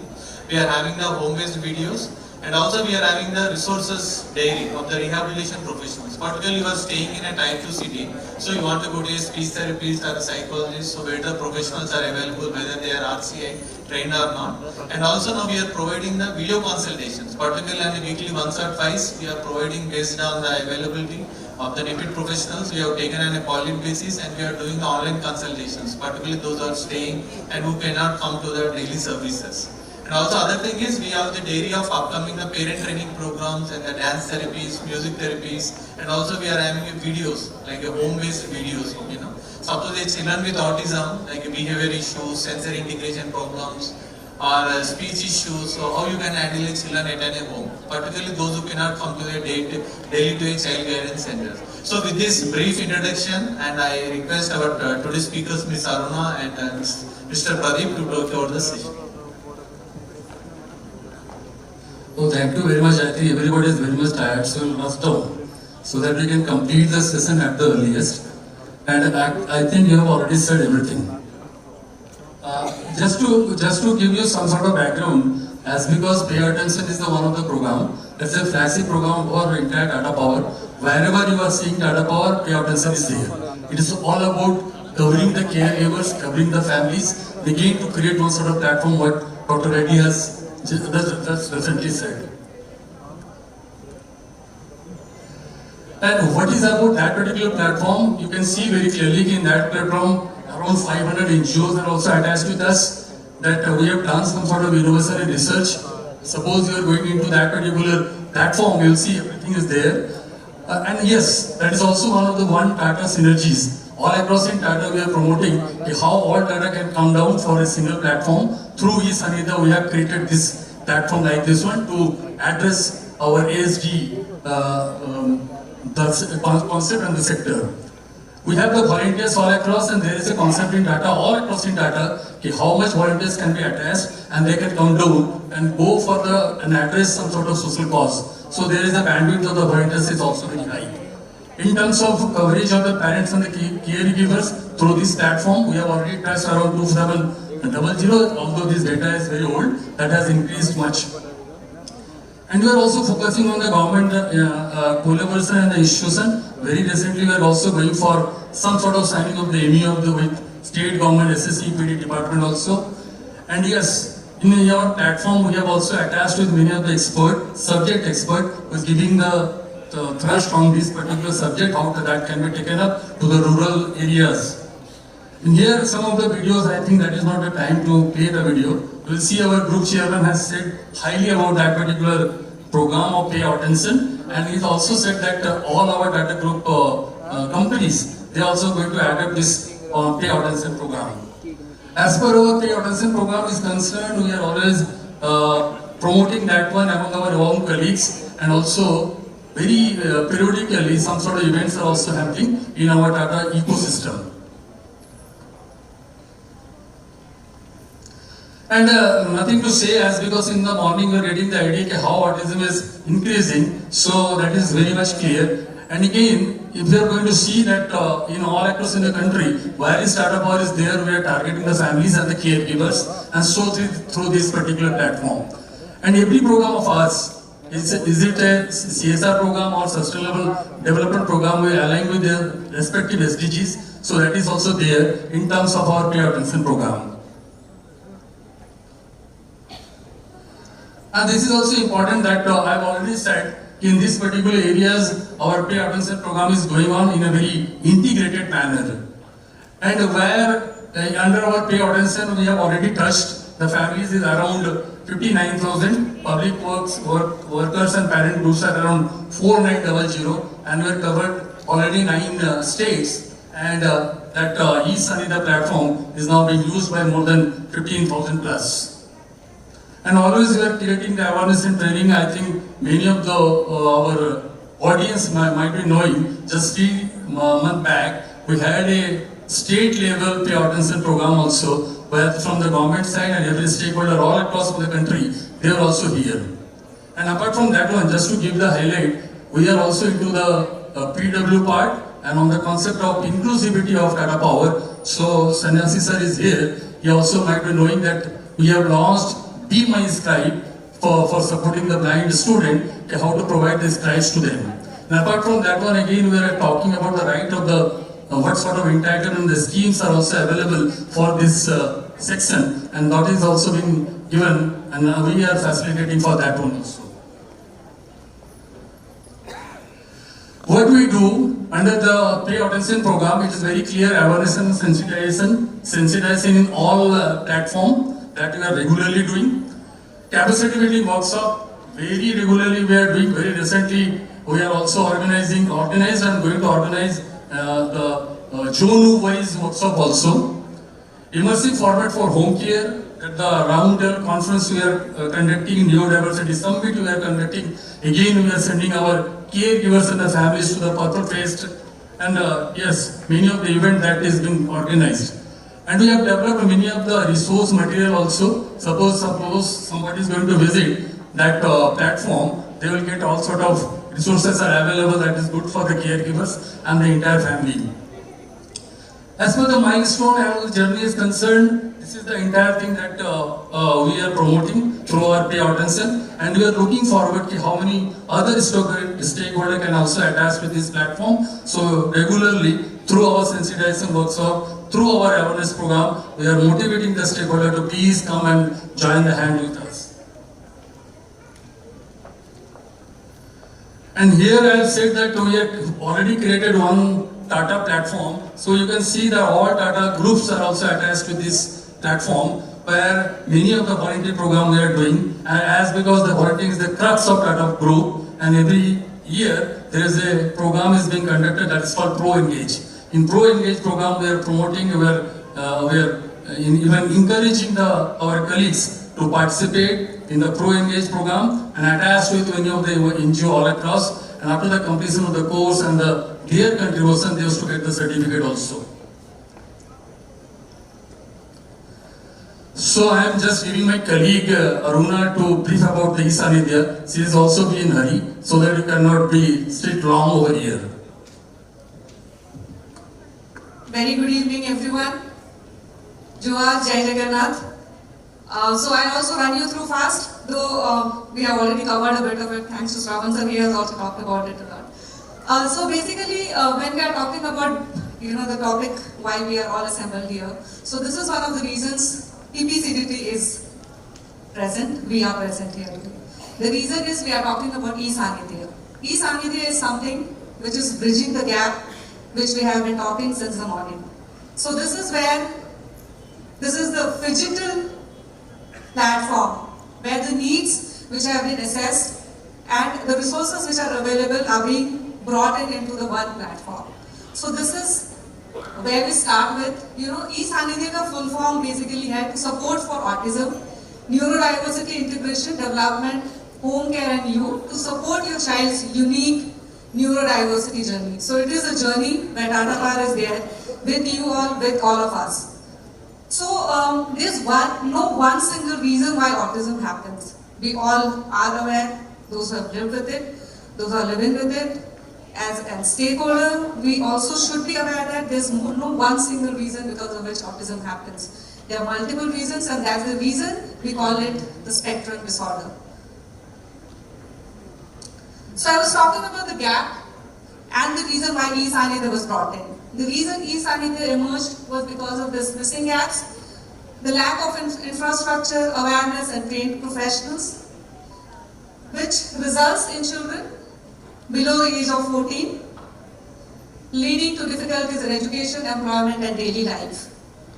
Also, early identification and interventions are crucial for children with neurodiverse conditions, because of which they are not able to reach their full potential and improve their quality of life. So, to club it all, there is an insufficiency of screening tools for semi-literate professionals.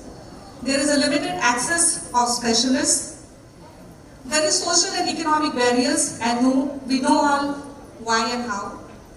The technological barriers because of the country we belong to.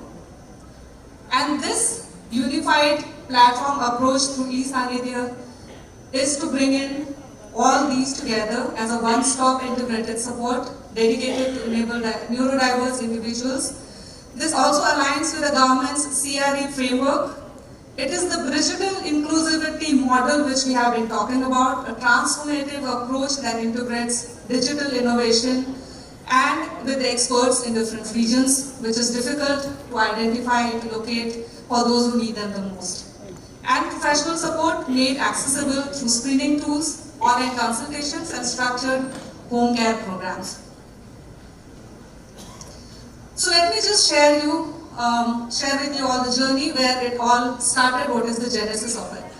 So the inspiration for e-Sanidhya came from the book which was written by Mr. N. Chandrasekaran, the chairman of Tata Sons, which is named Digital Nation, Solving Technology's People Problem.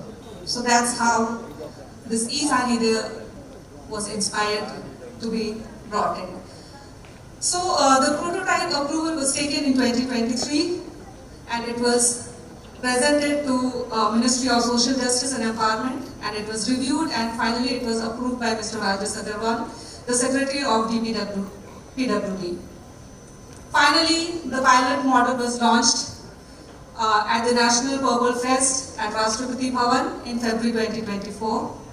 And roughly around 6 months later, the pilot test was done and it was opened up to for 5,000 users, along with 13 NIPID, RC and composite regional centers, as well as pay attention supported special schools, which we run throughout the country.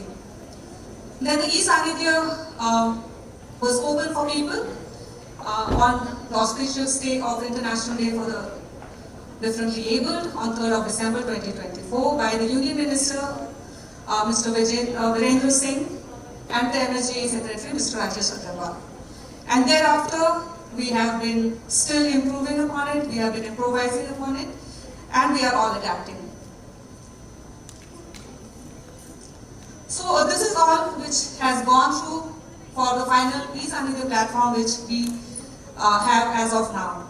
So 13 consultations with all the stakeholders, joint workshops for platform and semi-literate friendly tool discussions, then MOU signing which happened at Purple Fest, and work in progress and operational reviews at the NIPID head office. These are some of the snapshots of those.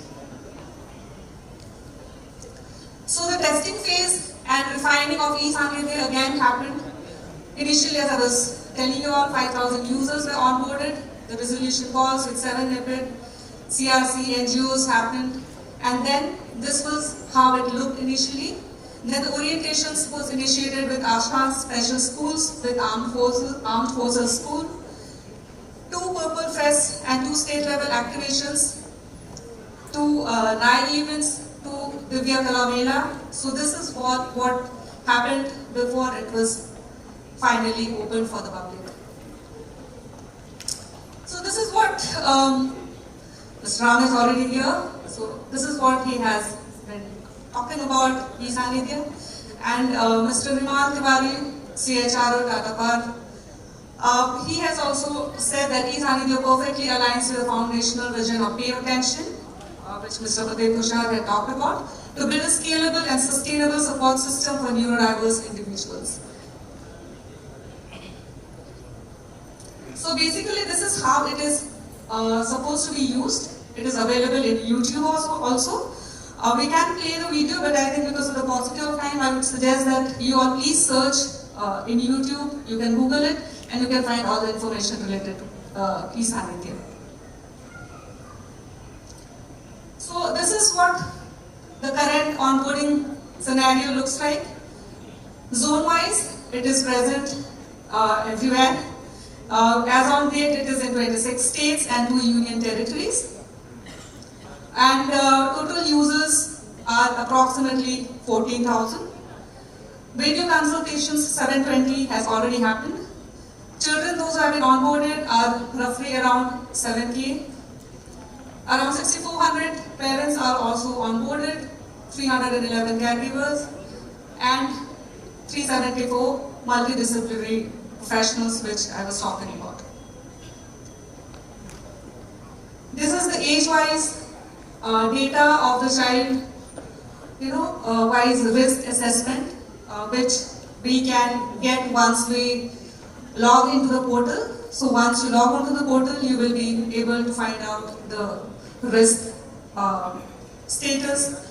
You have to put in the values, the questions again. So that again, because of the paucity of time, maybe we won't be able to show you all. Again, I request you all to please go through the website. So this is the digitally enabled OPD services. So video consultations are there. Online assessments are available to find out what are the risk categories of your respected children.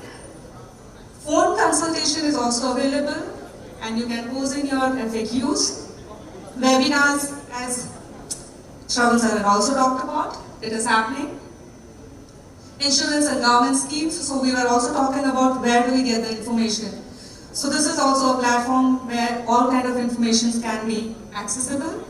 Home care videos are available, so people, those who are in rural areas, they can also benefit from this platform. They know how to take care of their children while staying at home, and they don't necessarily have to go to a therapy center. Find the nearest care center if they have to. So that is also available. So this is the focus on home care, which is available. So it's on monthly basis, experts come in and they share their home care sessions. It is need-based, so wherever we find the need on a particular topic, we conduct it, and basis that the feedback and assessment is done.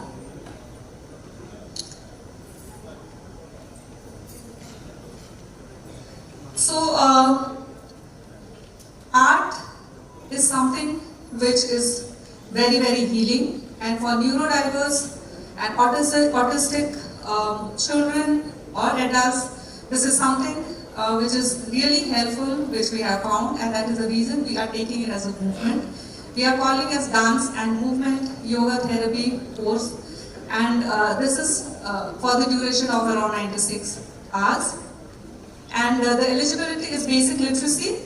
There is no age limit to it. And a government certified DMT facilitators for home and community will be available, will be provided. And who does it help?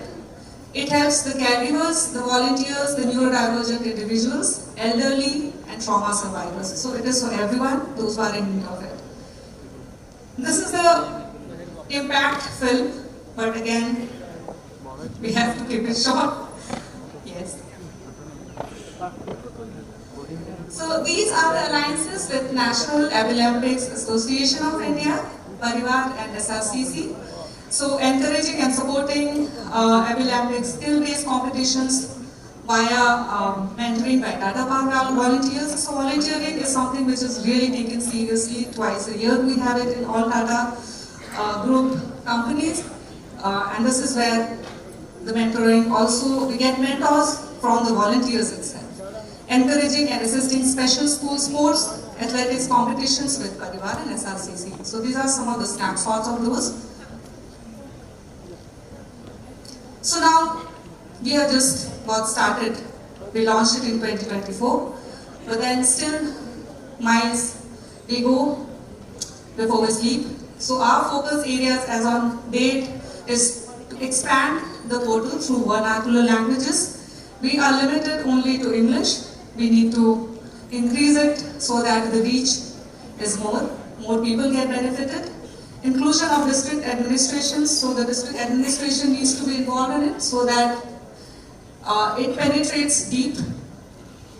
To make the platform more accessible as an application, it is only as a website. Use of AI and data analytics to improve outreach and awareness.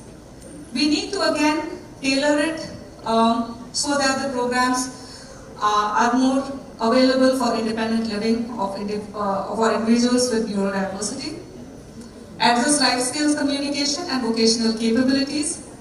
Increase our geographical footprint and integration across other community services. So we have various programs in the community, we need to integrate it with all. And the key learnings until now are interactive features can aid OPD use and early detection needs. Parents, caregivers, public workers, volunteers act as pivoting forces in neurodiverse care ecosystem. We just need to bring in more people, we need to make more people aware. So this is one of those kind of sessions which we are having. Open access platform enables integrating different regions and partnerships to extend outreach. Grassroots gaps can be made up for by upskilling public workers and volunteers for early detection and referrals. We have many people, those who are interested in this spectrum, we just need to onboard them. Such platforms need regional language and integration with other community services. So a little bit of effort and I think we can take up this challenge. So for all our efforts, these are some of the awards and accolades which we have received. TPCDT's e-Sanidhya portal was featured in CII, ITC Center for Excellence for Sustainable Developments, leveraging technology to maximize CSR impact in the year 2024-25. We were the finalists at the 14th edition of AG's Graham Bell Award. Restore Award was conferred to Tata for the Attention Program, and Mahatma Award 2025 for Digital Transformation and Social Impact for e-Sanidhya. These are some of the snippets of the same.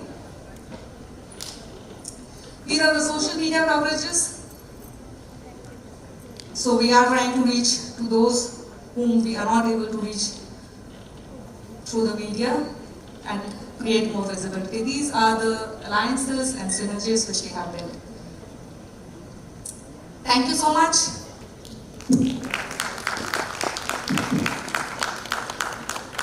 Thank you, Mr. Pradeep and Ms. Aruna Marandi for such a wonderful and enlightening presentation, and also highlighting the need of this platform, particularly in the Type 2, Type 3 cities where there is a lack of rehabilitation professionals, and also the home-based training, and also slide shows how the Tata is working at a community level for empowering the persons with intellectual and developmental disabilities, and also promoting the inclusiveness. Thank you. Any questions?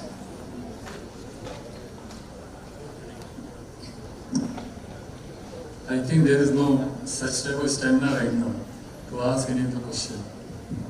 But we are going to give the response. We have that stamina. Sir, nothing. So the only thing which we would suggest is this, maybe if you go browse the website, you'll get more insights into it. Maybe you'll also get more questions to ask.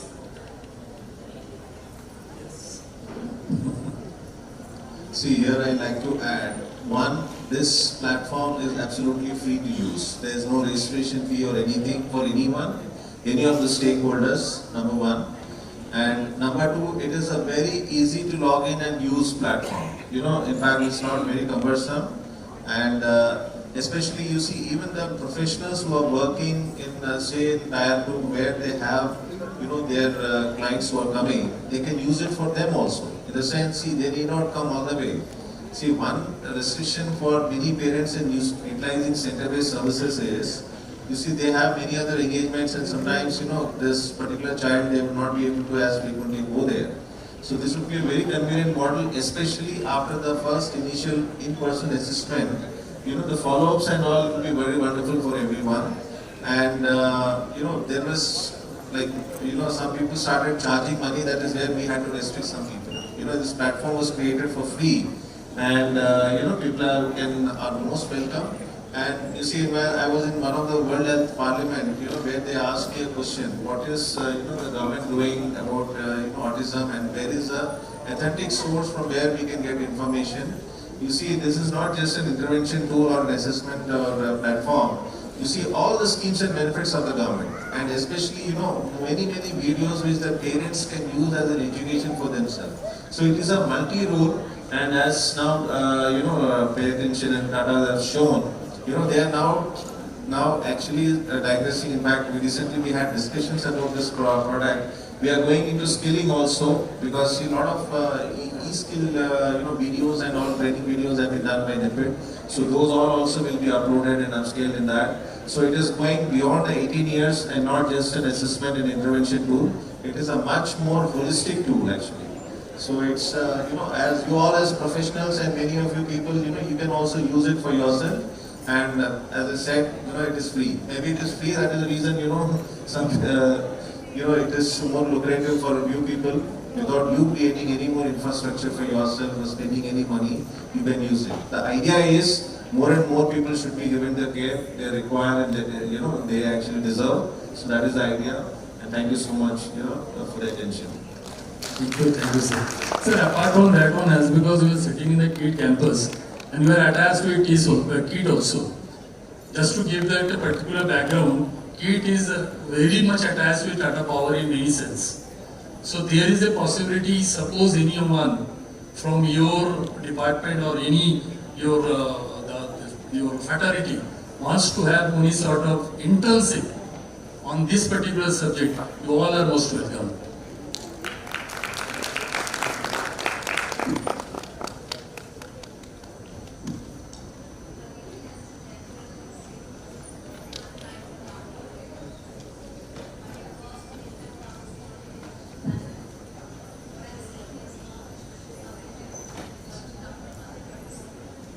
So how do we look for the app? Right now, if I'm typing on Play Store, yeah. How can we tell, yeah, if we have to send those snapshots or something? Is it possible? Yeah. You can directly use the web, esanvidya.com. We are putting the web here. Oh, it's not in the app form yet. No, that's in the way forward which we're talking about. As on date, it is just okay. Understood. Yeah, then it's there. Got it.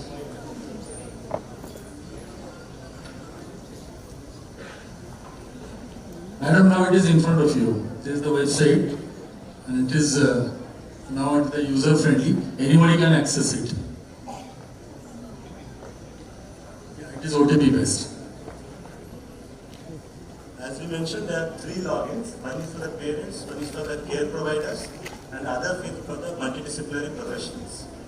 And you need to log in through your mobile. An OTP will be received to your mobile, which you will have to enter to see your own landing page. So it controls the data privacy. Nobody else can see what your contents are. It is also stored in a different cloud.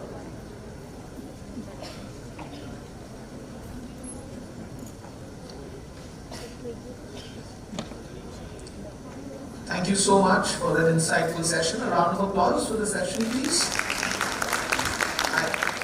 I hope everyone takes, all other corporates take a leaf off the Tata Power book and bring in tech that supports individuals and families with special needs. I would now request Dr. Reddy to felicitate our speakers, Mr. Ghoshal and Ms. Murandi from the Orissa CSR team, Tata Power.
Thank you so much. I understand that we are running a little above time.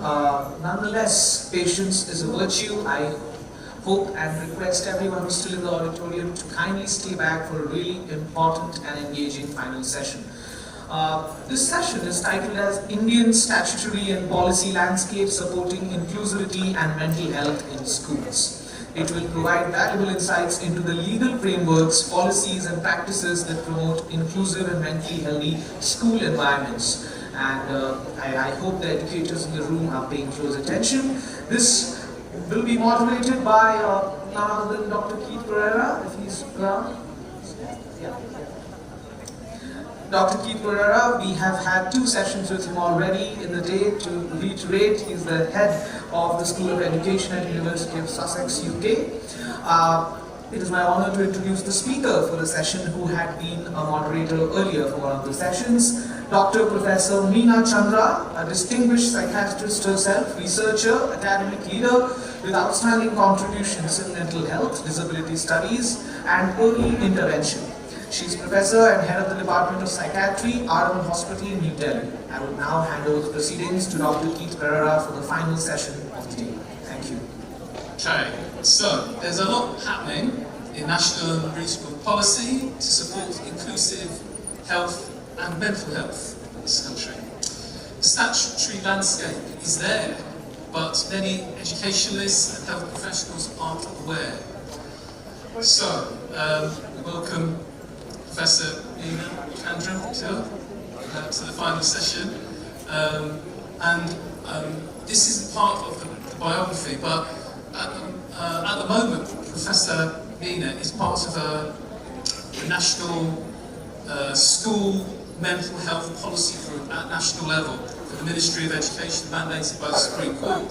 So we really have an expert to guide us through this last session.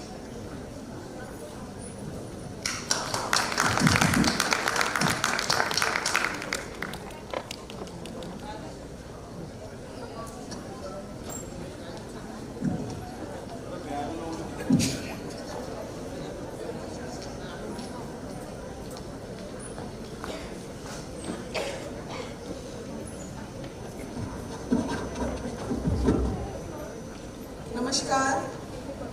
At the end of a very long day, and we have been blessed by in the weather god, so the heat has come down, we have had some rains. So I will be speaking on the Indian statutory and policy landscape supporting inclusivity and mental health in schools. So, a long title, but the basic premise is inclusivity is supported through Indian law, Indian policy and Indian programs, just that we are not aware and we are not doing enough crosstalk between schools and mental health, schools and bureaucrats, schools and health in general. So I'll try to bridge the gap. So education is a concurrent issue. We should know the law. So we cannot say central government is supposed to do everything. It's a concurrent issue, and state governments are also supposed to do their part, right? So Odisha state has done very well, right? But we have a lot of people from other states which may not have done so well, and we have to realize that the state also has a role and they can legislate. There is concern about inclusivity in mental health, but there is also belief that this is utopian, idealistic, and it is not based on ground reality, it is not achievable in the Indian cultural context, or it is not adequately supported by systems and governments. I wish to clarify the relevant provisions in the various acts of parliament, programs, so that school administrators, school teachers, all stakeholders can reference them to support as well as augment mental health in schools. So, if you look into the framework supporting inclusivity, I think I'll take one.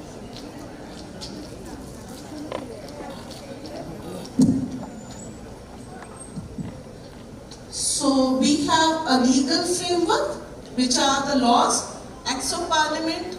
Once acts are passed, they are enforceable, legally enforceable. At the same time, it's a big hassle to amend the acts, because amendments also have to go through parliamentary rigor. And then we have policies and program frameworks, which are the operational parts of the acts of parliament, and these can be amended.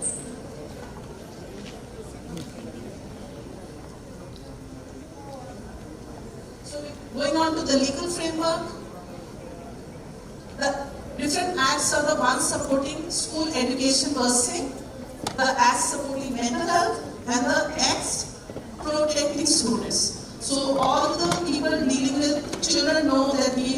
acts which protect the students as well.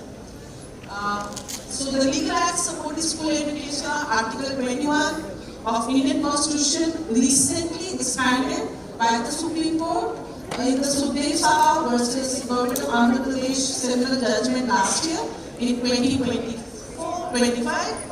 Article 12 of the International Covenant of Economic, Social and Cultural Rights, which we are signatory to. Article 45 for early childhood inclusivity. Right to education, which is a fundamental right now. And also rights of person with disability, which includes rights to education for PWD. So, right to life in person with disability, right to life, right to personal liberty, dignified existence. So, a child also needs a dignified existence. A PWD child also needs dignified existence, right to health, medical care, clean environment, supportive environment, livelihood, opportunities, privacy and education. So Article 21 is the fundamental basis for all the regulations which are applicable today. It's a very empowering act. Supreme Court, Sukhdev Saha versus State of Andhra Pradesh said mental health, emotional well-being and safety are not fundamental rights. It's not just right to being alive.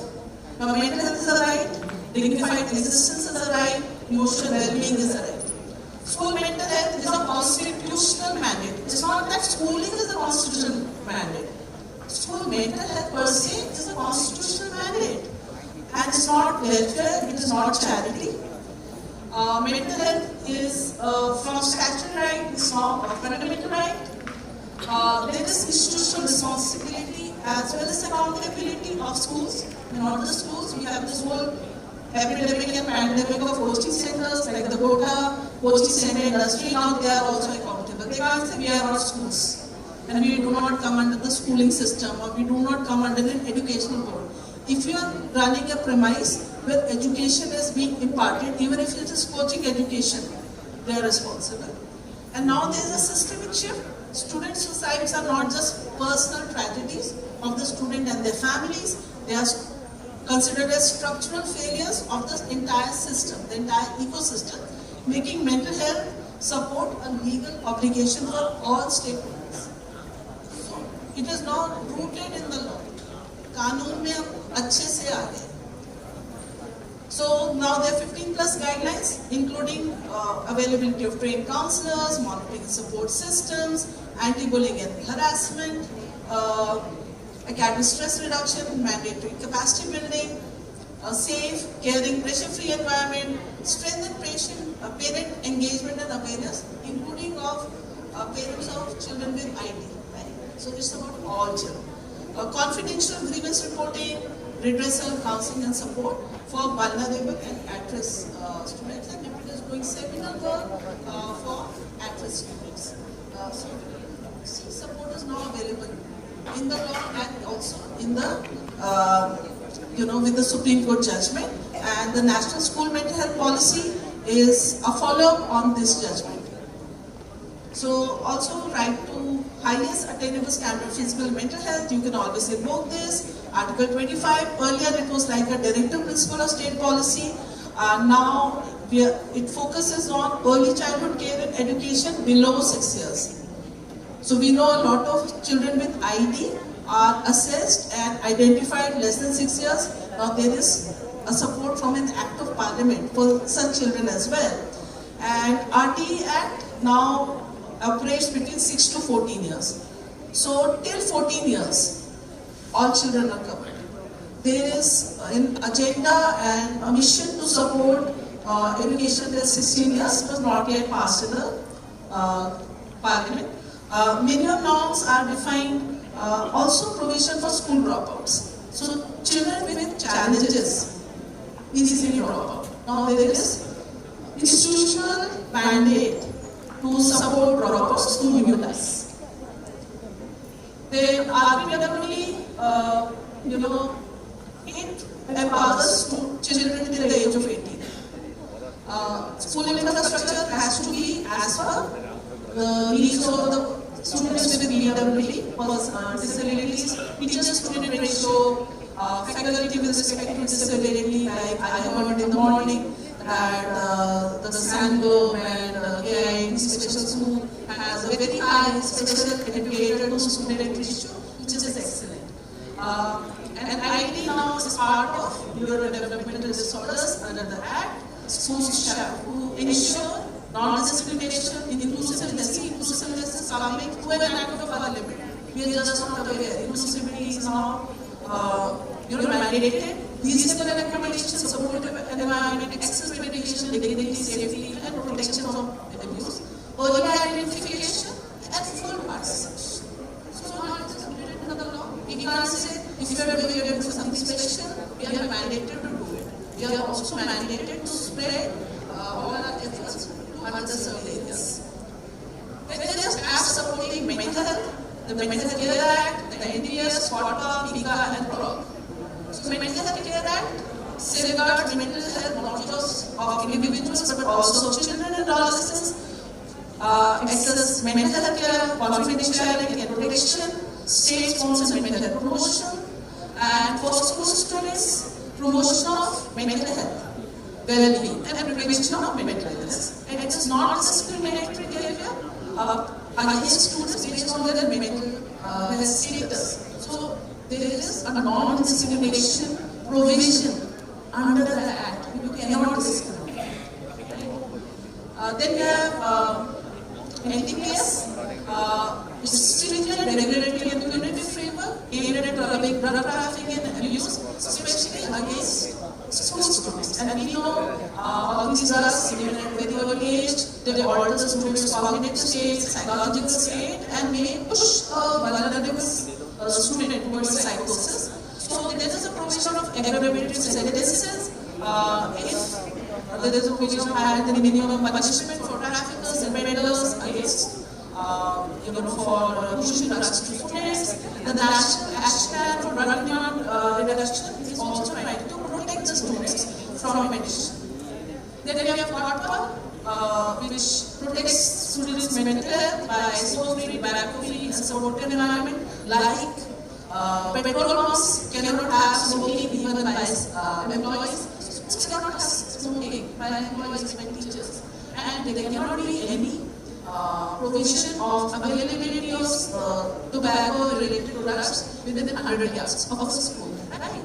And there are free tobacco-free education institutions guidelines for awareness and supporting mental health. Then, because a new phenomenon came, which was electronic cigarettes, Government of India enacted another law protecting people from vapes and e-cigarettes because that starts with the cognitive development, increases learning society, learning disorders and anxiety. So there is PICA Act, then you have a PROG Act, addictive gaming, online pornography, access which also hampers student and mental health.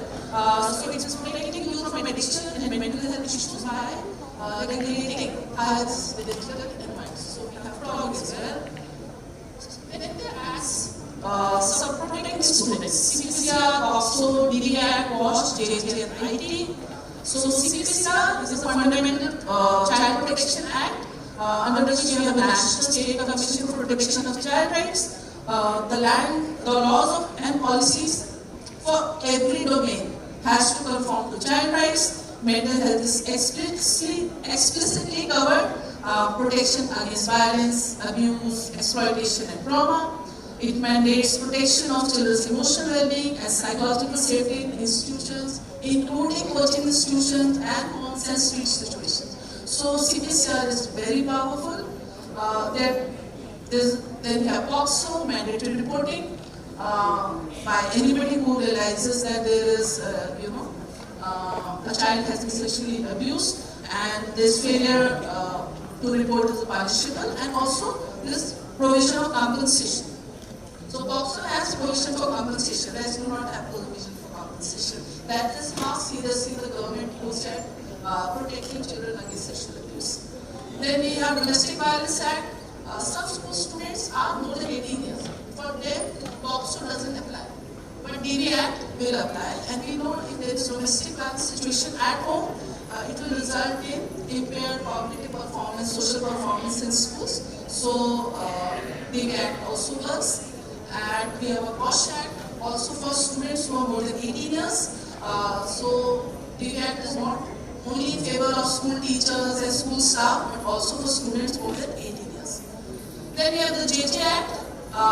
We have two kinds of children, children in need for protection and children who are at risk with law. And educational institutions are mandated to help children in conflict of law also get mainstreamed, right? And prevent juvenile delinquency through early identification. There is specific protection for minors, including aggravated sentencing with rigorous imprisonment for anybody trying to harm a child. Then we have IT Act, which says that sensitive personal data information of children are protected under the Act with severe penalties for child pornography.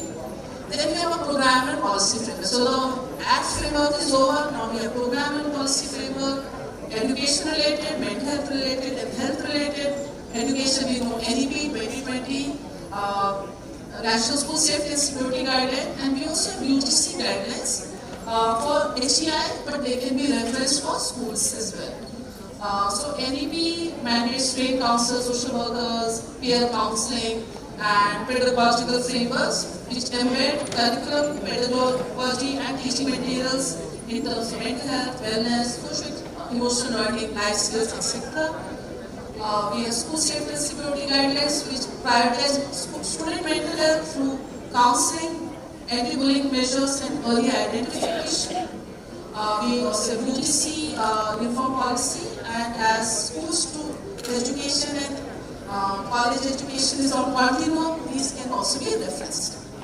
Then we have mental health related programs and policies, including National Mental Health Program. As a psychiatrist, we know about it, but as school administrators, people may not know that NMHP and its district mental health program exists, and they can easily reference them for early detection, psychosocial intervention, and medication. We have National Tobacco Control Program. We also have a program on drug addiction, right? And National Suicide Prevention Strategy, including gatekeeper training, life skills education, early identification, and capacity building. We have National Tribal Health Program for mental health, especially for tribal students, which has a large population of tribal groups, and they are protected.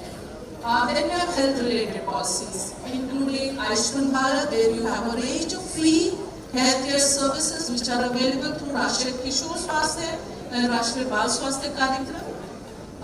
We have motion tracker, nutrition is mapped, and nutritional deficiencies get taken care of. Anemia Bharat, because anemia is a common problem in Indian students, and also sickle cell disease, which is again very common in tribal population, including tribal population in Odisha. And we also have a lot of toll-free helplines. Manodarpan from NCRT, Telemanas for mental health care, Childline for emergency needs, Tobacco Quit Line, and Drug De-addiction Quit Line. So to conclude, every stakeholder in the school ecosystem should develop knowledge of the enabling provisions in various statutes, not only to integrate in everyday functioning, but also act appropriately and with confidence should the need arise. Thank you so much.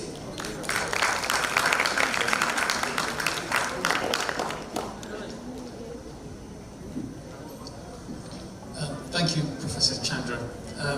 You have reminded us that the policy landscape or the policy infrastructure is in place, and you went through it in tremendous detail. And I hope that material is shared with us, because you've done lots of work that collates that position. But the challenge now is for it to be implemented, for it to be enacted, and I'm sure lots of conference delegates have a role to play in that. We only really have time for one question. So, if you have a question, could you raise your hand, please? Is there a question? Dangerous to have your hand up unless it's a question. Oh, what was that? Yes. Question at the back there. We'll get a microphone to you. There, can you see?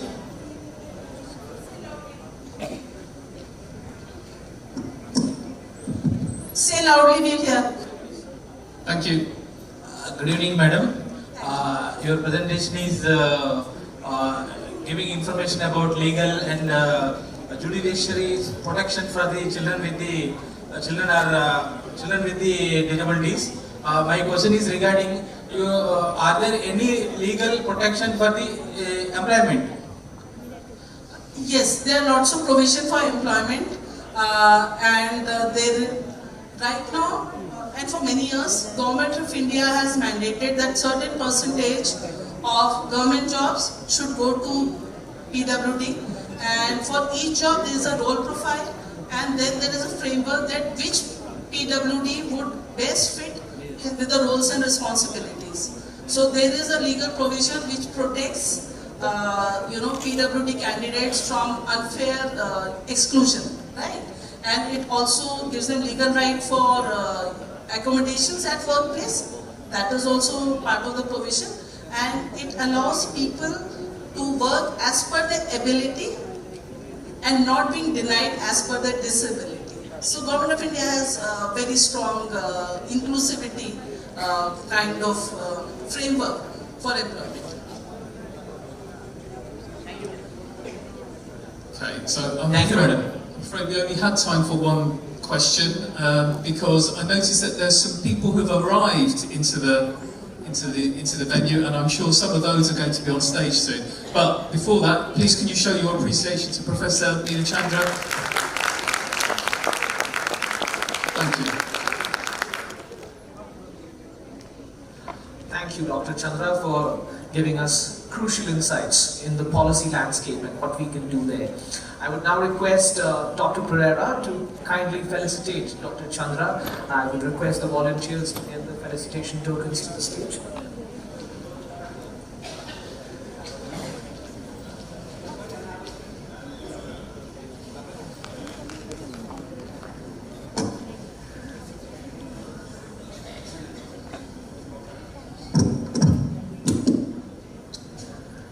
A round of applause, ma'am.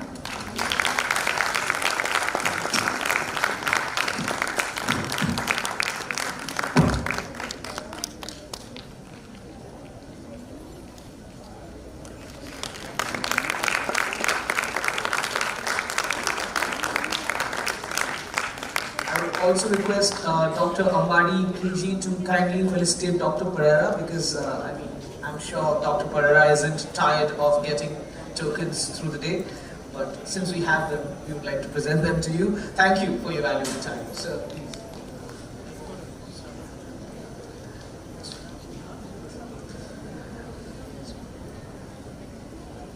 A round of applause.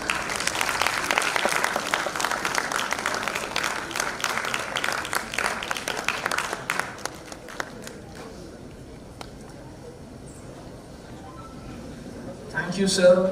Thank you, ma'am.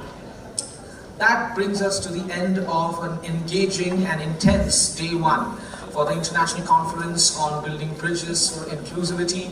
As I take your leave, I must thank all the dignitaries, scholars, professors, doctors, the students, the educators, the excellent interpreters who have been doing absolutely brilliant work on the stage throughout the day. They have been taking turns.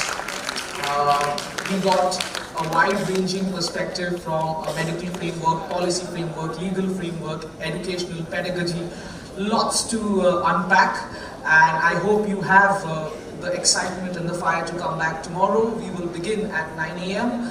So see you tomorrow in the same auditorium. I would now hand it over to my colleague, Ms. Manisha Mishra, who is a counselor with the Special Education Needs Department at the school, to carry forward our heroes and our champions who have come here today to give excellent performances in the cultural sphere. Thank you. This was Abhishek Parida, and I'll see you tomorrow. Thank you.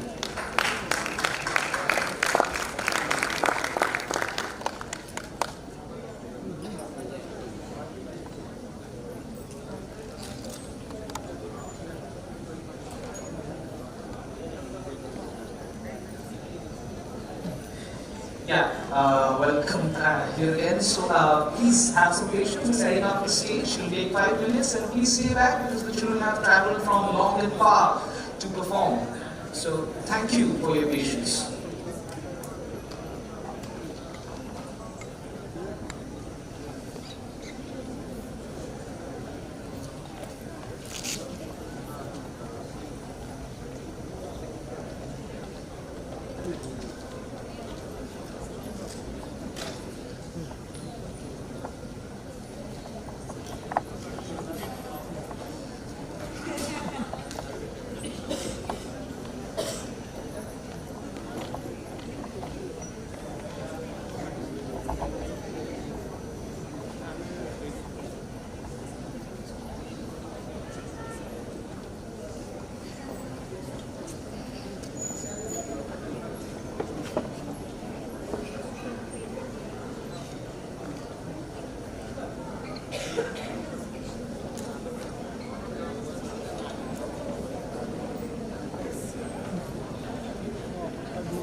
Sí.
Sí.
A very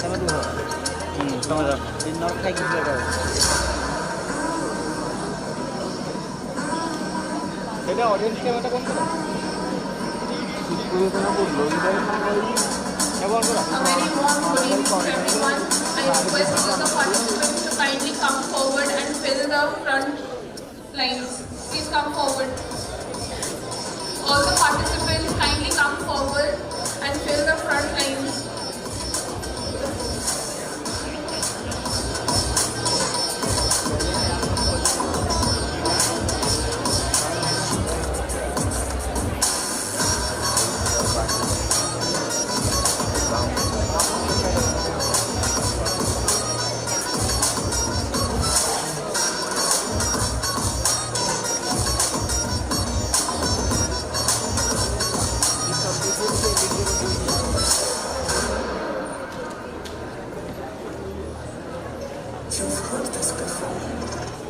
Teachers, kindly settle down, come forward, occupy the front lines, please. Come forward.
Vast tapestry of mythology. Few figures command attention like Kali. Story begins at a cosmic crisis. The goddess Durga faces an insurmountable foe, the demon Malaktabija. His blood held a sinister power. Each row that hit the earth birthed a new demon, multiplying his enemy endlessly. Didn't Kali, with eyes blazing and a roar that shook the heavens, she descended upon the battlefield, her tongue gnawed out, catching Malaktabija's blood before it could spawn more evil. We'll take another 5 minutes, requesting everybody to kindly settle down so that we can begin our cultural program.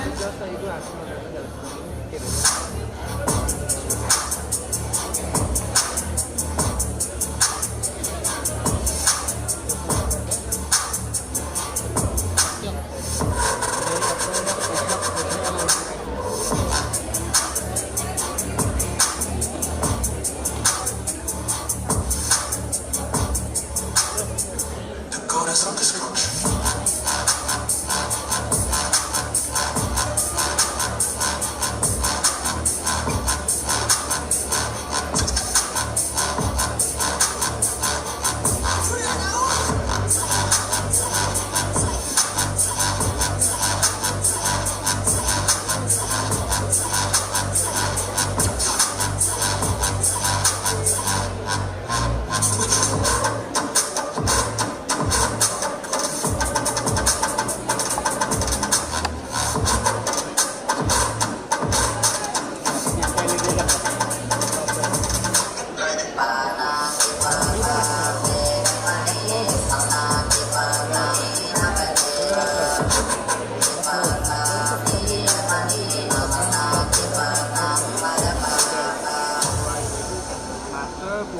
Kali did not stop. Her fury, once unleashed, came a force into herself. Light off करो वाली सुलेगी. She whirls through the cosmos, her dance filtering into the plan of creation. The gods worship her as her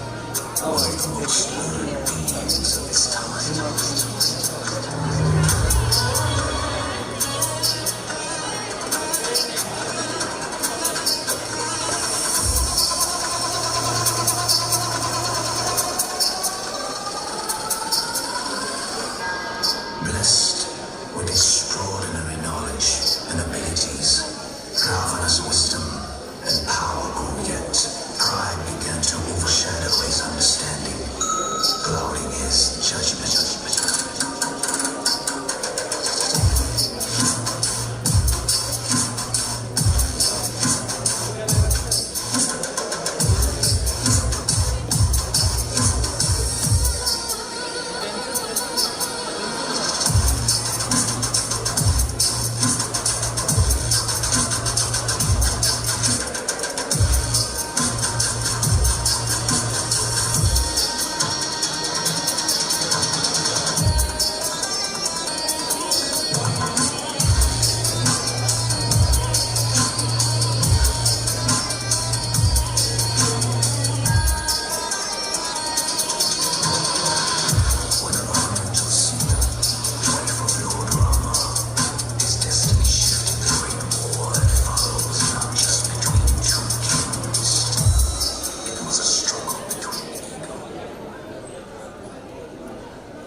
Good evening, everyone, respected dignitaries, distinguished guests, esteemed delegates, and my dear participants of the ICBPI.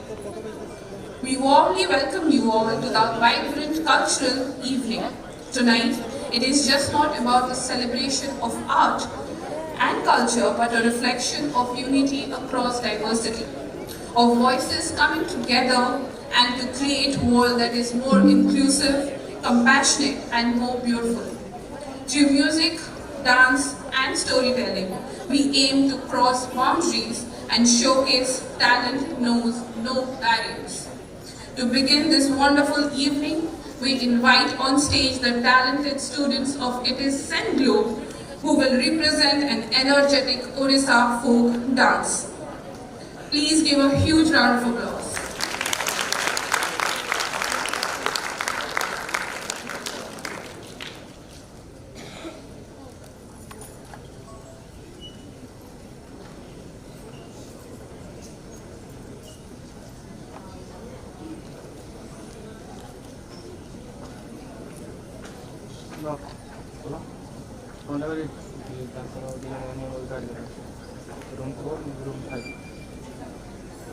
Nah, lagi dia apa aja?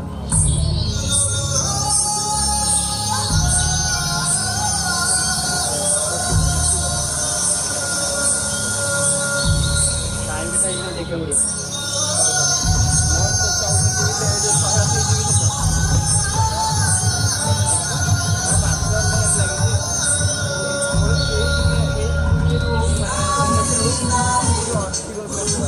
Thank you.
ମାଟିର ପୁଅ ପାଇକ ପୁଅ ବୀର ସଂଗ୍ରାମୀ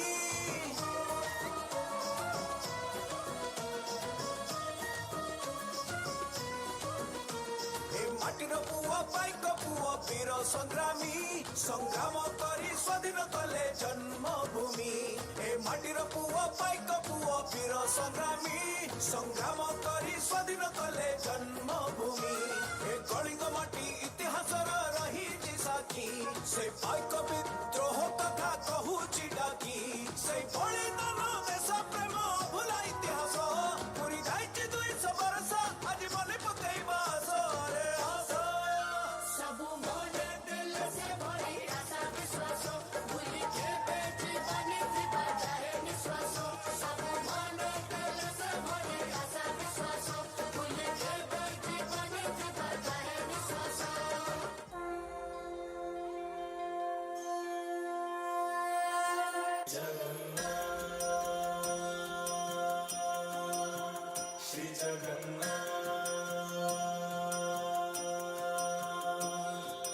लखेसाळ ग्राम बिंचा बेदीकू छाड़ी रथारूढ़ हेउची मो कला Shri Hari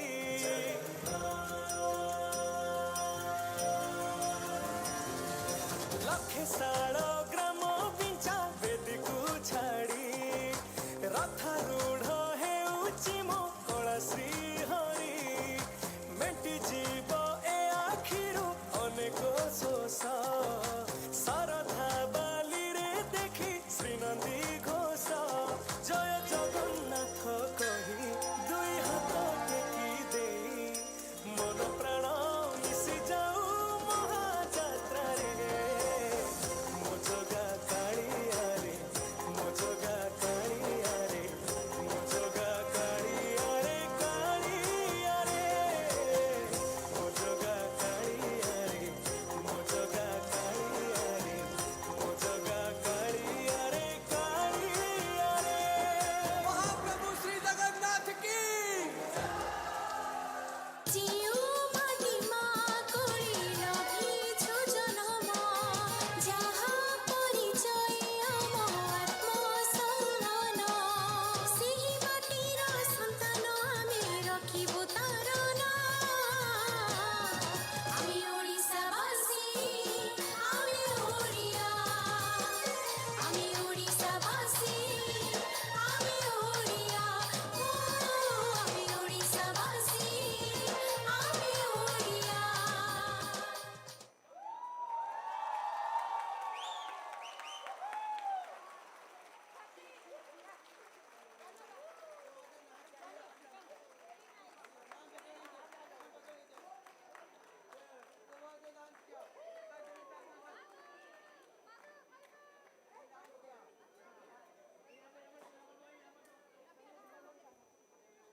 That was truly captivating.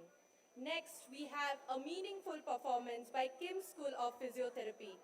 Titled Beyond Limitation, this act beautifully portrays the theme of inclusivity of people with disabilities, reminding us that ability is far greater than limitations.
बोले मुझसे मोहन क्यों है रूठे रूठे मोहन यूं कैसे मनाऊं है कैसे मनाऊं उन बिन कटे न रहना उन बिन आवे न एक पल चैना उन बिन जियूं तो कैसे मैं जियूं हाय बहे नैना भरे मोरे नैना झरे मोरे नैना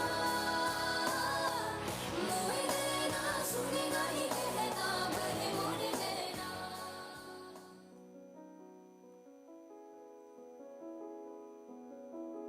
कागज के फूल लाऊं तेरे लिए खत लिखूं तेरे लिए मैं खुदा में मानूं नहीं पर मांगू दुआ तेरे लिए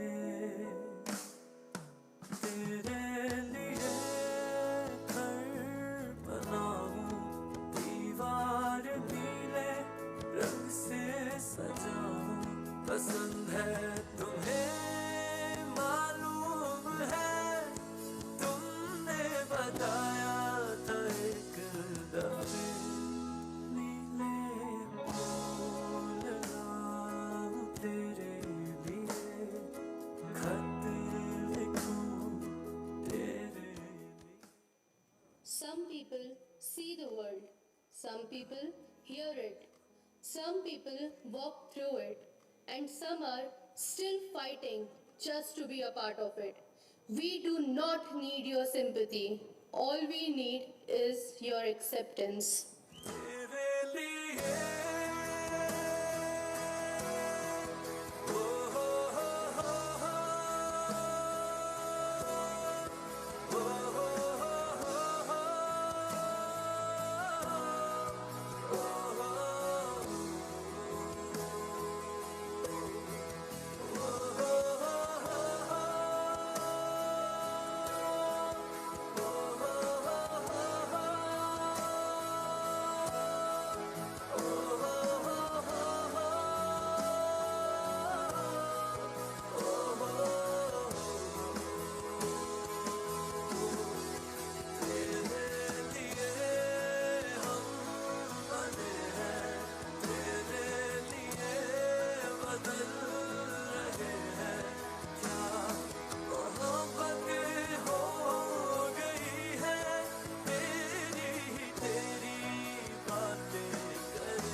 Thank you so much.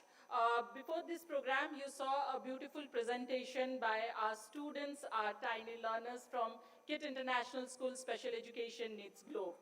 At KITS and Globe, we truly believe that inclusion is not just about making the children be a part of mainstream, but it also about creating a space for them where they can say that this is our space, this is our world, and we are enjoying what we are doing in our world. And sometimes we believe inclusion is not just about bringing them to our world, but also being part of their world. And this is how they presented their world so beautifully. So thank you so much. And may I request the dignitaries, because at a national platform our children performed, so may I request all the dignitaries to please come on the stage to have a photographs with our learners. So it will be a beautiful moment for them. May I request Professor Thompson, Professor Keith, our chairperson, Dr. Mona Lisa Bal, Navanita ma'am. May I also request Mugda ma'am, Mugda ma'am, Dr. B.V. Ram Kumar sir, Principal sir, ma'am Meena ma'am, Sheshadri sir, ma'am please. May I request all the speakers, dignitaries to please be here so that we can have a picture with our learners. Say hello, say good evening. Sannyasi sir, may I please request Sannyasi sir?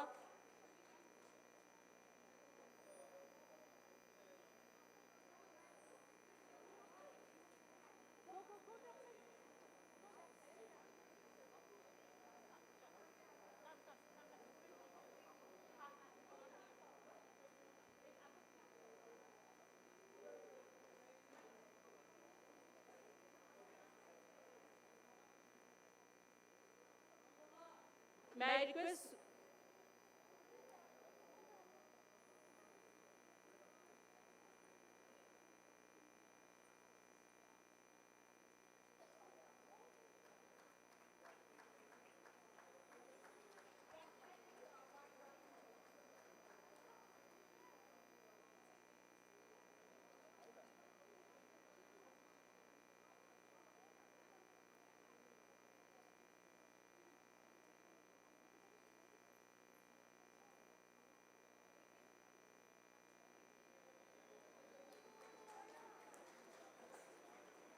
Thank you so much, children. Thank you so much, parents.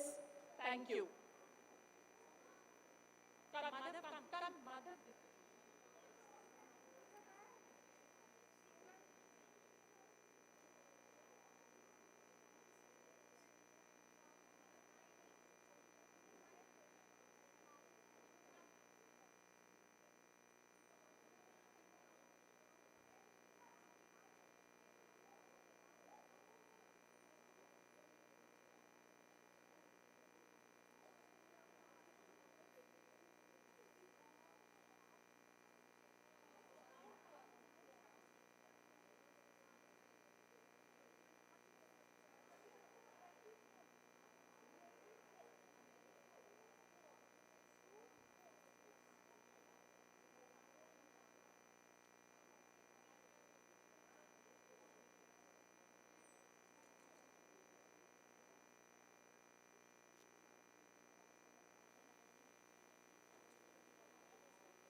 Before we begin with our next performance, I would like to take a moment to appreciate KIMS, the Department of Physiotherapy. What a beautiful narration.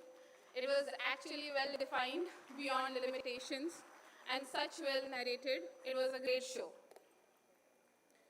Up next, we present Kitty's Sen Globe cultural and therapist team.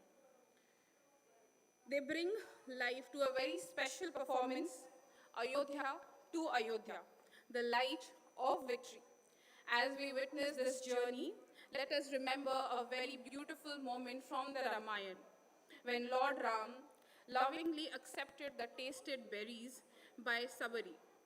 It was just not about the status or the ritual, but it was about pure devotion and acceptance regarding the societal norms and everything around.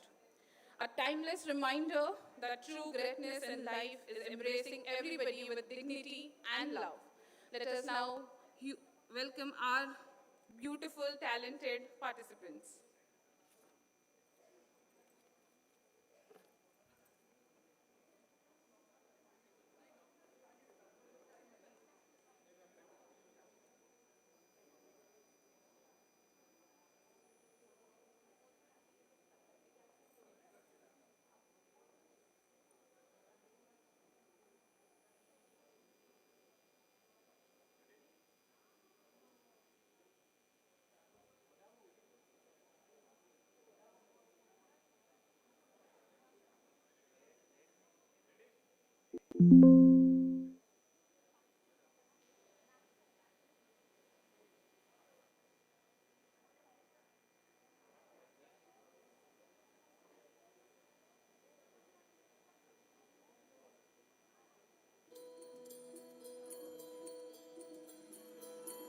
रघुकुल रीत सदा चली आई, प्राण जाए पर वचन न जाए।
Thank you.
છે.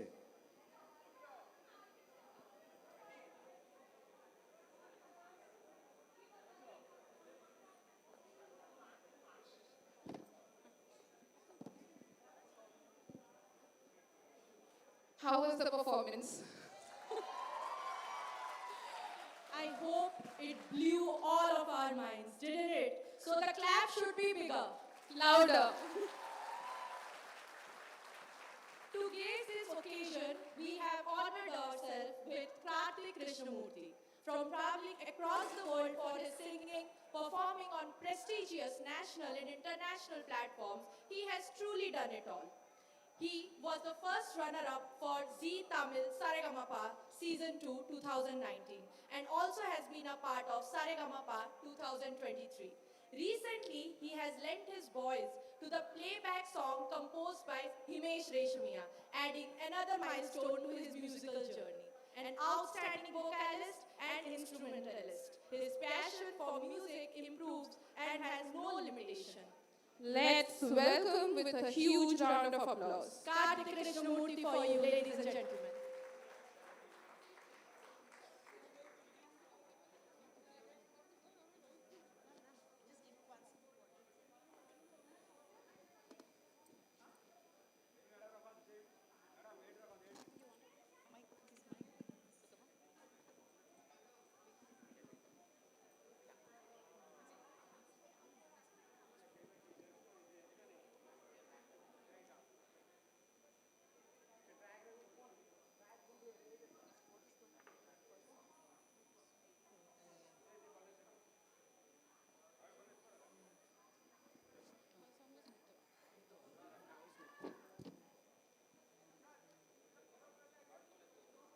చిత్రకళ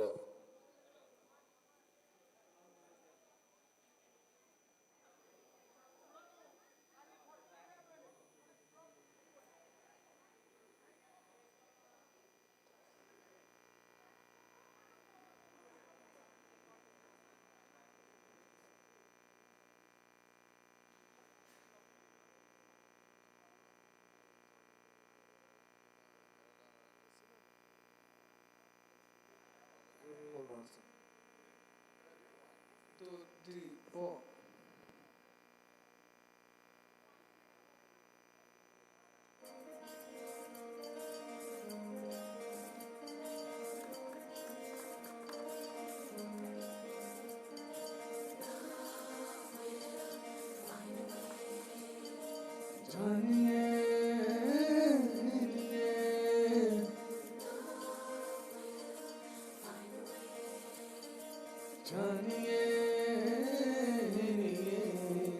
मेरे मन ये बना दे तू किस और चला है तू क्या पाया नहीं तूने क्या ढूंढ रहा है तू जो है कहीं जो है सुनी वो बात क्या है पता मितवा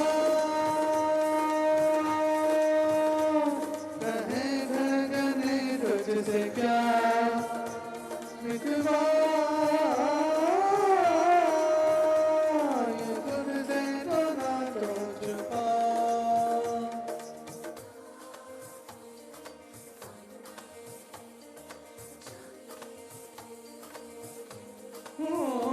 मेरे मन ये बता दे तू किस और चला है तू क्या पाया नहीं तूने क्या ढूंढ रहा है तू जो है कहीं जो है सुनी वो बात क्या है बता मितवा कहे धड़कने तुझसे क्या मितवा खुद से तो ना तो छुपा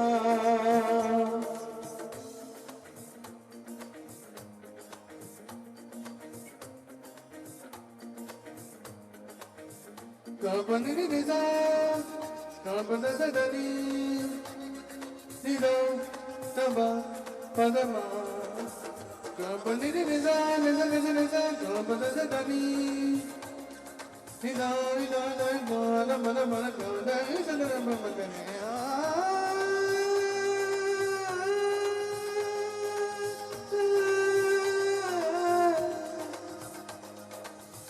जीवन नगर में नगर में नगर में प्रेम नगर में नगर में नगर में जीवन नगर में प्रेम नगर में आया नजर में जब से कोई है तू सोचता है तू पूछता है जिसकी कमी थी क्या ये वही है हाँ ये वही है ये वही है तू एक प्यासा ये नदी है काहे नहीं इसको तो खुल के बताए जो है अनकही जो है अनसुनी वो बात क्या है बता मितवा कहे घर गने तुझसे क्या मितवा ये तुझसे तो ना तो छुपा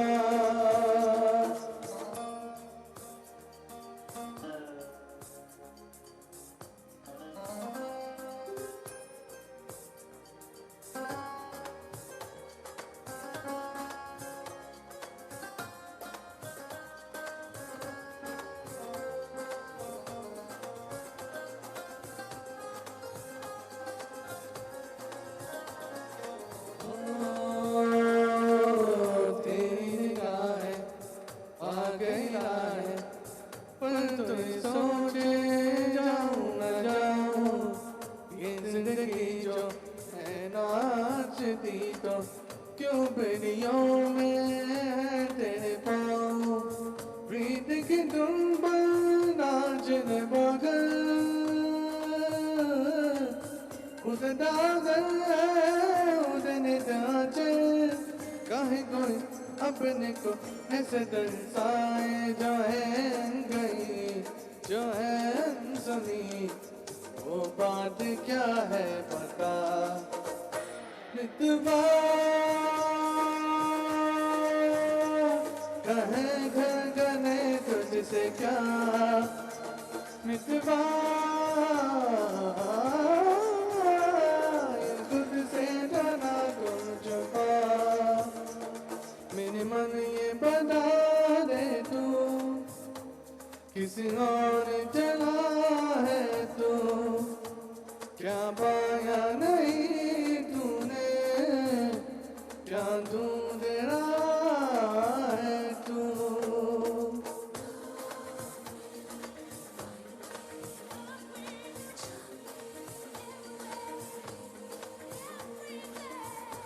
मैं दुआ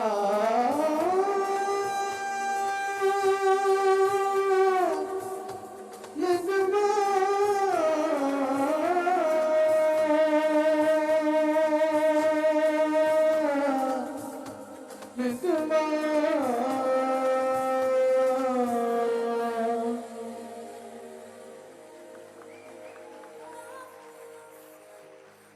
Thank you.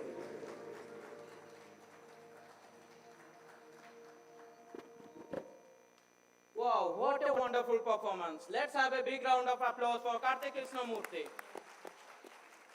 Up next, we have SB Nittar presenting a fusion of Samo to dance performance. So let's welcome them with a big round of applause.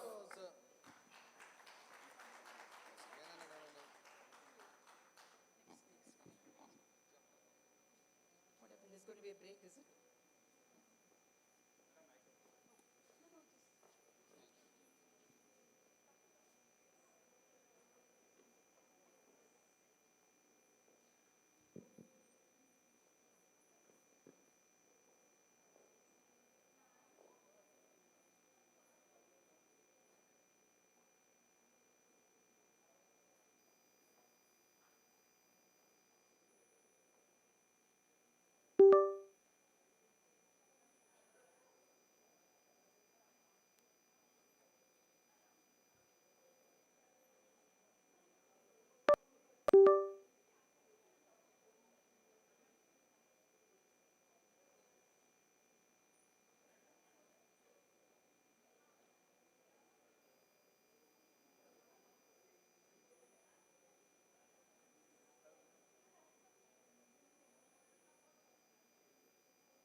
What a wonderful performance. Can we have a big round of applause for them?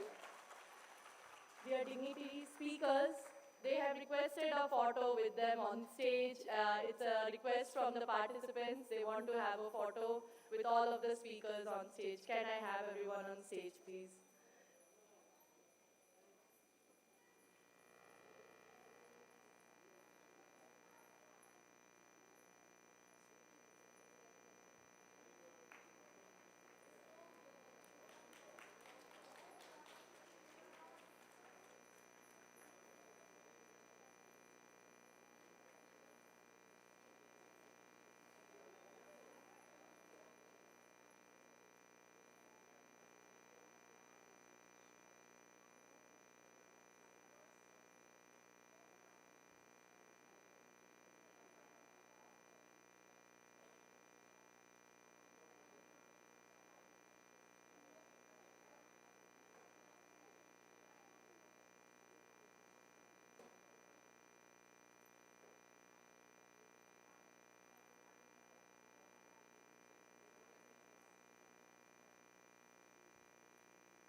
When it comes to the Odia music, one name resonates across generations, that is Akshay Mahanti, a legendary singer, composer, and lyricist whose melody continue to live on. His songs beautifully capture emotions, culture, and the soul of Odisha, making them timeless treasures. Now get ready to dwell yourself into the melody of Akshay Mahanti.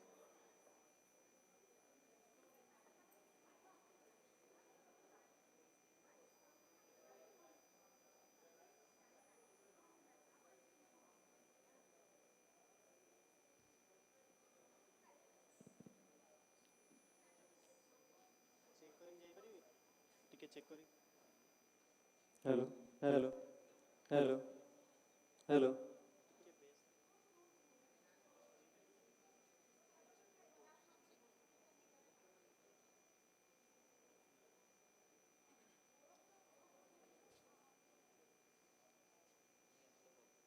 Hello, hello, hello, hello, hello, hello, hello, hello, hello.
हृदयराए शून्यताको আজি পচারি মুঝে বে শুনে প্রতারণা কিয়ে কাহাকু দেইছি প্রতিধ্বনি কহে তুমে তুমে তুমে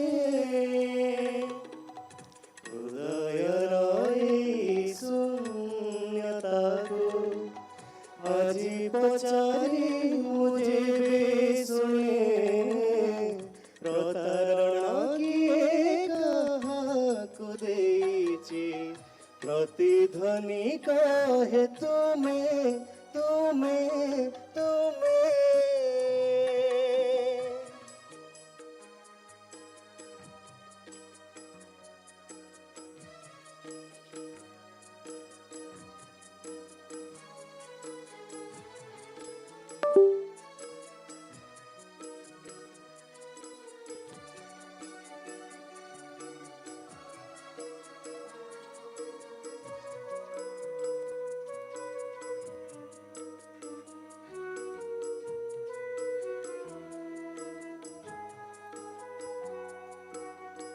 তুমি ମୋ ମନର ସୀମାରେଖାରେ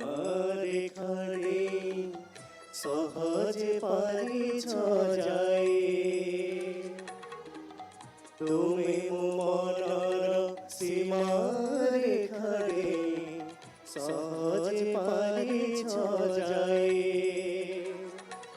ହେଲେ ମୋ ପାଦଟି ତୁମ ସ୍ମୃତିରେଖା ଟପି ଯାଇ ପାରେ ନାହିଁ ହେଲେ ମୋ ପାଦଟି ତୁମ ସ୍ମୃତିରେଖା ଟପି ଯାଇ ପାରେ ନାହିଁ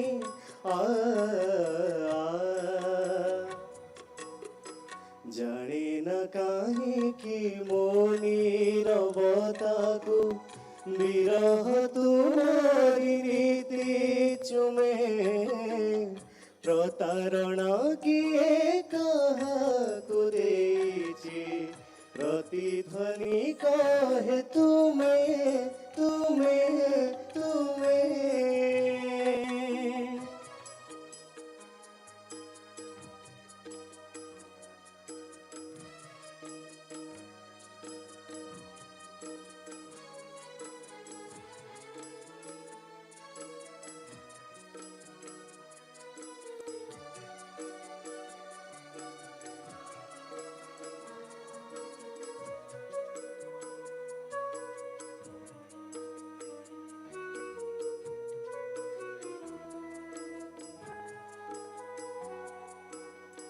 ଥିଲା ସେ କିପରି ଭାବ ପ୍ରବଣତା ହସୁଛି ମୁଁ ମନେ ମନେ ଥିଲା ସେ କିପରି ଭାବ ପ୍ରବଣତା ହସୁଛି ମୁଁ ମନେ ମନେ ତୋଳିବାକୁ ଏକ କୁହୁଡ଼ିର ଘର ବାହାରିଥିଲି ମୁଁ ଦିନେ ତୋଳିବାକୁ ଏକ କୁହୁଡ଼ିର ଘର ବାହାରିଥିଲି ମୁଁ ଦିନେ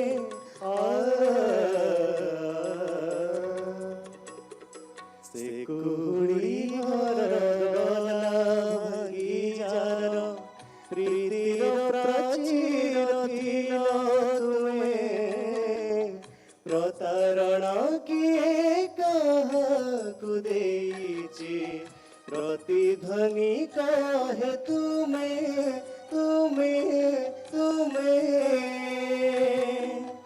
ହୃଦୟର ଏହି ଶୂନ୍ୟତାକୁ ଆଜି ପଚାରି ମୁଁ ଯେବେ ଶୁଣେ ପ୍ରତାରଣା କିଏ କାହାକୁ ଦେଇଛି ପ୍ରତିଧ୍ୱନି କହେ ତୁମେ ତୁମେ ତୁମେ Thank you.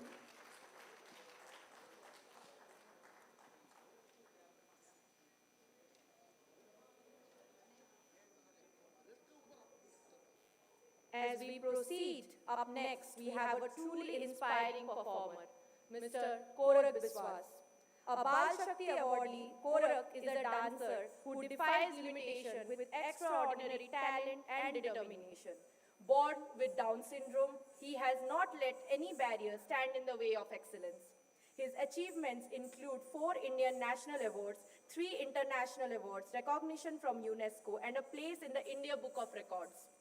He is also registered under the Ministry of Culture, Government of India. Today, he will present a powerful classical performance on Shiv Tandav Stotram. Let's welcome this phenomenal artist with a great enthusiasm and a round of applause. Thank you.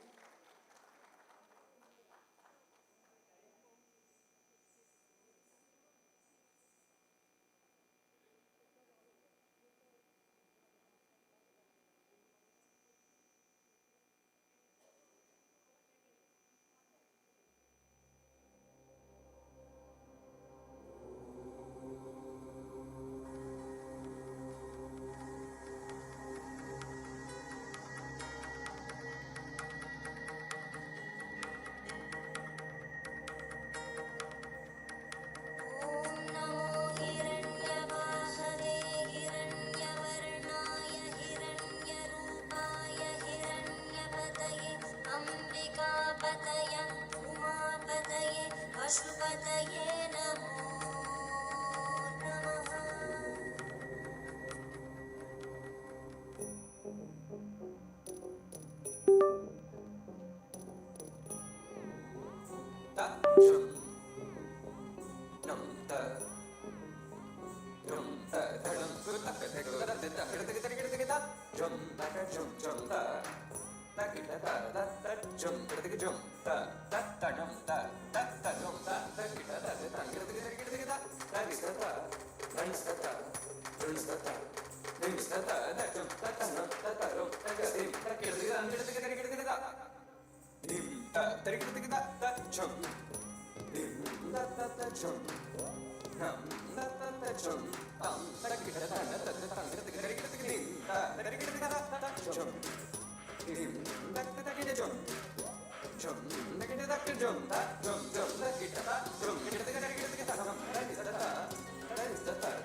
संभ्रम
can we have a big round of applause for Master Korak? An amazing dancer. Let's keep in mind, with Down syndrome, the kind of balance he showed on the stage is incredible. Up next, we have Sahaya presenting the Odia iconic song Rangavati. Sahaya is an organization dedicated to empowering individuals with intellectual and developmental disabilities, creating opportunities for expression, independence, and dignity through their education and cultural engagement. Rangavati, a song that has brought Odisha to the national limelight and is associated with multiple Padma Shri recognition, celebrates the spirit of our culture. Let's enjoy this vibrant performance with a big round of applause, ladies and gentlemen.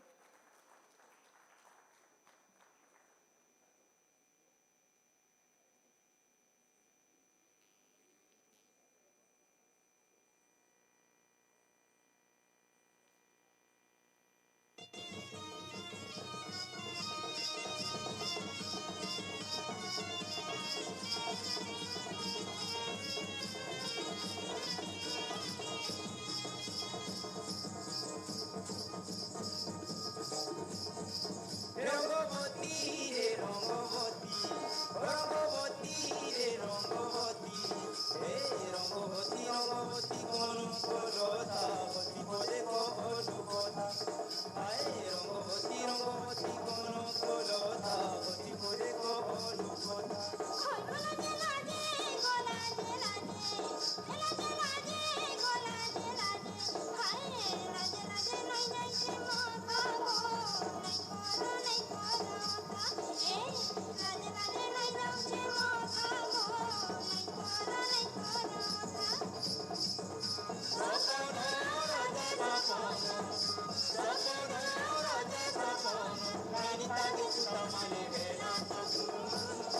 Rangabati Rangabati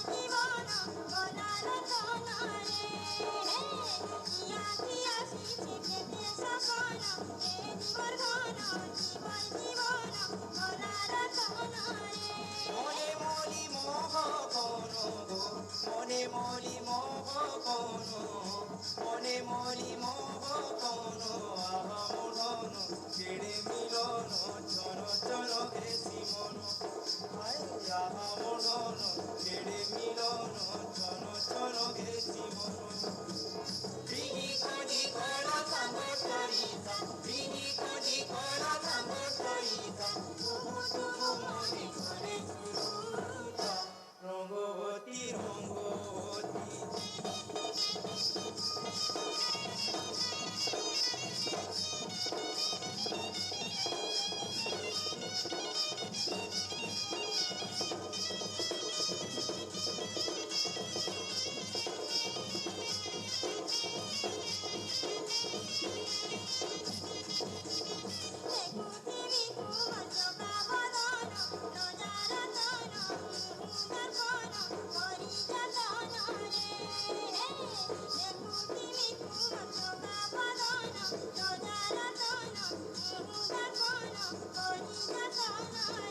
Ganga ঘরে চকা জন রে গঙ্গা ঘরে চকা জন গঙ্গা ঘরে চকা জন তুই মোদন ফুল চন্দন পুরী শিবা তুই খান হায় তুই মোদন ফুল চন্দন পুরী শিবা তুই খান বাসুগা সাহি আমার পরিসা বাসুগা সাহি আমার পরিসা তুই যাই মরি পরাজিতা রঙ্গবতী রঙ্গবতী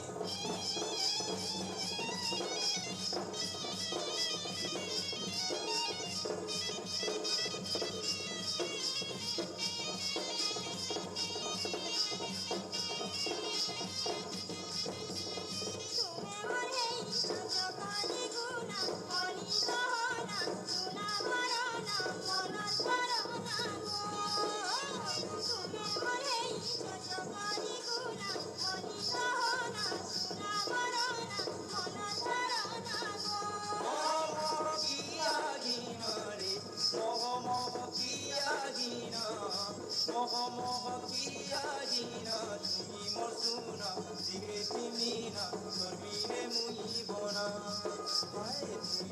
তুনা দিহে তিমিনা তোর বিনে মুই বনা নুয়া গড়ি দেম ভারত রুতা নুয়া গড়ি দেম ভারত রুতা যুগে যুগে কথা গায়ে বাসিতা রঙ্গবতী রঙ্গবতী রঙ্গবতী রে রঙ্গবতী রঙ্গবতী রে রঙ্গবতী হায় রঙ্গবতী রঙ্গবতী কোন কোনতা পদে পদে কবল কথা হে রঙ্গবতী রঙ্গবতী কোন কোনতা পদে পদে কবল কথা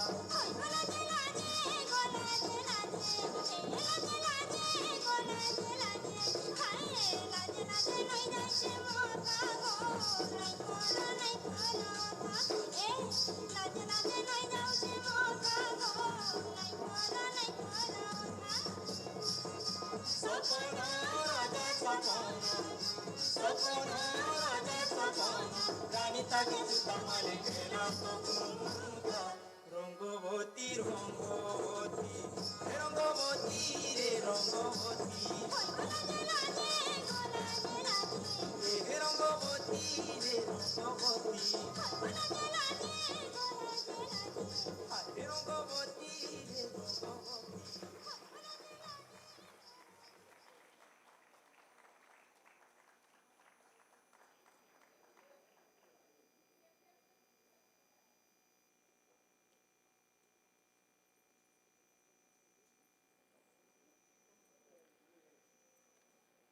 Up next is my personal favorite. It is Odissi, one of the oldest and most graceful classical forms of dance in India. Find its roots in the sacred temples of Odisha, known for its intricate footwork and expressive gesture, and the facial expressions that carry forward the graceful and the articulation, the narration of the story. It's a form of devotion, storytelling, and spiritual connection. Up next, let's invite our beautiful performer from Sizer.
सुना तोला की गोपो दांड मना Katina, Katina, Katina, Katina, Katina, Katina, Katina, Katina, Katina, Katina, Katina, Katina, Katina, Katina,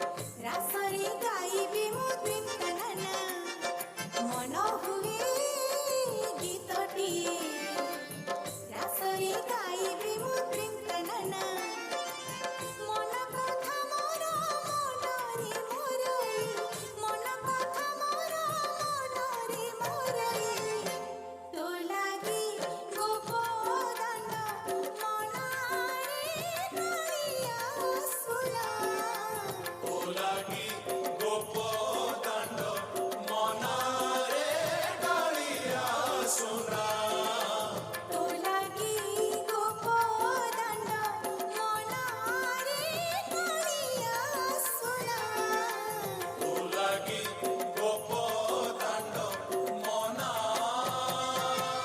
ତୋ ଲାଗି ଗୋପଦାନ ମନରେ କାଳିଆ ସୁରା Olagi gopo dando monare galia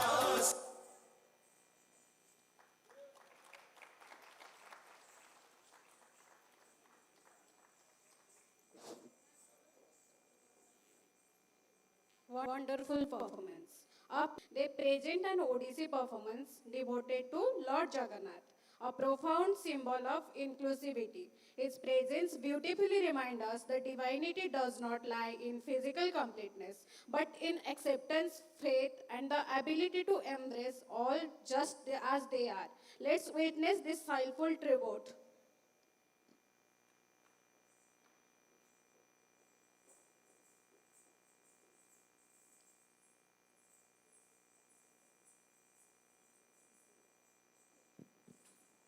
Ladies and gentlemen, as we proceed towards the ending of the evening, we have our last two performances left. We will end the program by the melodious tune of Kartik Krishnamurti. So I kindly tell you to have a bit of patience. Thank you.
ତାଙ୍କ ହାତ ଗଢ଼ା ଏ ସାରା ସଂସାର ନ ପାରନ୍ତି ଯିବି କରି ସେ ଉଦ୍ଧାର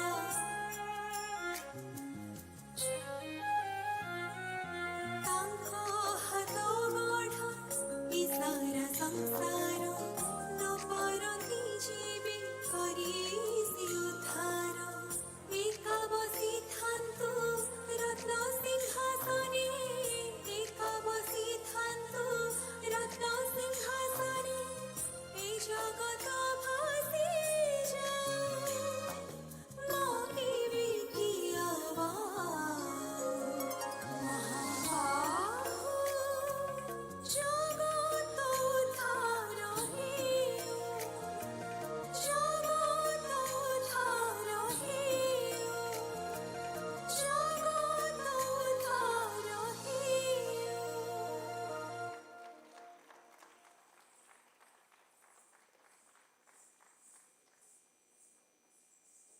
हे महाबाहु आपणଙ୍କ कृपाରୁ ଜଗତ ଉଦ୍ଧାର ହେଉ ଜୟ Jagannath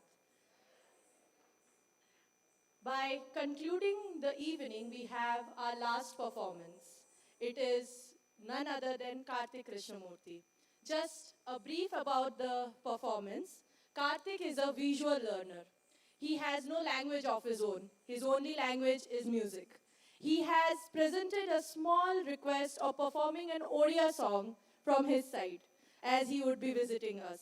He had got only 10 days to practice and to perform a Odia song by Papon Kuni Kuni. So let's give him a big round of applause because he might not perform Odia ever again unless and until we give him a stage. So let's have the flashes on, ladies and gentlemen, and the show begins.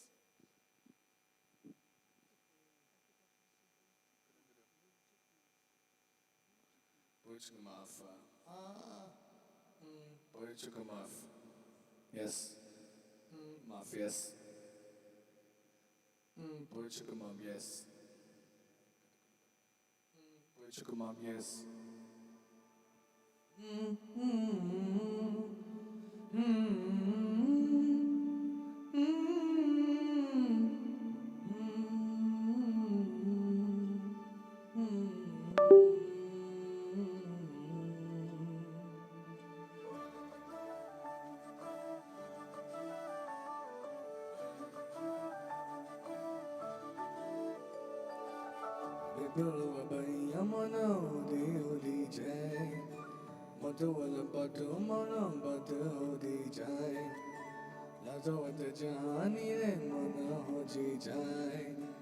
Kutul kutul deho moro tuli jai Hiare sabune mono lage gale ajin pono Sunan ke kone yomo tukur tukur chahene Kuni kuni kuni kuni kuni kuni Pahatiye tana moro hai Chumuni chumuni chumuni Horati pasanda moro hai Kuni kuni kuni kuni kuni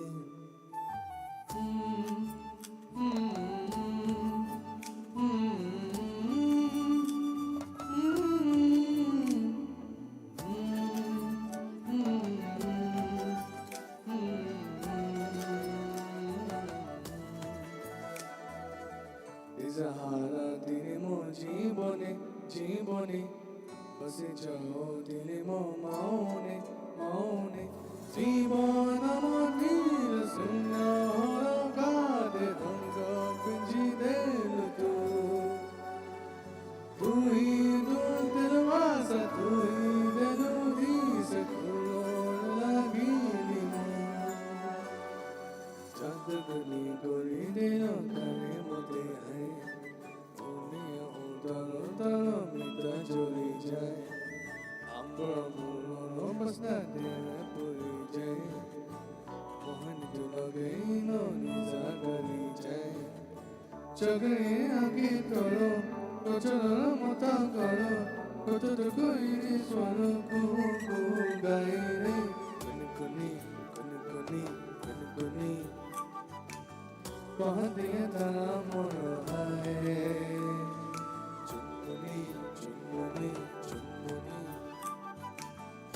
Horti pasando monavai Kunira gera sir songarano Mate hola dati tu Sonaga se punir jam Onsi sabona to ghani ghani jai re Kuni Bahate jana mona hai Chumni Horti pasanda mona hai Kuni Horti pasanda mona hai Chumni Horti pasanda mona hai. Thank you.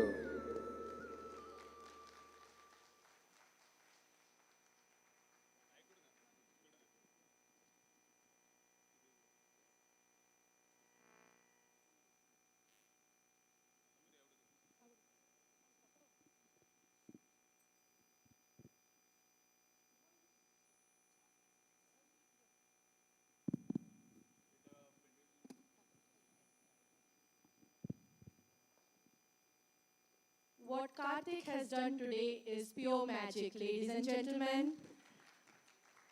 A language unlearned, a place unlearned, new place, and a new language within 10 days. This is what is the power of inclusivity. This is true inclusion. A big round of applause. I hand it over to Manisha Madam for the vote of thanks.